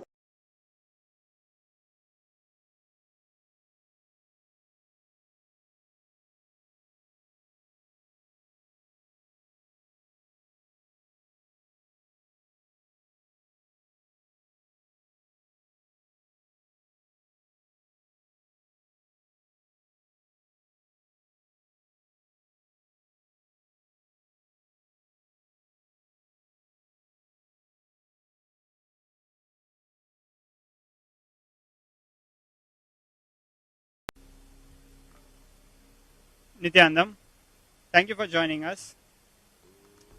So, in our present segment, we have Sri Nithyananda Paramashivam, who has joined us as a special guest. Welcome, Ayya. Nithyananda. Thank you so much for joining us. Yeah, So, thank you. So, Ayya, could you please share a little bit about yourself with all our devotees? Since how many years you have been with Swamiji, and a little bit about yourself, if you could please share with us, Ayya. Sure. My name is Sri Nithyananda. I live in Dubai, and I am devotee of Swamiji since 2010. Mahavtar Babaji is the one who brought me at the lotus feet of Swamiji. So that is the greatest blessing. And from there, my life has completely changed. So physically, mentally, psychologically, monetarily, all aspects of my life, relationship. So it is an amazing journey with Swamiji. And in last 1.5 months, with the Devi Ma blessing, Parashakti Maya blessing, a complete new dimension has opened up for me. So I'll share about Parashakti Maya blessing, the effect what it is having in my life, how it is changing my life, how it has changed completely. So first, yeah. So yeah, like when was the first time you met Swamiji? Swamiji I met first time in March 2011, where I did the Path Puja. No, before that I met Swamiji in Dubai in January 2010. There's a one-day Kalpataru program. I see. So more than a decade you have been with Swamiji. I'm very sure, unlike many of the present devotees who might not have got a chance to spend such a long time in the presence of Swamiji, to know him personally, to be blessed by his presence. Would you please share for the benefit of our viewers some of your personal experiences with Swamiji? I feel our viewers will really cherish it as you share those moments. Correct. Sure. So first experience is when I was inspired to attend the Kalpataru session in January, and I was doing a lot of meditation. I was following Paramashivoham ji, so many things. So I was not willing to go. Then in the meditation, when Mahavatar Babaji came and told, go and attend, then he is our Param Guru, Gurudev. Then I decided, okay, then I attended Kalpataru program, and the first darshan, when I went on the stage to hug Swamiji, that's the first experience. Complete I disappeared, complete self disappeared, and there was only laughter, pure bliss and joy. There was nothing, and I just hugged Swamiji. I told, I love you. That was the first experience. I realized, wow, he is my Gurudev, he is my Swamiji, he is my God, he is my everything. So just one darshan, one touch, and I'm done. Then thereafter, we have attended many IAs, we have attended cruise IA and many programs online, and then. So now that is what, in my salary, for example, my salary got one shot, it was increased by double, which was like an impossible thing. My relationship, my talent, my skill, my way of living the life, it is completely like a 360-degree change in my life. So Swamiji is in my DNA, in my whole being. Swamiji is just vibrating, because there's only Swamiji, there's nothing else in my core. Amazing, Ayya. So as you're sharing, I'm really excited to hear your story, how Swamiji is causing each one of us, each one of our realities, and doing things which we don't even expect. Like, we might come with our small demands or small wishes or small desires, but Swamiji gives us what really our being wants, and a lot more, something beyond our wildest imaginations as well. As you are mentioning, like increase in salary, just an increase of double, and many other such experiences. I'm very sure most of us might not have such a fortune in life, but how Swamiji makes this magical life happen for all of us, it's really amazing to hear you share all these experiences. So I'll share now Parashakti Maya blessing. When Parashakti Maya started giving me in Swamiji's form, embodiment of Swamiji, the biggest like a miracle or biggest breakthrough which has happened, which was really was pulling me down, was that, like Swamiji says, the present moment consists of three things: perception about reality, perception about me, and actually what is happening. Swamiji reveals that when we are Normally, when we are focused on perception of a reality, and then come the perception of me, becomes a powerlessness. Then we even do not know what is really happening, what is actual reality. So whenever there was one pattern, which was a deep pattern, was awakening, whenever it was awakening, and I was getting drawn into it, that perception about reality, and I used to become powerless. After Parashakti Maya's blessing, now what has happened, because Parashakti Maya gave me blessing, you are mine, you are part of me, you are always with me, I am always with you. Wow. So what has happened? This has completely changed my present moment. Now present moment is what? I am part of Parashakti Maya. So what is happening? I am not getting drawn, first getting into perception about reality. And I'm not getting powerless. Now instead that I am becoming powerful, that I am part of Parashakti Maya. And now I started impacting the perception about reality and reality itself. So this is the biggest miracle, because when we live in present moment, then we are in oneness with the cosmos, oneness with Parashakti Maya, oneness with Paramashiva, oneness with Swami. Really amazing, Aya.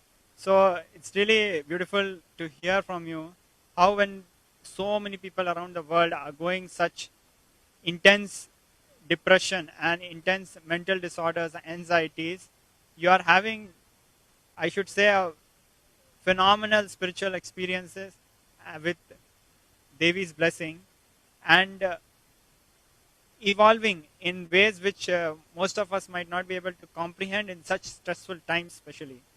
That is really fortunate that we are really fortunate that we have Swamiji's grace in our life. So yeah, like how many readings, Akashic readings, did you have with Devi Parashakti? Parashakti Maya gave us total 5 blessings. Out of that, 1 was for together and 4 for me. And each one is unimaginable. Parashakti Maya just showering blessings and blessings and blessings. One day what happened, I was in pain. Like I was having chest pain, I was having back pain, and I felt that it's too much. But I was just praying to Parashakti Maya, and I didn't write actually for the blessing. And that day morning, there was Devi Darshan. So what Premananda did, my Sakhi, what she did, she just it was going on, then she just wrote in the YouTube prayer. And in few minutes, Parashakti Maya just showered the blessing. Says, from this moment, all the pain will disappear and blossom. It will blossom. The goodness will blossom, and do not be afraid. You will be in bliss. Wow! When just I heard the blessing, all the pain went. That was unimaginable, because from the night I was feeling so much pain, and like I was feeling so much body pain. I had to do so many things, and then when just Parashakti Maya blessed and gave blessing, and that's it. I gone basically. It was like a clear, immediate blessing, and I'm done actually. Then now there is no. That is why I say in my heart, Parashakti Maya, you are my everything. You are my doctor. You are my medicine. You are my mother. You are my everything. I come to you. Whatever I need, give me. Parashakti Maya gave me blessing that whatever you ask and whatever you not ask, I will give you. I just shower on you. Amazing. Anytime you need anything, just ask. So there's so much of bliss, so much of motherliness of mother. Parashakti Maya is an infinite motherliness of mother, just showering us like we are her child, just taking care of us. So it's the unimaginable. So yeah, could you, as you got 5 readings, I'm very sure you must have,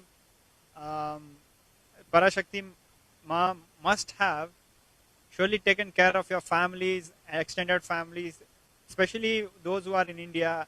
if you have any such experiences, because we know as you're sharing, it's like really amazing to know how Devi is taking care of all your problems, from everything, a small pain to making sure you get a double increase in your salary. Everything she's taking care of. But at the same time, we know how the situation of COVID-19 pandemic is in India, what kind of crisis situation is there, not only just in India, worldwide. So could you please share with us how Devi is taking care of your family in Dubai and India, or elsewhere? What has your experience been? Could you please share with our devotees Yes, who are in these stressful sure. times? Yes. So my mother, now she is resting at Lotus Feet of Swamiji. She left the body. So before that, she was 86 years old, and she lived with us for a long time. Then she went to India, and she was with my brother. Then the last phase of her life, then she got COVID, and then my brother got it. Then my nephew got it, and all of them. And then it was such a difficult time for them. Then I was very clear that Swamiji, Parashakti Ma is just taking care of everything. So I was just praying, and I was in the peaceful mode, and just blessing that let everything happen the best. And then after some time, my brother came out of COVID, my nephew came out of COVID, and then my mother was in her last phase. And then with Swamiji's grace, then she left the body. Once she left the body, then they were in so much of tense. They were telling, because she was having COVID, now they are not taking, they will not allow, and we will not be able to perform the last rite. No one is ready to come. There's huge complication, and they were completely like a shattered. I told them, do not worry. Swamiji is taking care. Complete Swamiji is taking care. Just relax and pray. Nothing will happen. So day before that day, they had given for a COVID day. And just when they were worrying for 2-3 hours and in tension, in 1 hour, all the report came, and they, including for my mother, they were completely COVID negative. Oh. And then they were shocked. And the problem, all the ways, everything got completely opened up. And then they did proper rituals for my last rites for my mother. And then they went, and then they were really, they were telling me, yes, you were right, Swamiji is really taking care, completely really taking care of each of us. Amazing, Ayya. So it's a very beautiful sharing which you are doing, and I'm really shaken to hear how boldly you as a son face this whole thing, and your extended family also, who might not have experienced the grace of Swamiji so much directly as you have been blessed to, how boldly the entire family went through this extremely difficult time, and the immense surrender that the entire family is having towards Devi. It is really inspirational. It's really humbling, and it shows how Swamiji is taking care of everything cosmically, and taking care of everything, even healing COVID once of a person who has reached his feet after the being has left the body. That is something unheard of. But at the same time, as Swamiji has been sharing in past few satsangs repeatedly and emphasizing, he's going to take care of us spiritually, cosmically, but he's going to take care of us at the human level also. And he was sharing examples of how some of the monastic members had been affected by corona because of Anadan and other activities, and how Swamiji was taking care, and he very particularly emphasized the need of multi-layer quarantine, and especially in case of the people who are living in India. So with what you have gone through, because you have the strength given by Swamiji, your entire extended family was able to get that strength through you. When you passed on the assurance that Devi gave you, when you passed on that assurance, that strength, that spiritual clarity to your extended family, they also got that blessing. That was phenomenal. But for the people who might not be so fortunate, for one or the other reason, to have an avatar to guide them in such a micro level, what would your advice to be to them? What would your message be to them? How would they protect themselves at a human level, at a physical level? Spiritually and cosmically, Swamiji is there, but Swamiji is also there at a physical level. So what would your message be to them, for example, in terms of understanding that they need to quarantine themselves at a multi-layer, which is not possible at that home, which is practically impossible in India, and for which reason they have an option of coming to Adi Kailasa and saving their lives. So in regard of all the current happenings which is happening in the whole world in India, and your personal life also, your close family, your own brother, your own mother, the entire thing which has unfolded in front of you, looking at that, what would your message be to the people of India especially? Could you please share, Raya? Yes, sure. So now what happened, because as Swamiji shared about the third wave, which will start like from August, September and October, and it is going to be having impact, severe impact in India especially. And like practically it is not possible to have multi-layer protective protection when we are isolating at home. So that is why now I told my brother and my sister-in-law, we told all our family members in India. We told that, see, that one up to second wave was okay. We could withstand, but the third wave is going to be very strong. And to survive, as Swamiji says, to live, to be alive in this year is the biggest profit. To save life, not possible. And Swamiji with his infinite compassionate, the motherliness of mother, Swamiji has opened the door of all Adinam, Adi Kailasa and other places.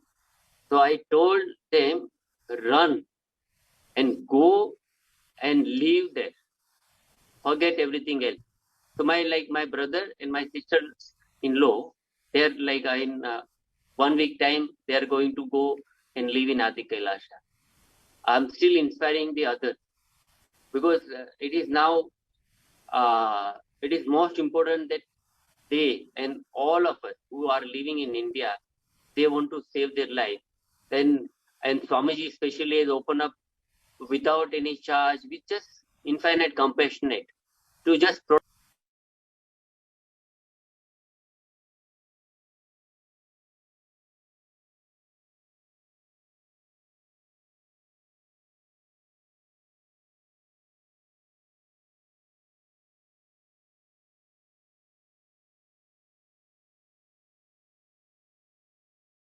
practically impossible to have the protection. And now this wave is going to be very strong. So it is our duty to keep ourselves alive. Yes, Aya. So how many people have you reached out, and what has their response been, and how do you think how we can help? I'm very sure many of us devotees who are outside, especially in India, are trying to come to Adi Kailasa. We have a huge number of people coming in. At the same time, many of them would be struggling with their close ones, near and dear ones, trying to get them to Adi Kailasa for this multi-layer quarantine, for protective quarantine. What would your sincere message be to them who are struggling to convince their spouse or their extended families to come to Adi Kailasa? What would your sincere message to be to these people? Could you please share, Aya? Yes. So what I am in is that I am now anything, including like I shared about my pattern. to whatever is going to be. That now first I am just bringing myself into perception about me. I am part of Parashakti Maya. I am with Parashakti Maya. Parashakti Maya is with me. And from that, praying to Parashakti Maya, please flow through me and guide them and let them come out of their delusion or ignorance that they need to stay in their house. So once as I invoke the Parashakti Maya and that compassionate, the love, motherliness as it flow through this being is going to touch their heart. So I do not need to be in struggle because I am completely surrendered, completely at the lotus feet of Parashakti Maya. And I know that Parashakti Maya is taking care. Because to remove the ignorance of the other being who may be in that Maya matrix and who may be thinking, no, this is most important than this. And they may not realize the importance of being living in Adi Kailasa. Then I'm sure at a divine level, Parashakti Maya's love will break through their ignorance and will guide them, will hold their hand and bring them to Adi Kailasa. So that is all celebration and oneness. Amazing, Ayya. So as you are sharing that all our devotees, all they need to do is with will, persistence, devotion and surrendering to Devi Parashakti, they just need to do their part, surrendering and let Devi flow through them, and all of us will do our part of reaching out to our near and dear ones and explaining them the need for multi-layer quarantine and the blessing which Swamiji has given to the entire humanity. So it was a really a very strong wake-up call. The way you shared how you went through such tragic moments in your very close family, your own mother, your brothers and everybody, how you faced it so boldly and how you came out and everything. That was a really inspiring and a very deep personal experience which you shared. And so would you like to add anything as a final message or anything to I add? like to share about I like to share about my father-in-law.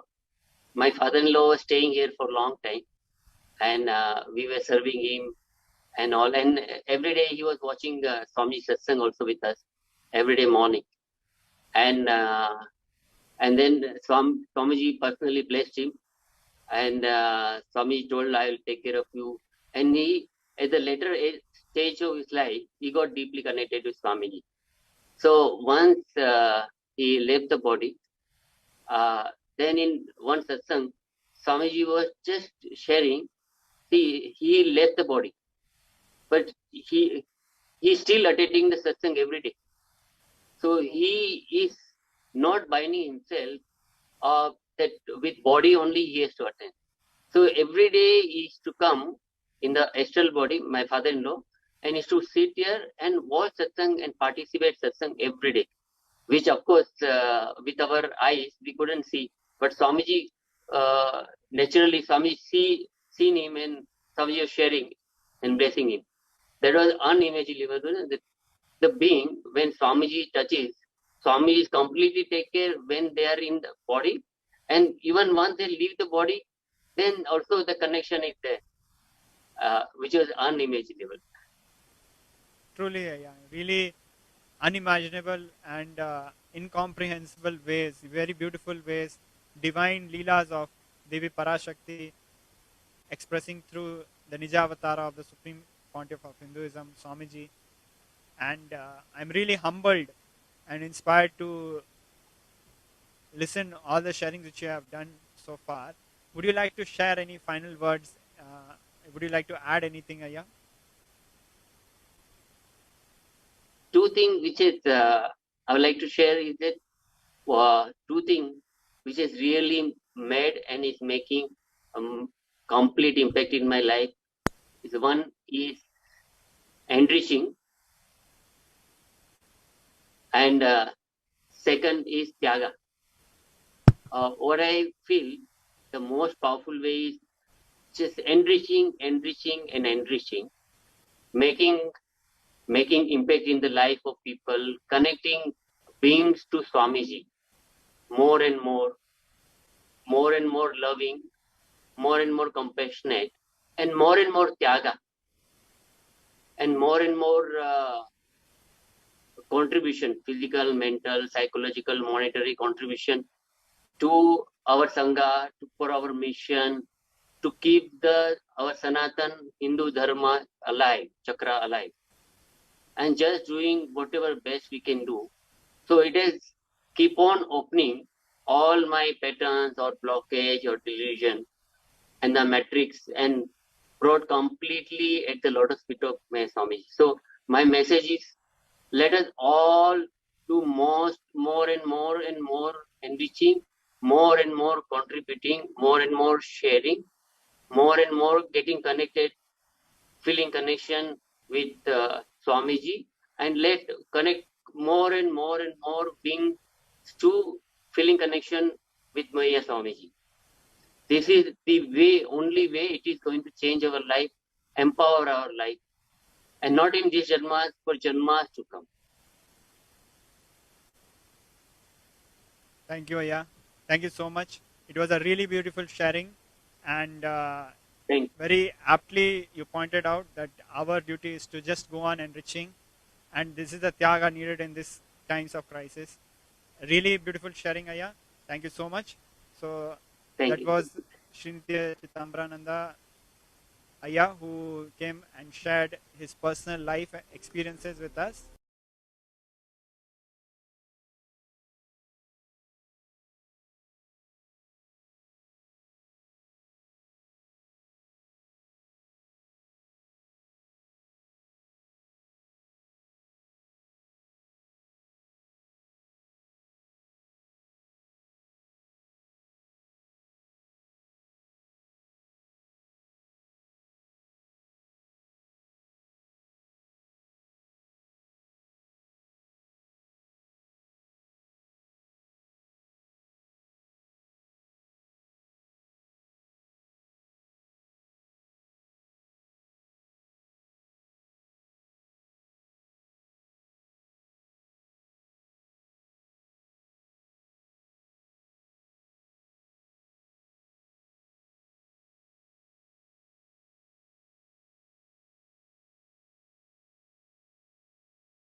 காளியின் ஆட்டத்தை ஆனந்தத்தை ஆனந்தத்தொடு ஆடிய ஆட்டத்தை கண்டோர் உயிருக்குளெல்லாம் இறங்கி குண்டலினிவில் உயிர்ப்பிக்கச் செய்து மாய மனத்தின் இருளை அகற்றி மாயம் அழித்து மங்களம் தந்து குரு பக்தியும் சிவ பக்தியும் பரமசிவ பக்தியும் பரமசிவ சக்தியும் அளிக்கின்றேன். மனமாயை விடுத்து குரு பதத்தை பற்றுங்கள். நித்யானந்தமாய் நிஜாவதாரமாய் வந்துதித்த என்னை பற்றி வாழ்வில் எல்லா நலமும் பெற்றிடுங்கள். ஓம் ஓம் ஓம்.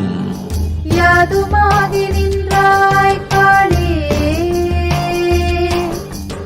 ஓம் காளி ஓம் சக்தி, ஓம் காளி ஓம் சக்தி, ஓம் சக்தி ஓம் சக்தி ஓம் சக்தி.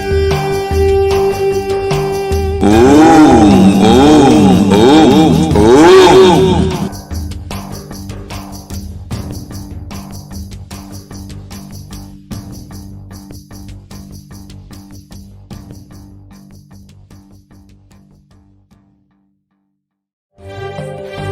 காளியின் ஆட்டத்தை ஆனந்தத்தை ஆனந்தத்தொடு ஆடிய ஆட்டத்தை கண்டோர் உயிருக்குளெல்லாம் இறங்கி குண்டலினிவில் உயிர்ப்பிக்கச் செய்து மாய மனத்தின் இருளை அகற்றி மாயம் அழித்து மங்களம் தந்து குரு பக்தியும் சிவ பக்தியும்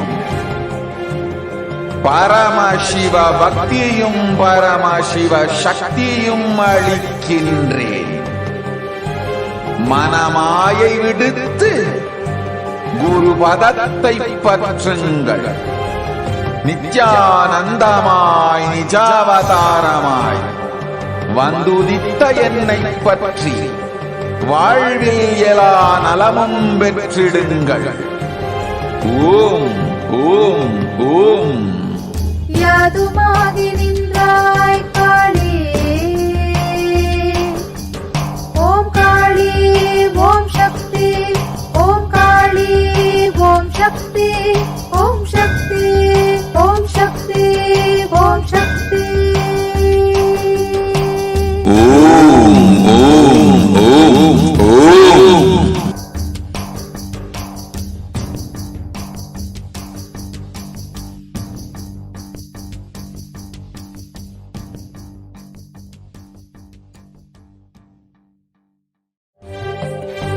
காளியின் ஆட்டத்தை ஆனந்தத்தை ஆனந்தத்தொடு ஆடிய ஆட்டத்தை கண்டோர் உயிருக்குளெல்லாம் இறங்கி குண்டலினிவில் உயிர்ப்பிக்கச் செய்து மாய மனத்தின் இருளை அகற்றி மாயம் அழித்து மங்களம் தந்து குரு பக்தியும் சிவ பக்தியும்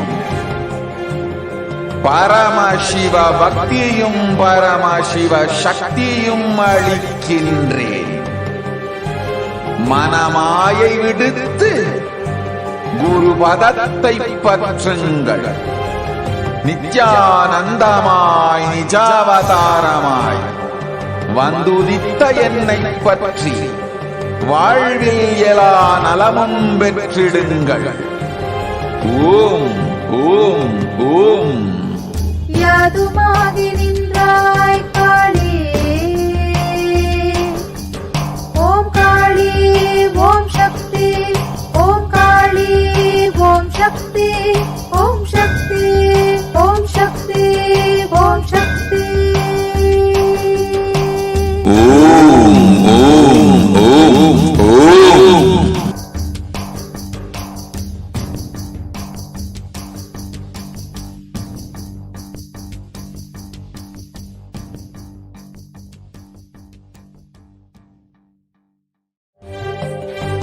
காளியின் ஆட்டத்தை ஆனந்தத்தை ஆனந்தத்தொடு ஆடிய ஆட்டத்தை கண்டோர் உயிருக்குளெல்லாம் இறங்கி குண்டலினிவில் உயிர்ப்பிக்கச் செய்து மாய மனத்தின் இருளை அகற்றி மாயம் அழித்து மங்களம் தந்து குரு பக்தியும் சிவ பக்தியும்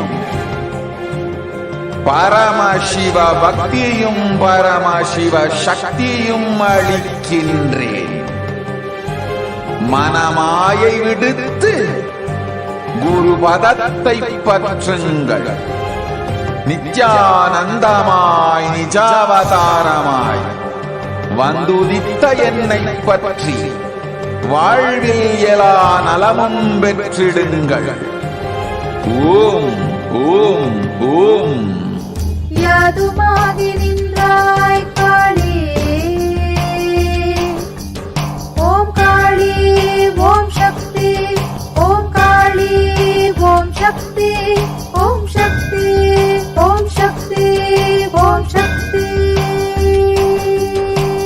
ஓம் ஓம் ஓம் ஓம்.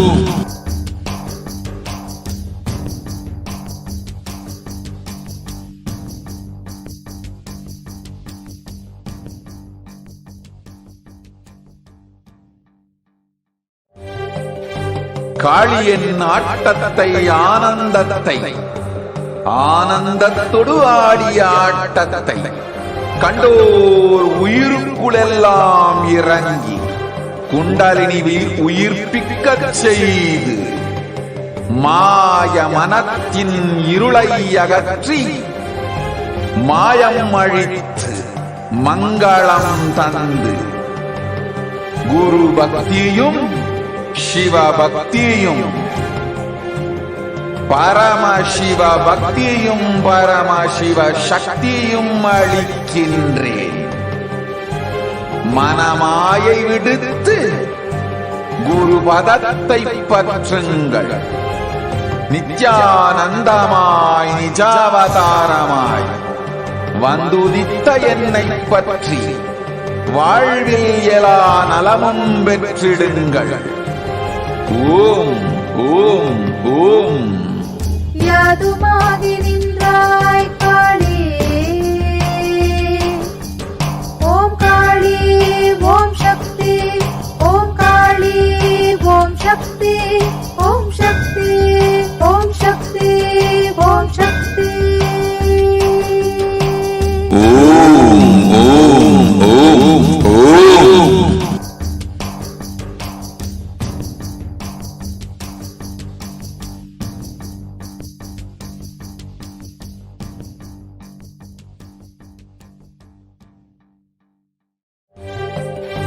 காளியின் ஆட்டத்தை ஆனந்தத்தை ஆனந்தத்தொடு ஆடிய ஆட்டத்தை கண்டோர் உயிருக்குளெல்லாம் இறங்கி குண்டலினிவில் உயிர்ப்பிக்கச் செய்து மாய மனத்தின் இருளை அகற்றி மாயம் அழித்து மங்களம் தந்து குரு பக்தியும் சிவ பக்தியும் பரமசிவ பக்தியும் பரமசிவ சக்தியும் அளிக்கின்றேன். மனமாயை விடுத்து குரு பதத்தை பற்றுங்கள். நித்யானந்தமாய் நிஜாவதாரமாய் வந்துதித்த என்னை பற்றி வாழ்வில் எல்லா நலமும் பெற்றிடுங்கள். ஓம் ஓம் ஓம். யாதுமாகி நின்றாய் காளி, ஓம் காளி ஓம் சக்தி, ஓம் காளி ஓம் சக்தி, ஓம் சக்தி ஓம் சக்தி ஓம் சக்தி. ஓம் ஓம் ஓம் ஓம்.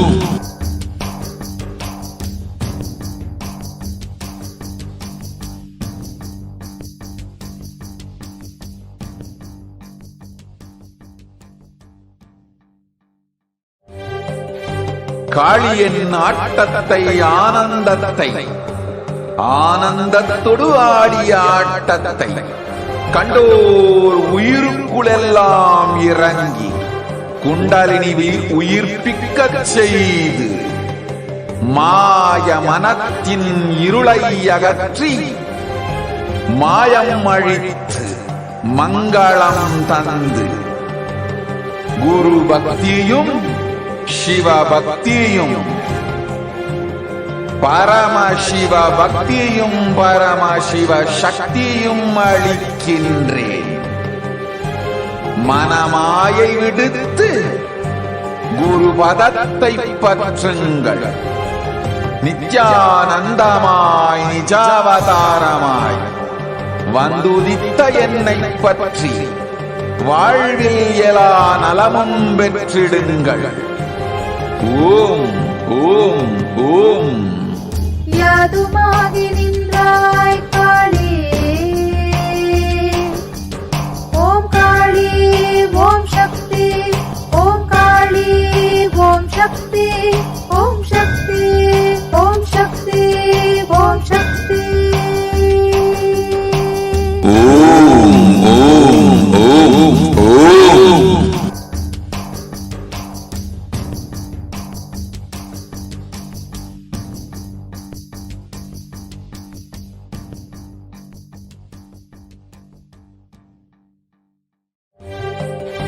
காளியின் ஆட்டத்தை ஆனந்தத்தை ஆனந்தத்தொடு ஆடிய ஆட்டத்தை கண்டோர் உயிருக்குளெல்லாம் இறங்கி குண்டலினிவில் உயிர்ப்பிக்கச் செய்து மாய மனத்தின் இருளை அகற்றி மாயம் அழித்து மங்களம் தந்து குரு பக்தியும் சிவ பக்தியும் பரமசிவ பக்தியும் பரமசிவ சக்தியும் அளிக்கின்றேன். மனமாயை விடுத்து குரு பதத்தை பற்றுங்கள். நித்யானந்தமாய் நிஜாவதாரமாய் வந்துதித்த என்னை பற்றி வாழ்வில் எல்லா நலமும் பெற்றிடுங்கள். ஓம் ஓம் ஓம். யாதுமாகி நின்றாய் காளி, ஓம் காளி ஓம் சக்தி, ஓம் காளி ஓம் சக்தி, ஓம் சக்தி ஓம் சக்தி ஓம் சக்தி. ஓம் ஓம் ஓம் ஓம்.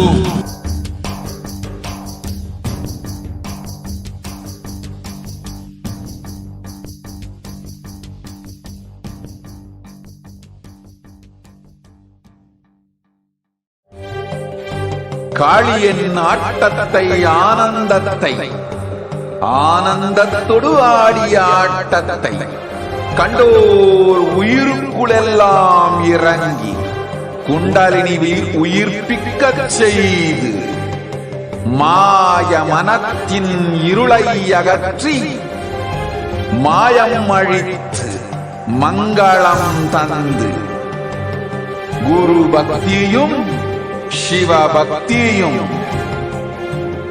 பரமசிவ பக்தியும் பரமசிவ சக்தியும் அளிக்கின்றேன். மனமாயை விடுத்து குரு பதத்தை பற்றுங்கள்.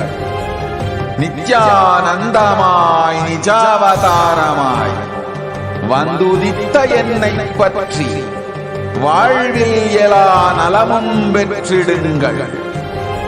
ஓம் ஓம் ஓம். யாதுமாகி நின்றாய் காளி, ஓம் காளி ஓம் சக்தி, ஓம் காளி ஓம் சக்தி, ஓம் சக்தி ஓம் சக்தி ஓம் சக்தி. ஓம் ஓம் ஓம் ஓம்.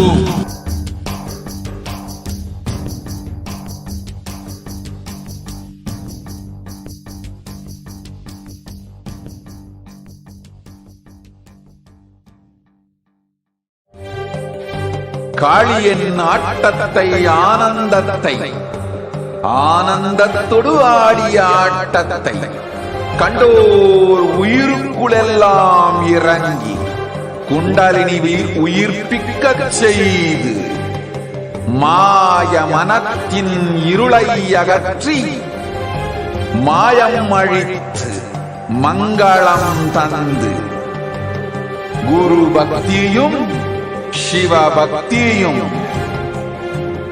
பரமசிவ பக்தியும் பரமசிவ சக்தியும் அளிக்கின்றேன். மனமாயை விடுத்து குரு பதத்தை பற்றுங்கள். நித்யானந்தமாய் நிஜாவதாரமாய் வந்துதித்த என்னை பற்றி வாழ்வில் எல்லா நலமும் பெற்றிடுங்கள். ஓம் ஓம் ஓம். யாதுமாகி நின்றாய் காளி, ஓம் காளி ஓம் சக்தி, ஓம் காளி ஓம் சக்தி, ஓம் சக்தி ஓம் சக்தி ஓம் சக்தி. ஓம் ஓம் ஓம் ஓம்.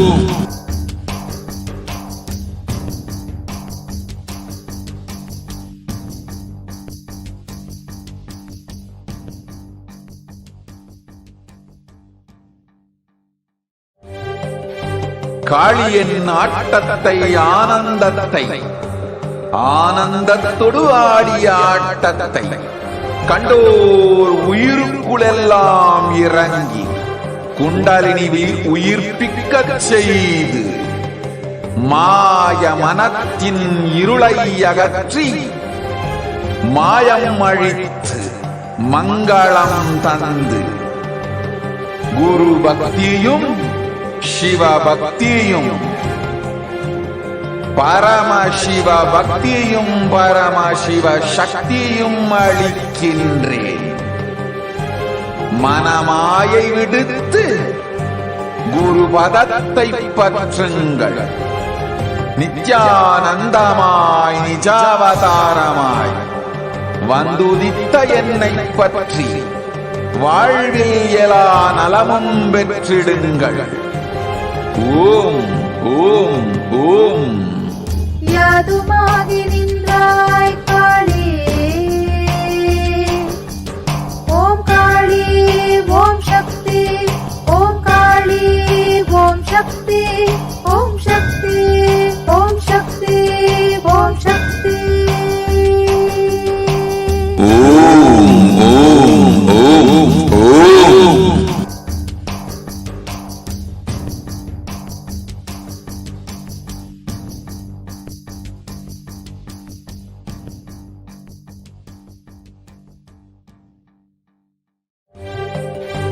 காளியின் ஆட்டத்தை ஆனந்தத்தை ஆனந்தத்தொடு ஆடிய ஆட்டத்தை கண்டோர் உயிருக்குளெல்லாம் இறங்கி குண்டலினி உயிர்ப்பிக்கச் செய்து மாய மனத்தின் இருளை அகற்றி மாயம் அழித்து மங்களம் தந்து குரு பக்தியும் சிவ பக்தியும்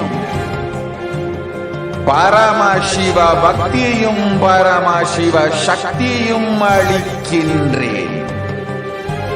மனமாயை விடுத்து குரு பதத்தை பற்றுங்கள். நித்யானந்தமாய் நிஜாவதாரமாய் வந்துதித்த என்னை பற்றி வாழ்வில் எல்லா நலமும் பெற்றிடுங்கள்.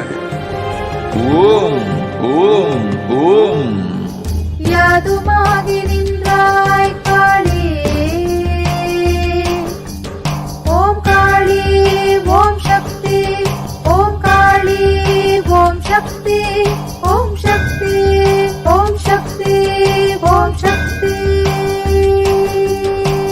ஓம் ஓம் ஓம் ஓம்.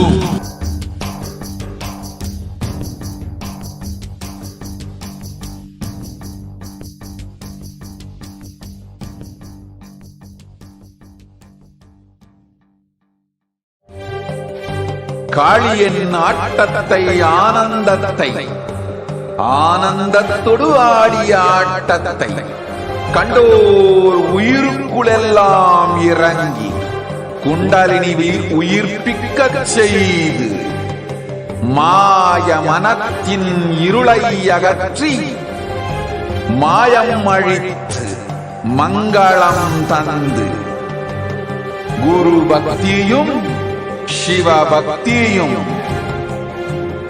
பரமசிவ பக்தியும் பரமசிவ சக்தியும் அளிக்கின்றேன். மனமாயை விடுத்து குரு பதத்தை பற்றுங்கள். நித்யானந்தமாய் நிஜாவதாரமாய் வந்துதித்த என்னை பற்றி வாழ்வில் எல்லா நலமும் பெற்றிடுங்கள். ஓம் ஓம் ஓம். யாதுமாகி நின்றாய் காளி, ஓம் காளி ஓம் சக்தி, ஓம் காளி ஓம் சக்தி, ஓம் சக்தி ஓம் சக்தி ஓம் சக்தி. ஓம் ஓம் ஓம் ஓம்.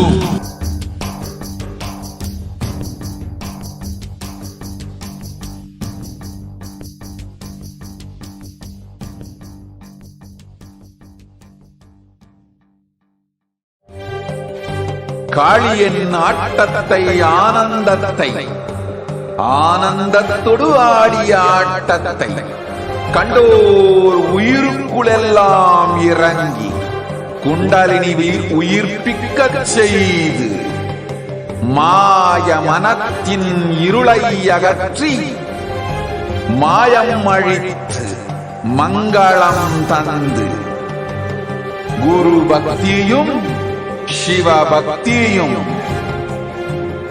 பரமசிவ பக்தியும் பரமசிவ சக்தியும் அளிக்கின்றேன்.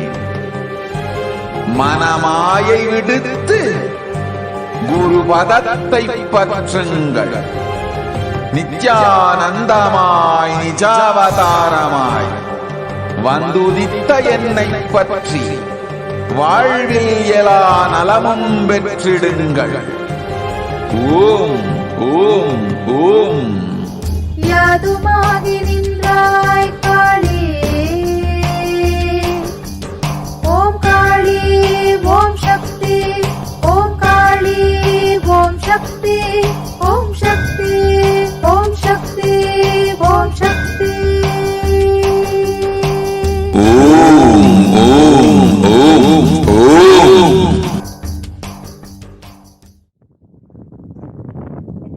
Welcome back, dear viewers. So now we have a very special segment where we will be hearing from a few devotees about their extremely special experience with Devi Parashakti Akashic readings. So we have Ma Ramya here today. Welcome, Ma. Nithyananda Ma, thank you so much for joining us. Yes, Ma. So if you could just take a few moments to introduce yourself, please. You can tell us about your background, where you're from. I'm from Chennai, Ma. Chennai, Tamil Nadu. And, we have been Swamiji's devotees since 2009.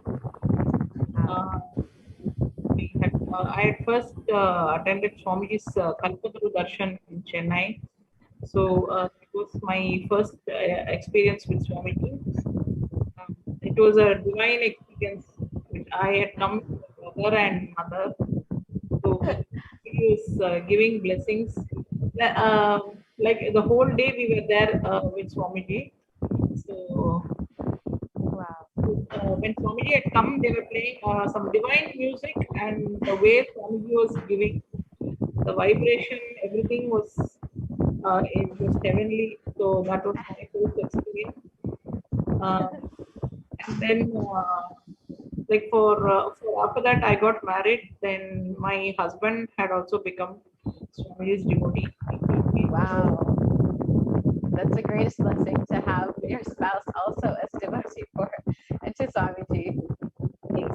So that that is a very good thing for us, because when both of us are connected, that solves a lot of things by itself. Absolutely. So he Having Swamiji as an anchor point in your life. came for NSP in Bidadi. So from that program onwards, he was connected to Swamiji. That's awesome. That's beautiful. For he took the Siva Diksha, he took the Videsha Diksha also. My son has also taken Siva Diksha. Wow. So then we had attended the Mahasadashivoham program in 2007. Oh wow, one of the last programs Swamiji did live. Yeah, A physical person, yes. After that, there was a couple of Paramashivoham programs happened in February of 2018. So he came for 2017 December year-end program. He came for 25 days. So that we had manifested the wealth for that program, and that itself was a miracle by itself. So we had no idea from where we were going to manifest, but my husband was holding this very strongly, and I wanted to support him because he had a very strong connection together till the last moment. We didn't know, but it still happened, and he attended the program. And so your whole family did that together? Your husband and your son? Yeah, my husband was the only person who did it. Oh, your husband. Okay. Wow. At the time I had got my leg injured, and the doctor was saying I needed an operation. I had no intention of getting an operation done, so I came to Bidadi and got healing from Swami. There was a Kalpataru Darshan, just by chance it happened. Surely it wasn't by chance. Swamiji's grace, of course. And Swamiji said, yes, you are like, so that was, we had the healing directly by Swamiji in the Rajya Sabha. So that was a wonderful experience. My son took Siva Diksha at that time. So then my leg got healed. I was having a ligament tear and I couldn't walk normally. So I just started walking normally. It just happened just like that. Instantly? Yeah. No, not instantly, but he said you still need to stay in Bidadi, but actually I was not able to do that, but still my leg got healed completely. Yeah, I didn't take any medication. I didn't go to the hospital again. And you didn't have to have the surgery? Yeah. And then again, I fell down inside my house. And at that time, Swamiji had left the ashram, so we were not, I was not able to go and get a direct healing. So I wrote during the Kalpataru, during this darshan, SATSANG actually. I was writing in the comment section, Facebook, I was writing, Swamiji has fallen down. Again, I've got a ligament tear. Can you heal my leg? I don't want. I was just writing in the comments and talking to Swamiji when he was. Wow. My leg got healed again. Again. Wow. And that was not Swamiji didn't bless or anything, but just him seeing that, he immediately healed it. Yes, that was actually not a two-way or anything. Just Facebook, I was writing comments. Oh my God. 18, yeah.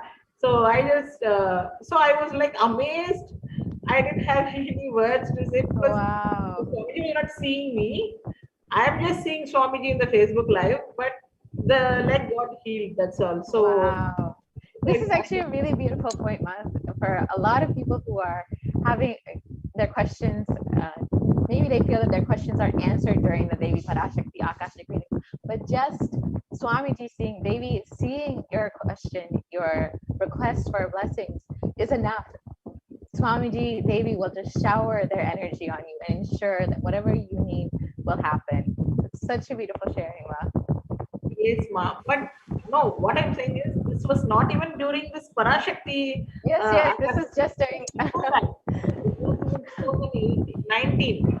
So it was like just happened. I don't know how it happened. So it was again amazing.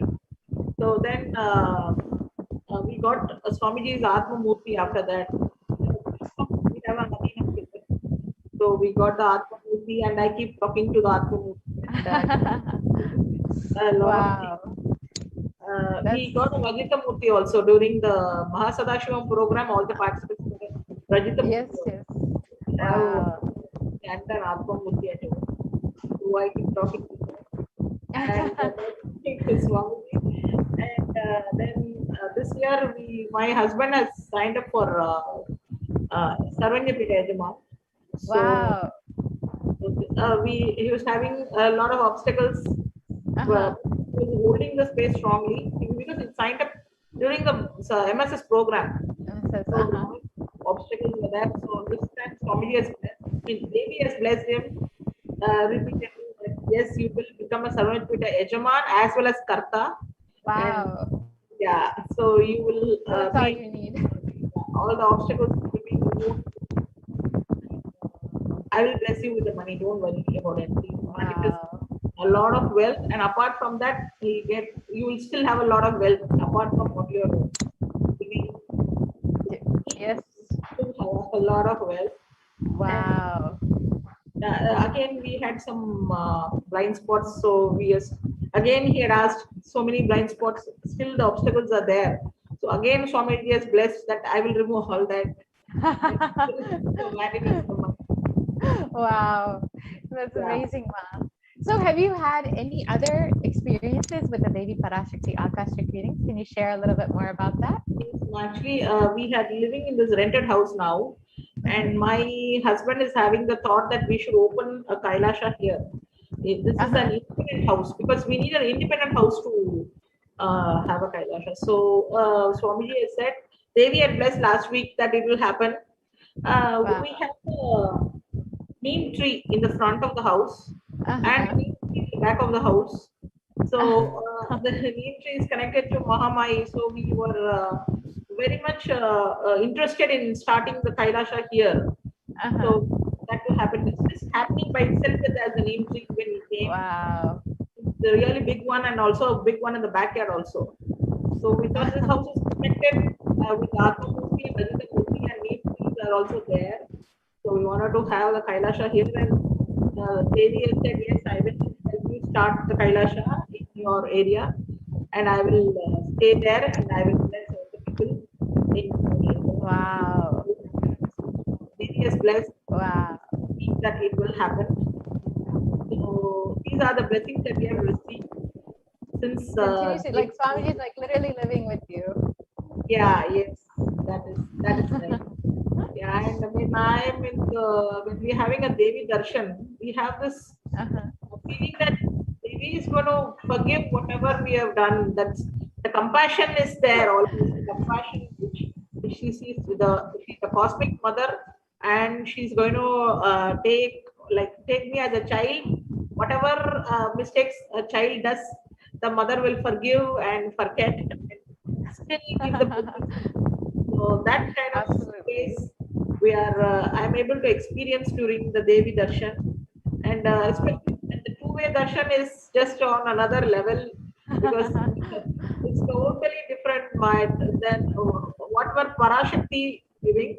When we have a two-way darshan with Devi darshan, that's a totally different space which I get when we see Devi in that. When Swamiji is as Devi, that is a totally different space. Absolutely. I actually really long for the two-way darshan with Devi. She can see us, and that space is full of compassion, and I have so much of gratitude when Devi is giving the two-way darshan. Absolutely. So but it sounds like, Ma, you've already experienced that you don't need to be on two-way for Devi to see you, for Swamiji to see you, and continuously give the blessings. It sounds like, of course, two-way is the best, but you've already had so much of beautiful experiences, even just from Swamiji's healing just one way. Yes, yeah. Yes. So, Ma, your experience is continue on. Yes, Ma. No, I was gonna ask. So during this whole pandemic, this whole lockdown period, a lot of people have been going through so much of mental health, depression, health issues, and really really struggling through this whole pandemic. How has your experience with Swamiji, with Devi Parashakti, been different than your friends or family who are not connected yet to Swamiji? We have to put first, we have to have the selfless devotion. Like Devi says, that I have, when I read whatever is given to me, excerpts from Swamiji's satsangs which come up on Facebook feed, like you just surrender to Devi, surrender yourself to Swamiji, and whatever will what will be given, but the space which you are holding should be like I am just giving myself to Swamiji, whatever I have. Yes. I have read I have heard the stories of people like how they became the SDH. They have just given everything to Swamiji. They have literally given the last penny to Swamiji. And I have complete faith in you that you will give me what I deserve, and I just want to do this. Whatever is going to happen after that, let it happen. But I want to give everything to Swamiji. And when that kind of surrender, total surrender is there, automatically Swamiji will give it back to us in absolutely 10,000 fold, in a very different magnitude which we don't expect at all. Absolutely. So I read the stories of a couple of people who became SJP. They just gave the last penny in their bank balance. They have sold everything and gave it to Swamiji. So it was so inspiring, and in this world where we are always counting what I can get from others, what will I get back? Whatever I do, what will I get back? In every transaction, every interaction with people, we are always looking to get back something. Yes. So when that is the trend today, everybody is like that. All children are like that. So when that is the case, when a total surrender is something which happen only if you have full connection to Swamiji and you're totally like you're surrendered yourself. Then you probably trust us even for a few rupees or for a few rupees, probably trusting people. So when you're trusting everything you have to Swamiji, that is a surrender of a different level. People who are not connected will not understand at all. They don't absolutely. Relatives who are not connected to Swamiji, they will never understand what we are doing, why we are doing, and on what basis we are expecting that Swamiji is going to give it back to us. So only when we the SAP and show it, only then these people will understand. So that is what we are trying to manifest. To become an SAP and show how the total surrender works, how it works, and how it will happen, and how it is not like a monetary transaction. It is not like that at all. It is a cosmic thing. They will understand only when it happens. We are waiting for that. We are waiting to manifest that. It'll happen. Baby is already blessed.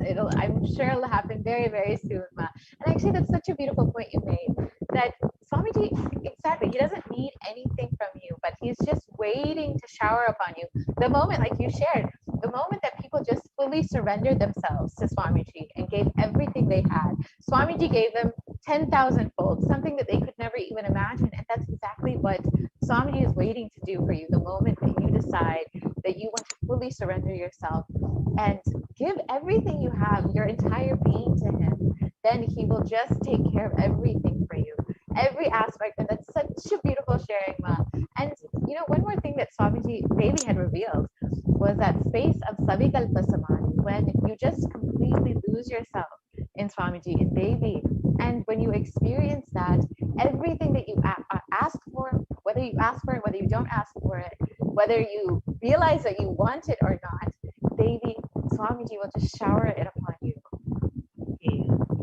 Yes. And that, and exactly, Ma. That's exactly the space that you are having, and that's exactly the space you need to have to manifest being an SJP Yajaman. And to be in that space is something so beautiful and so precious itself that anything, I'm sure anything that you are wanting, Swamiji will just take care of it. Yes, yes. Thank you so much, Ma. Yes, Ma. Thank you very much, Ma. Nithyanandam. Thank you so much, Ma. Thank you for coming and sharing, Ma. Nithyanandam. Nithyananda, Ma. So we've had a very beautiful sharing from Ma Ramya from Tamil Nadu. Now we have Ma Sonali Gupta, who has an equally beautiful experience sharing about her experience with Devi Parashakti Akashic reading. Ma Sonali, Ma, if I could request you to turn on your camera, please.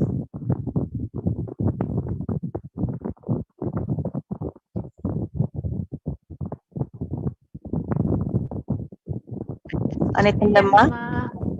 Welcome, Ma.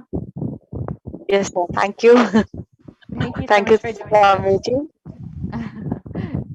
Yes. Yeah. So I can you just please want to introduce share. yourself? Sorry. Yes, Sorry, I'm Ma. Sonali One moment. Dasgupta from Madhya Pradesh. I am following Swamiji from 2015. I have attended a number of programs with Swamiji physically also. In Ujjain Kumbh Mela, I have done NDY, NKY and Paramashivoham and IA also. Wow. I just want to share my experience of Devi Parashakti Darshan.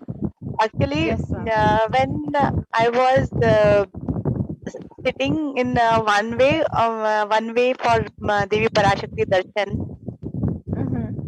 whatever a person can ask a boon from Swamiji or from Devi, you will get a fulfillment, something feeling of fulfillment inside of you. You can't express this in the word. It may be your boon will fulfilled or something like that. It's not mandatory, but you will definitely have 110%. You will have a fulfillment feeling inside of you. So your boon may not be fulfilled, but your being will be fulfilled. Yeah, it's that one video was there, a neuron connection like that. That is 100% true for to attend a that is a live darshan of Swamiji.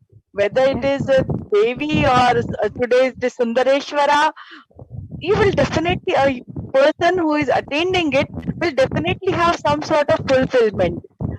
That is my feeling connection with Devi online Devi darshan. Yes, Ma. So that's really that's a very perfect way of putting it, Ma. For all those people who are wanting their blessings or prayers fulfilled, even if Devi might not answer them directly, your being, whatever you need, Devi will ensure that it's taken care of and you will feel fulfilled in your life. And it sounds like that's been your experience, Ma. Yes, definitely. Whether Devi attend or not, to go. I used to go on putting my comment, but inside of me something is fulfilled. Yeah, that's all you need, then, Ma. And that is the one big. Always this feeling always happen in each and every darshan. It's not only one darshan. I was sitting very sincerely and doing like that. It's not like that. Anybody will sit for the darshan, they will have the same feeling. Wow, that's exactly perfect, Mom. You don't need to do anything from your side. It's just the pure compassion, the grace, the love of Devi Parashakti, of Swamiji, just showering upon you. Yes, it's totally different. It's a very huge one. And so, so much of stuff is going on, especially for those who are living in India. So much of suffering, so much of destruction is happening within the country, and so many people are really struggling during this time. But how has your experience been differently from those of your friends or your family who are not yet connected to Swamiji? Yeah, I had a very good experience in first Paramashivoham program in the last year when it was started. At that time, it was a pandemic is going on. All our workplaces are shut down. But I used to go to college. But I attended the Paramashivoham first session only. I have joined there, and in the whole process, I was just enjoying it. Not everybody suffering. What will be our salary? What will be our job? Like that. I don't know. Okay, let it be. Let me attend the program first. That's perfect, man. That's exactly. I mean, And one more thing, in my family, nobody got COVID. In first or second wave, nothing is there, and I'm continuously working. Every day I'm going out for my work. Oh wow! For the whole time, and on the same time, some relative was having COVID, and I have to go to hospital, stayed with them to take care of them, and I am not affected by the COVID. Wow. That is a grace of Swamiji, that blessings. He always, I will take care. I used to say, Swamiji, I'm going, please take care. Swamiji, I'm going, please take care. And he ensures that every time. Yeah, wow. I used to give, Swamiji, please take care. I'm going now. That's exactly, it's so nice. Just one thought, one request to Swamiji in your inner space, and Swamiji just ensures that you are protected in every situation. Yes, ma'am. Wow. Yes, it was very nice when that in COVID time also Swamiji protected us, each and everyone. Wow. So, Ma, is there any other experiences that you would like to share with either Devi Parashakti Akashic reading or with Swamiji? Yes. When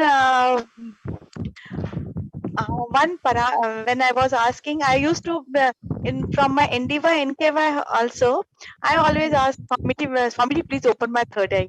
Swamiji, please open my third eye. I want to see. Like that.